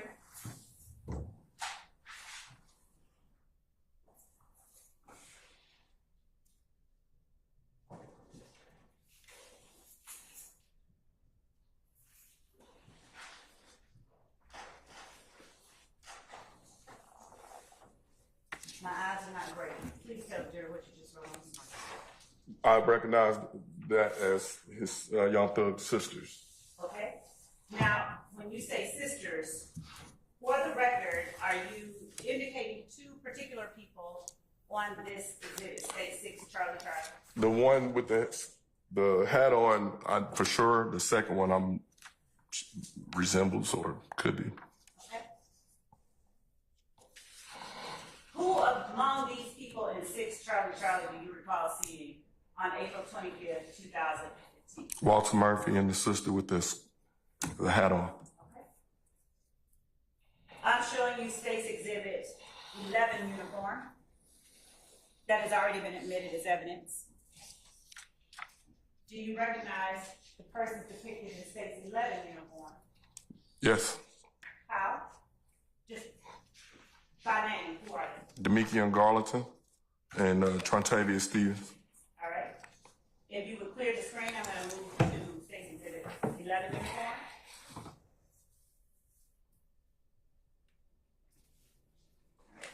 Which person do you recognize as, after you clear the screen?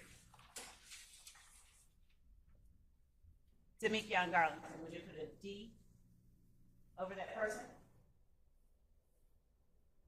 And Trontavia Stevens. T. Thank you. And are those the same two people that you saw in the vehicle with Mr. Stilwell? Yes. Showing you State's Exhibit 12 uniform that's already been admitted as evidence. Do you recognize the people depicted in the 12 uniform? Yes. Who do you recognize as to be? Antonio Sledge, Shannon Stillwell, and Trontavia Stevens. Advancing the slide to 12 uniform, would you clear the screen and tell the jury who it is that you recognize as each one of those persons? Antonio Sledge, is that what you're writing on the screen? Yes.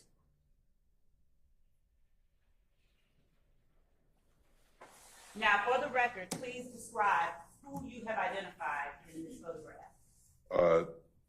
Antonio Sledge, aka Moontunk, and then Shannon Stillwell Jackson, and then Trontavia Stevens, aka Tick.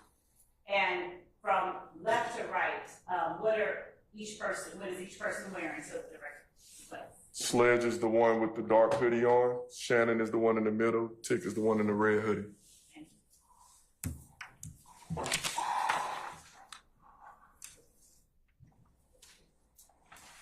Showing you State's Exhibit 19 uniform that has already been admitted as evidence. Do you recognize the people depicted in State's Exhibit 19 uniform? Yes, some of them. All right. Which people do you recognize in 19 uniform? Quindarius Zachary, Walter Murphy, and Trontavious Stevens. As we look at 19 uniform, hold on, I'm going to expand it just a little bit.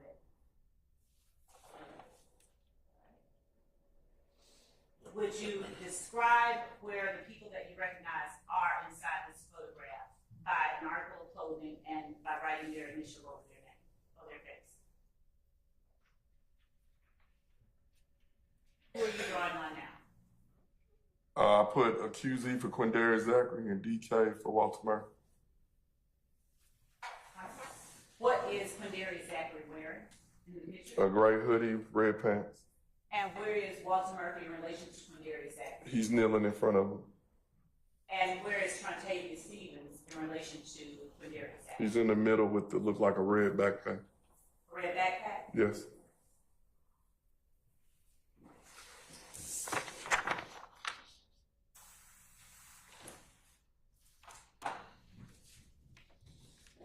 What happened after, at what point rather, was it that you saw and spoke to Mr. Zachary in relation to the time that you saw the person you called Pee Wee? How many minutes after? Zachary? Yes. I saw Pee Wee earlier in the night. At this point, I didn't see Pee Wee. So approximately how long after you saw Pee Wee was it before you saw Zachary? Could have been 30 minutes, could have been an hour, I'm not sure. Was Zachary on foot or inside the car? I saw him on foot. Who else did you see on foot? Walter Murphy.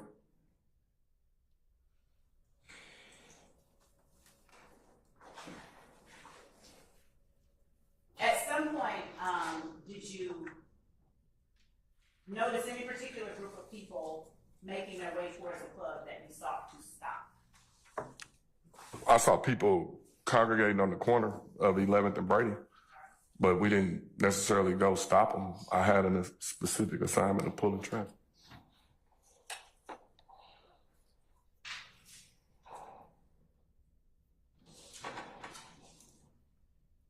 At the time that you first saw Mr. Stillwell, Mr. Garlington, and Mr. Stevens, do you know whether or not Lil Wayne had come out of the compound? No clue. Do you know whether or not his tour buses had left? They had not. Were you paying attention to the point at which Lil Wayne came out of the compound? Not at all. Wasn't my assignment. I'm going to show you what has already been admitted as State's Exhibit 30 Echo.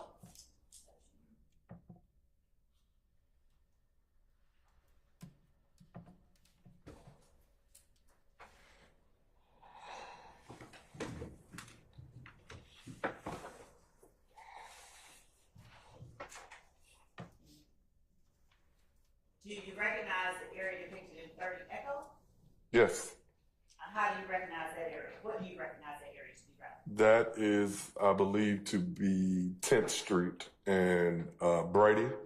And that's where the valet would take some of the cars and different parking and stuff is going on right there. How far from that area were the tour buses when you recognized people walking towards them? Not far.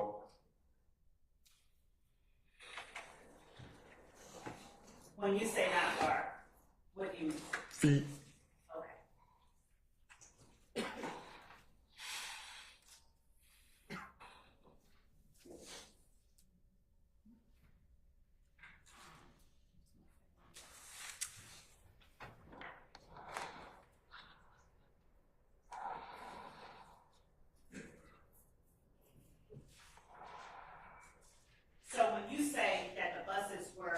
feet away. Do you recall exactly where they were parked? From my recollection, if we can go to one of those other pictures.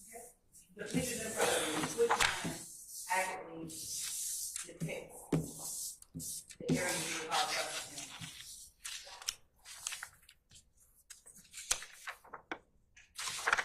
in? 3E or 5E is probably going to be the best picture. And if you look where, if you can pull it up.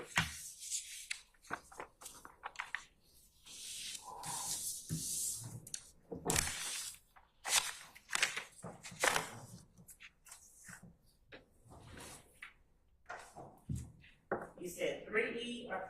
Which one is it? Either one. They're the same, I think. We'll go back. We're going to go back.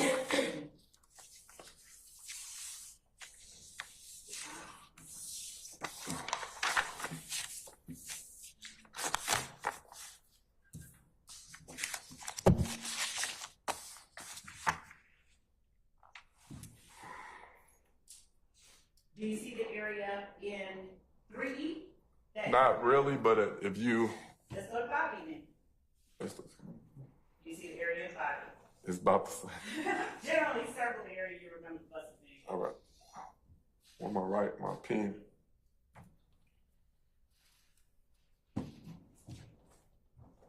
I need my pen.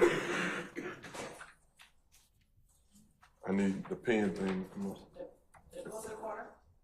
Go to the what? Bottom corner. Oh, all right.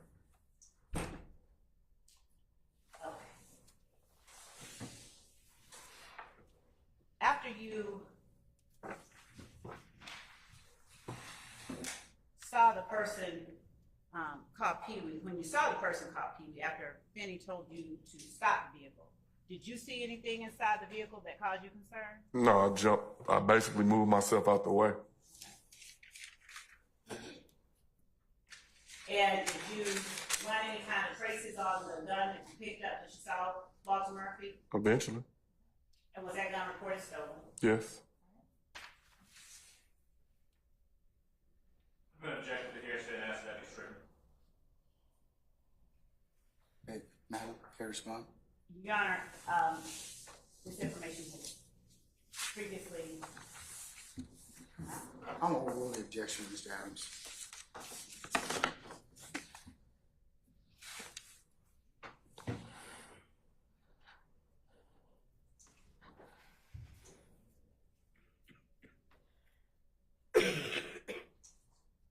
At some point later on in the night, tell the jury what happened after you saw Mr. Jeffery and had observed the person you called Pee-wee, DK, and both sisters. Everybody pretty much started going on their way. And then at that point, it was the end of the night. So we were trying to pull traffic to get everybody out. Like I said earlier, it was kind of chaotic. When Officer Finney basically was down the street saying, stop that car, I couldn't really hear what he was saying. And once I did hear what he was saying, the driver, I didn't necessarily know who was driving. But when he hit the gas, of course, I moved out the way.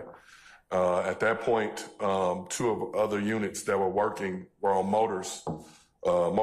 So they literally gave the bus an escort away from the compound so that they can go. Once they gave them the escort away, we're still dealing with the traffic and everything that's going on.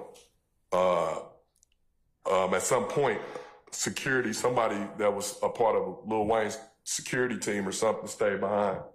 And he came running out to where we were standing. It was like they're shooting. Without saying what he said, can you tell the jury approximately how long it was after Lil Wayne's bus left that you saw a member of his security detail come out and speak? 15, 20 minutes maybe.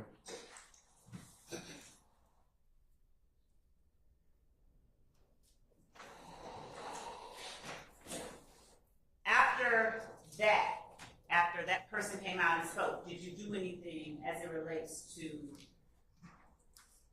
Lil Wayne, the people who weren't allowed in, anything at all that night? At that point, everybody's going their own separate ways. We are dealing with the crowd. The two officers that gave the escort are friends of ours. So of course, when we heard about shooting, we called to check on them. They weren't answering, so we started getting worried about our fellow officers. Eventually, they pulled back up to the location. How long after they left was it that they pulled back up to the location? I'm not sure. Probably 30 minutes, 40 minutes, something like that. And by this time, is it the 26th or is it still the 25th of April? It's the next day, but it's still the same night, basically. It's after midnight. And who were those two officers that you knew? Do you recall? Sergeant Wade Burris and Al Watkins.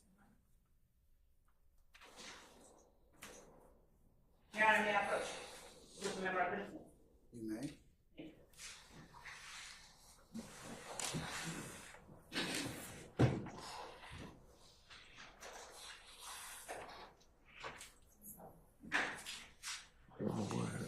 Do I need to go?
Just wanted to recap.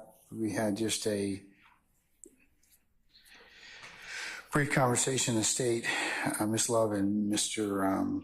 Apt, in terms of scheduling, where the court just asked a little bit about what time or what we would go till to today. I indicated that we'll probably stop somewhere around between 5 and 10 after 5. We'll call it a day for today. So, and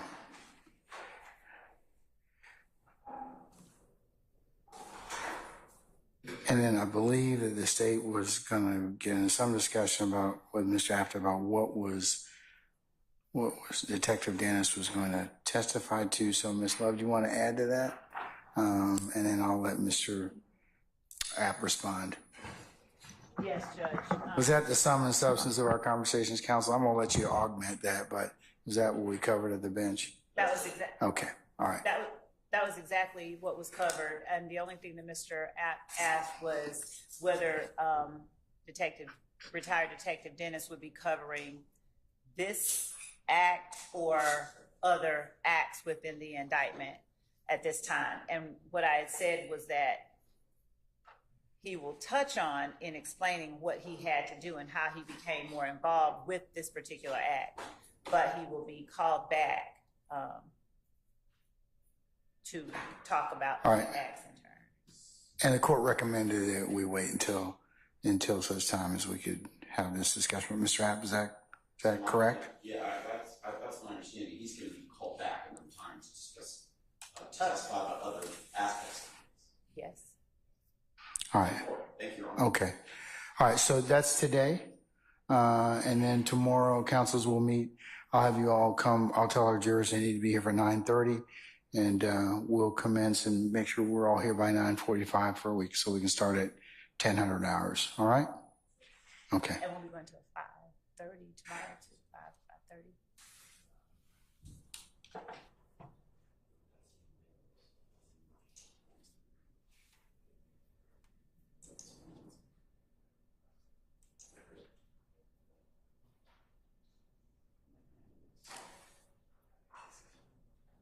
We'll see how things go. On the late start date, it'll be somewhere between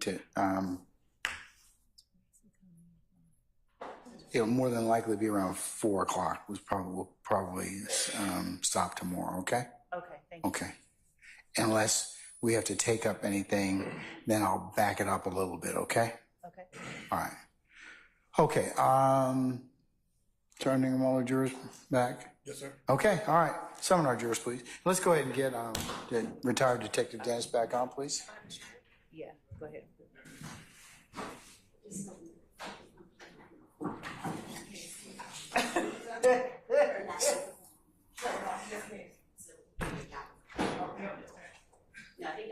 I turned it off when I spoke.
All right, ladies and gentlemen, please be seated. All right, thank you, Sergeant Ingram. All right, madam, you may recommence the examination. Thank you, Your Honor. I'm just going to say Detective Dennis for short for now, okay? That's fine. I'm going to show you what has already been admitted as State's Exhibit 27 Echo, and it is also on the screen to your left and behind you. Do you see in 27 Echo the area where the bus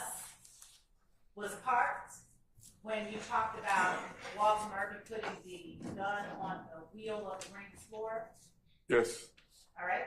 I'm going to hand you another exhibit, also labeled 27 Echo. Is this an exact duplicate of State's Exhibit 27 Echo that's already in there? Yes.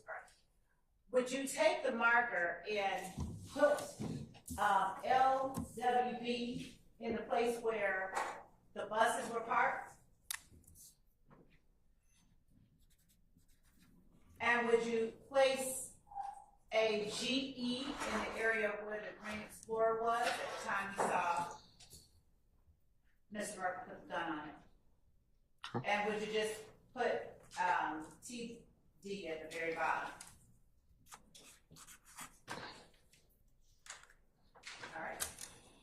And would you do on the screen what you drew on the duplicate of State's Exhibit 27? Draw on the screen.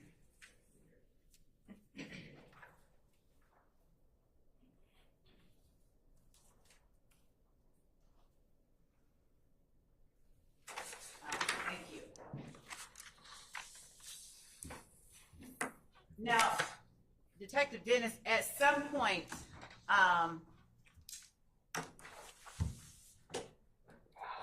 that night, did you know you were going to have to end up being involved in a shooting? Me? You. No. During the time that you had worked the compound the previous 10 years, had you had to investigate further incidents like the one that occurred on April 26th? I stand in objection. Withdraw, thank you. At some point after the early morning hours of April the 26th, did you have to write a report, incident report of this event? I did. What occurred that caused you to need to write an incident report? Because the incident, basically, once I got home or that morning, I look at social media like everybody else. I'm looking at TMZ, and I see the story about the bus being. I stand in objection. All right.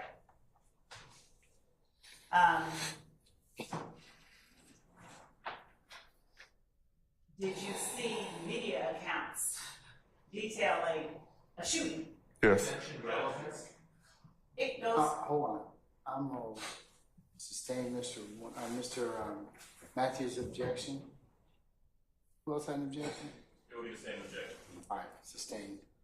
You can rephrase. Thank you. Why did you write a report? Because once I was aware of the situation that was going on and the shooting of the bus, I made contact with the supervisor from the Zone 2 precinct where when Sergeant Burris called to check on to see if there was a shooting, I reached out to the supervisor to find out who was it on, in the city of Atlanta or somewhere else. I was made aware that the incident was not on the city of Atlanta, but they were actually in Cobb County. Okay. So ordinarily, do you do incident reports related to crimes that occur in Cobb County? No. So why is it that you ultimately ended up writing a report on this incident? Because I knew that Cobb County would not be familiar with everything that was going on. To them, it would just be another random shooting. Okay. Now, when you say to them it would be another random shooting, had you prior to April 25th and 26th of 2015 been working on any other related matters or shootings related to the persons you recognized that night? Oh, yes. All right. And was that in your capacity as a detective with the gang unit? Yes. Yes.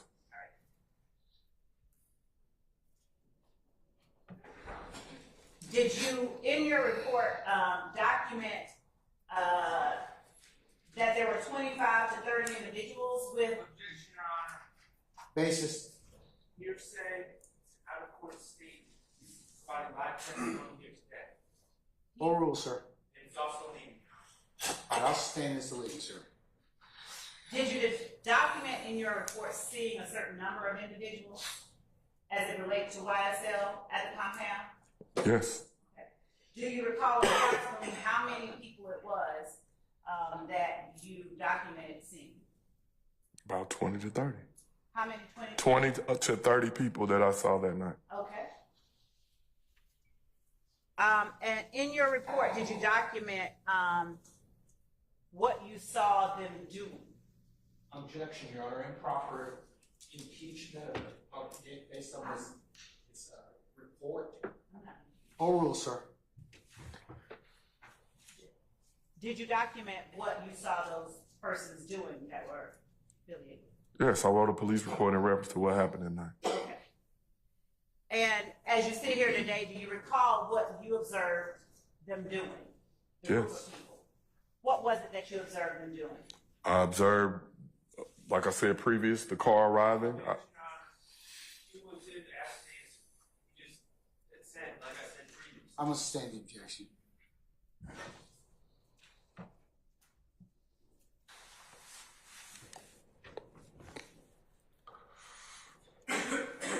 Before seeing the people you recognized, specifically Mr. Stillwell, Mr. Garlington, Mr. Stevens, how would you describe the general atmosphere of the crowd as you observed it?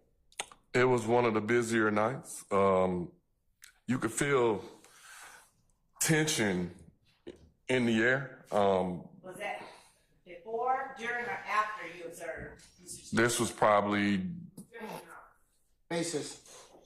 Just in the face of the questions she said before they showed up. What's the base for your objection, sir? Ask the answer. Overruled, sir. I'm going to object. That's speculation. I don't know what tension in the air is. I'll sustain as to form. You can rephrase.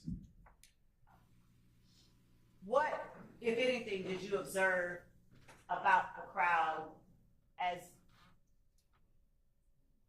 it relates to the demeanor of the crowd before seeing Mr. Stillwell, Mr. Garlington, and Mr. Stevens? It was pretty much a typical night. Like, it's an inner city nightclub. There was a lot going on. There was a lot of people doing a lot of different things. The whole thing for us was, like I do every Saturday night, is try to keep the peace and make sure everybody have a good time and make sure I go home safe as well.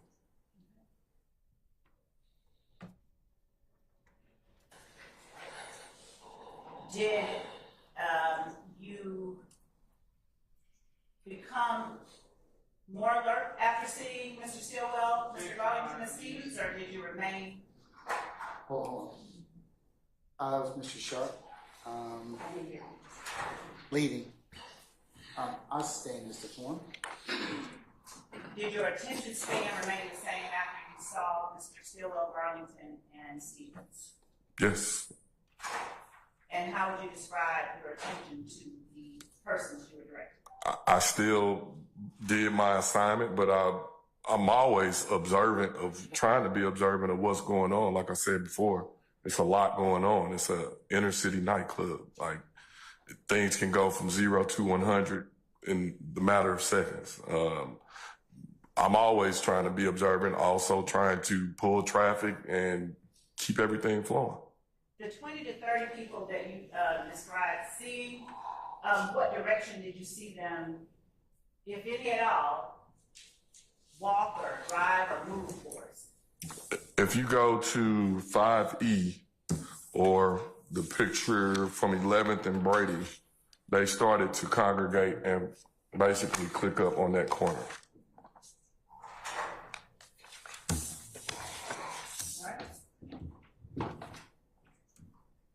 All right, 5E is on the screen. And if you would, using the 5E that you previously drew on over here, don't get them mixed up. Thank you. Put 20 to 30 at the location you say they begin to congregate, and then also draw that on the screen.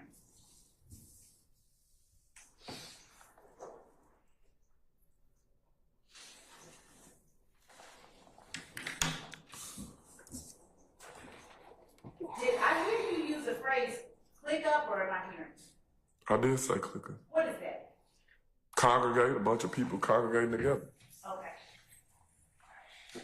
And can you describe on the screen, draw on the screen, the direction you saw them beginning to travel?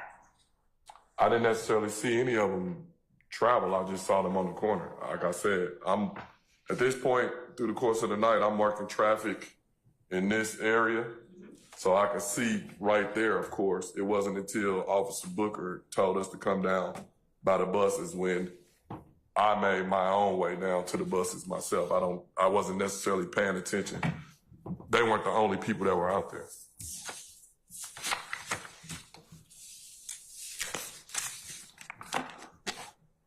Did you instruct them to do anything? No. Earlier in the night when I saw Mr. Winfrey, we shook hands. And I said, good to see you, good to see you. I was like you got some sense and keep going. Did anyone with you instruct the group to keep moving? Not that I know of. Do you recall writing in your report of advising the group to keep moving? If I can see my report, been about 9 years.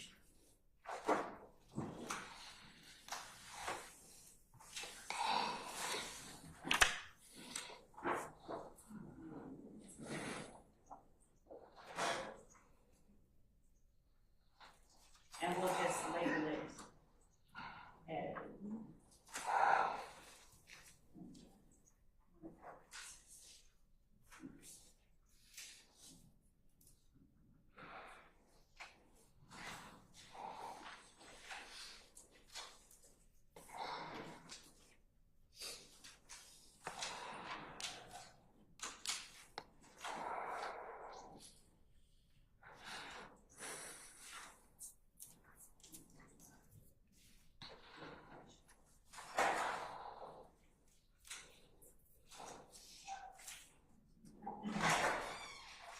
showing you what has been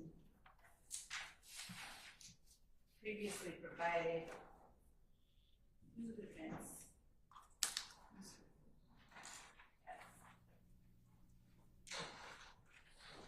And for purposes of the record, I'll label this not for admissions, just for refreshing recollection, as 113 Echo Romeo.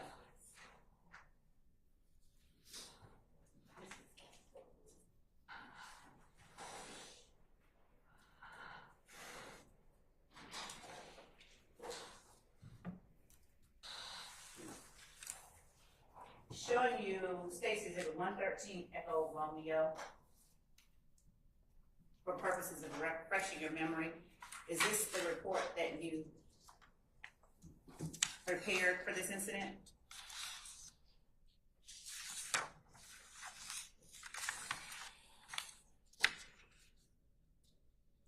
Yes. And what was the incident number of the report? 15-145-1047. And would you just look to page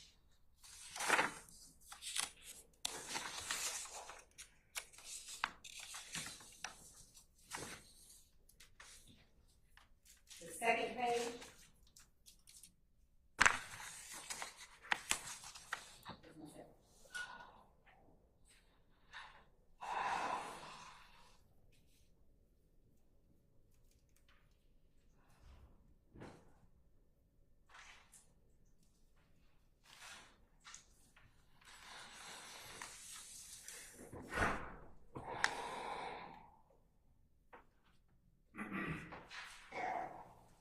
Page 3, middle of the page, about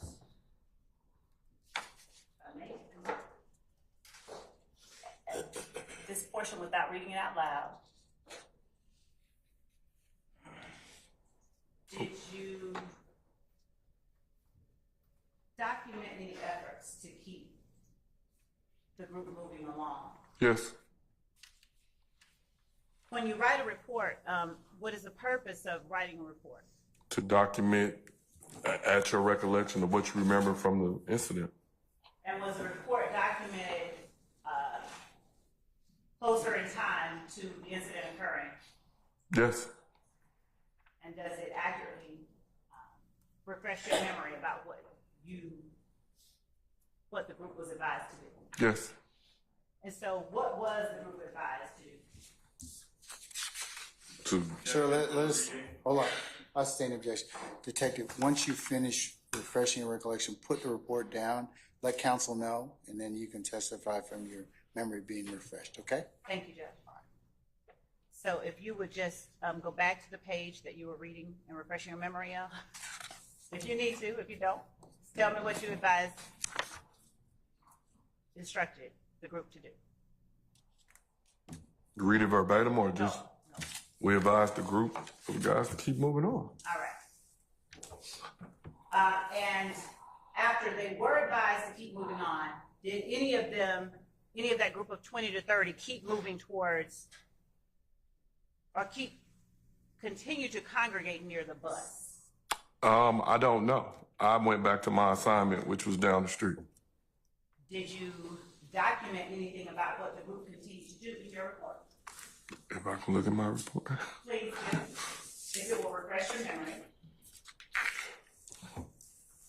I'm going to object to the report. He wouldn't specify that he doesn't know. So anything he puts in his report at this point is going to be hearsay. As it relates to that question. Your Honor, he can refresh his memory. He has said that reading the report will refresh his memory. Yeah, I'll rule the objection. And Hold on. Mr. Matthews, I'm going to overrule the objection, okay? All right.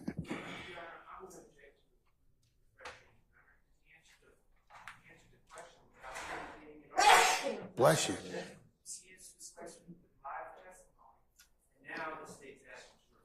Overrule, sir. Detective, once you're finished, though, you need to put the report back down, okay? Yeah, I can take okay. Did you document in your report what the group did, or what members of the group did after being instructed to keep moving? Yes. Has your memory been refreshed as to what they did after being instructed to keep moving? Yes. And what did members of the group do after being instructed to keep moving? Some of the members hung around where the bus was. At that point, I believe Lil Wayne was being walked out to the bus at that point. Like I said earlier, it was utter chaos going on at this point, and we are still working traffic, still trying to keep it calm, still, even with this going on, we still had hundreds of other people out there that we were dealing with. And were the 20 to 30 people you were describing people that you were associating with YSL? Yes.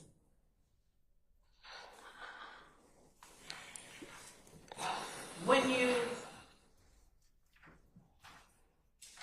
prepared the report of this incident, what did you do with it? What do you mean? Did you reach out to determine who was leading the investigation? I did that before I even did the report. And who was it that you determined was leading the investigation? Detective Racy from Cobb County. Did you do anything in order to assist Detective Racy? Yes. During his investigation? Yes. Would you detail for the jury the steps that you took to assist Detective Racy in his investigation? I reached out to Racy because him being in Cobb County and us being in Atlanta, I knew he wouldn't be familiar with what was going on. I explained to him that I was at the club that night. I explained to him what I do on a day-to-day basis, and also that I was familiar with the individual that was driving a white Camaro. I then went to... Pause for a second. What was it that you explained you did on a day-to-day basis? That I was a gang detective. All right. Go ahead. And you, if you could slow down your account for me just a little bit so the court reporter and I can keep up. Okay. Go ahead. Upon speaking with Racy, I believe that was Monday. I had left a message Sunday for him to give me a call Monday. Once we talked, explained to him what happened, gave him the details of what happened, and it also explained that I believe I knew who was the driver of the Camaro. I just didn't know his government name. And so on Monday, myself and my partner, Lakia Gaither, she's better at finding people, so she started searching. Basis. Is it, I mean, non-responsive? Because he's on direct, so he can testify. Yes. Okay, all right. So, and what else? What's the other basis? Also, his conduct and what he did and what he told Detective Gracie is not relevant to this act. All right, I'm going to overrule that particular objection. I'll sustain the first one now. Okay, so we need to rephrase part of it. Monday, when you spoke of Monday, reaching out to Detective Gracie, is that Monday, April 27th? Yes, I believe. And when you spoke about investigations that you were involved in, generally speaking, what were you investigating? At that time? I'm going to overrule the objection, but before you launch into this next area, it's 10 after. Okay? All right.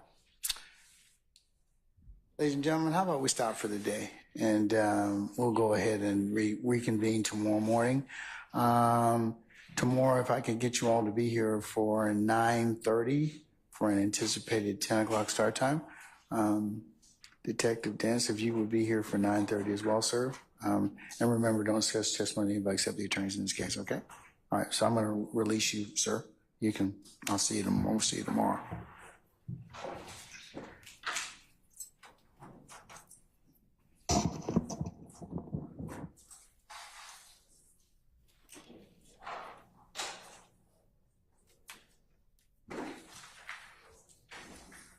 All right, ladies and gentlemen, any ministerial inquiry of me?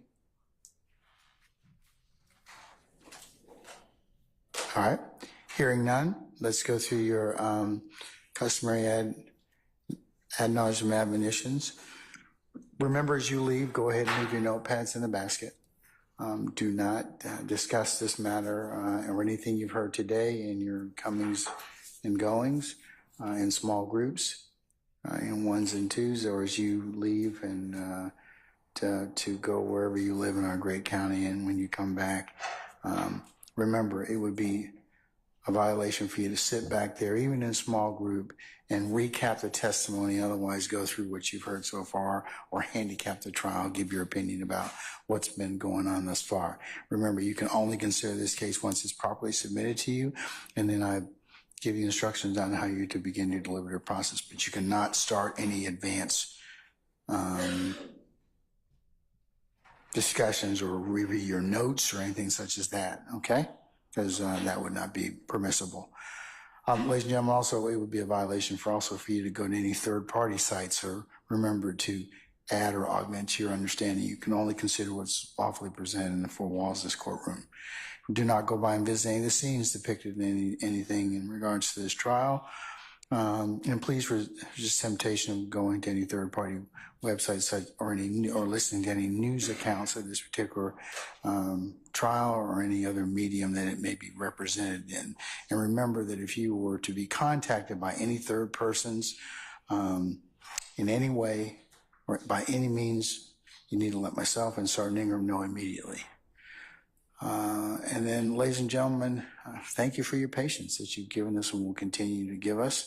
And unless you have any other inquiry of me, ladies and gentlemen, we will see you all in the morning at 9:30 for an anticipated 10 o'clock start time, okay? All right, all rise.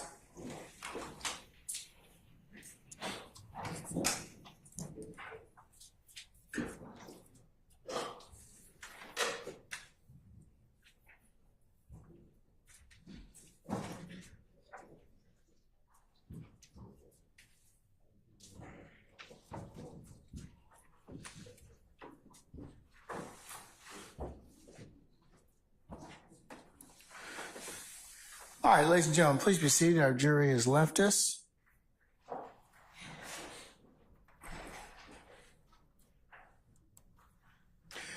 All right, counsel, is there anything I need to be made aware of we need to take up before we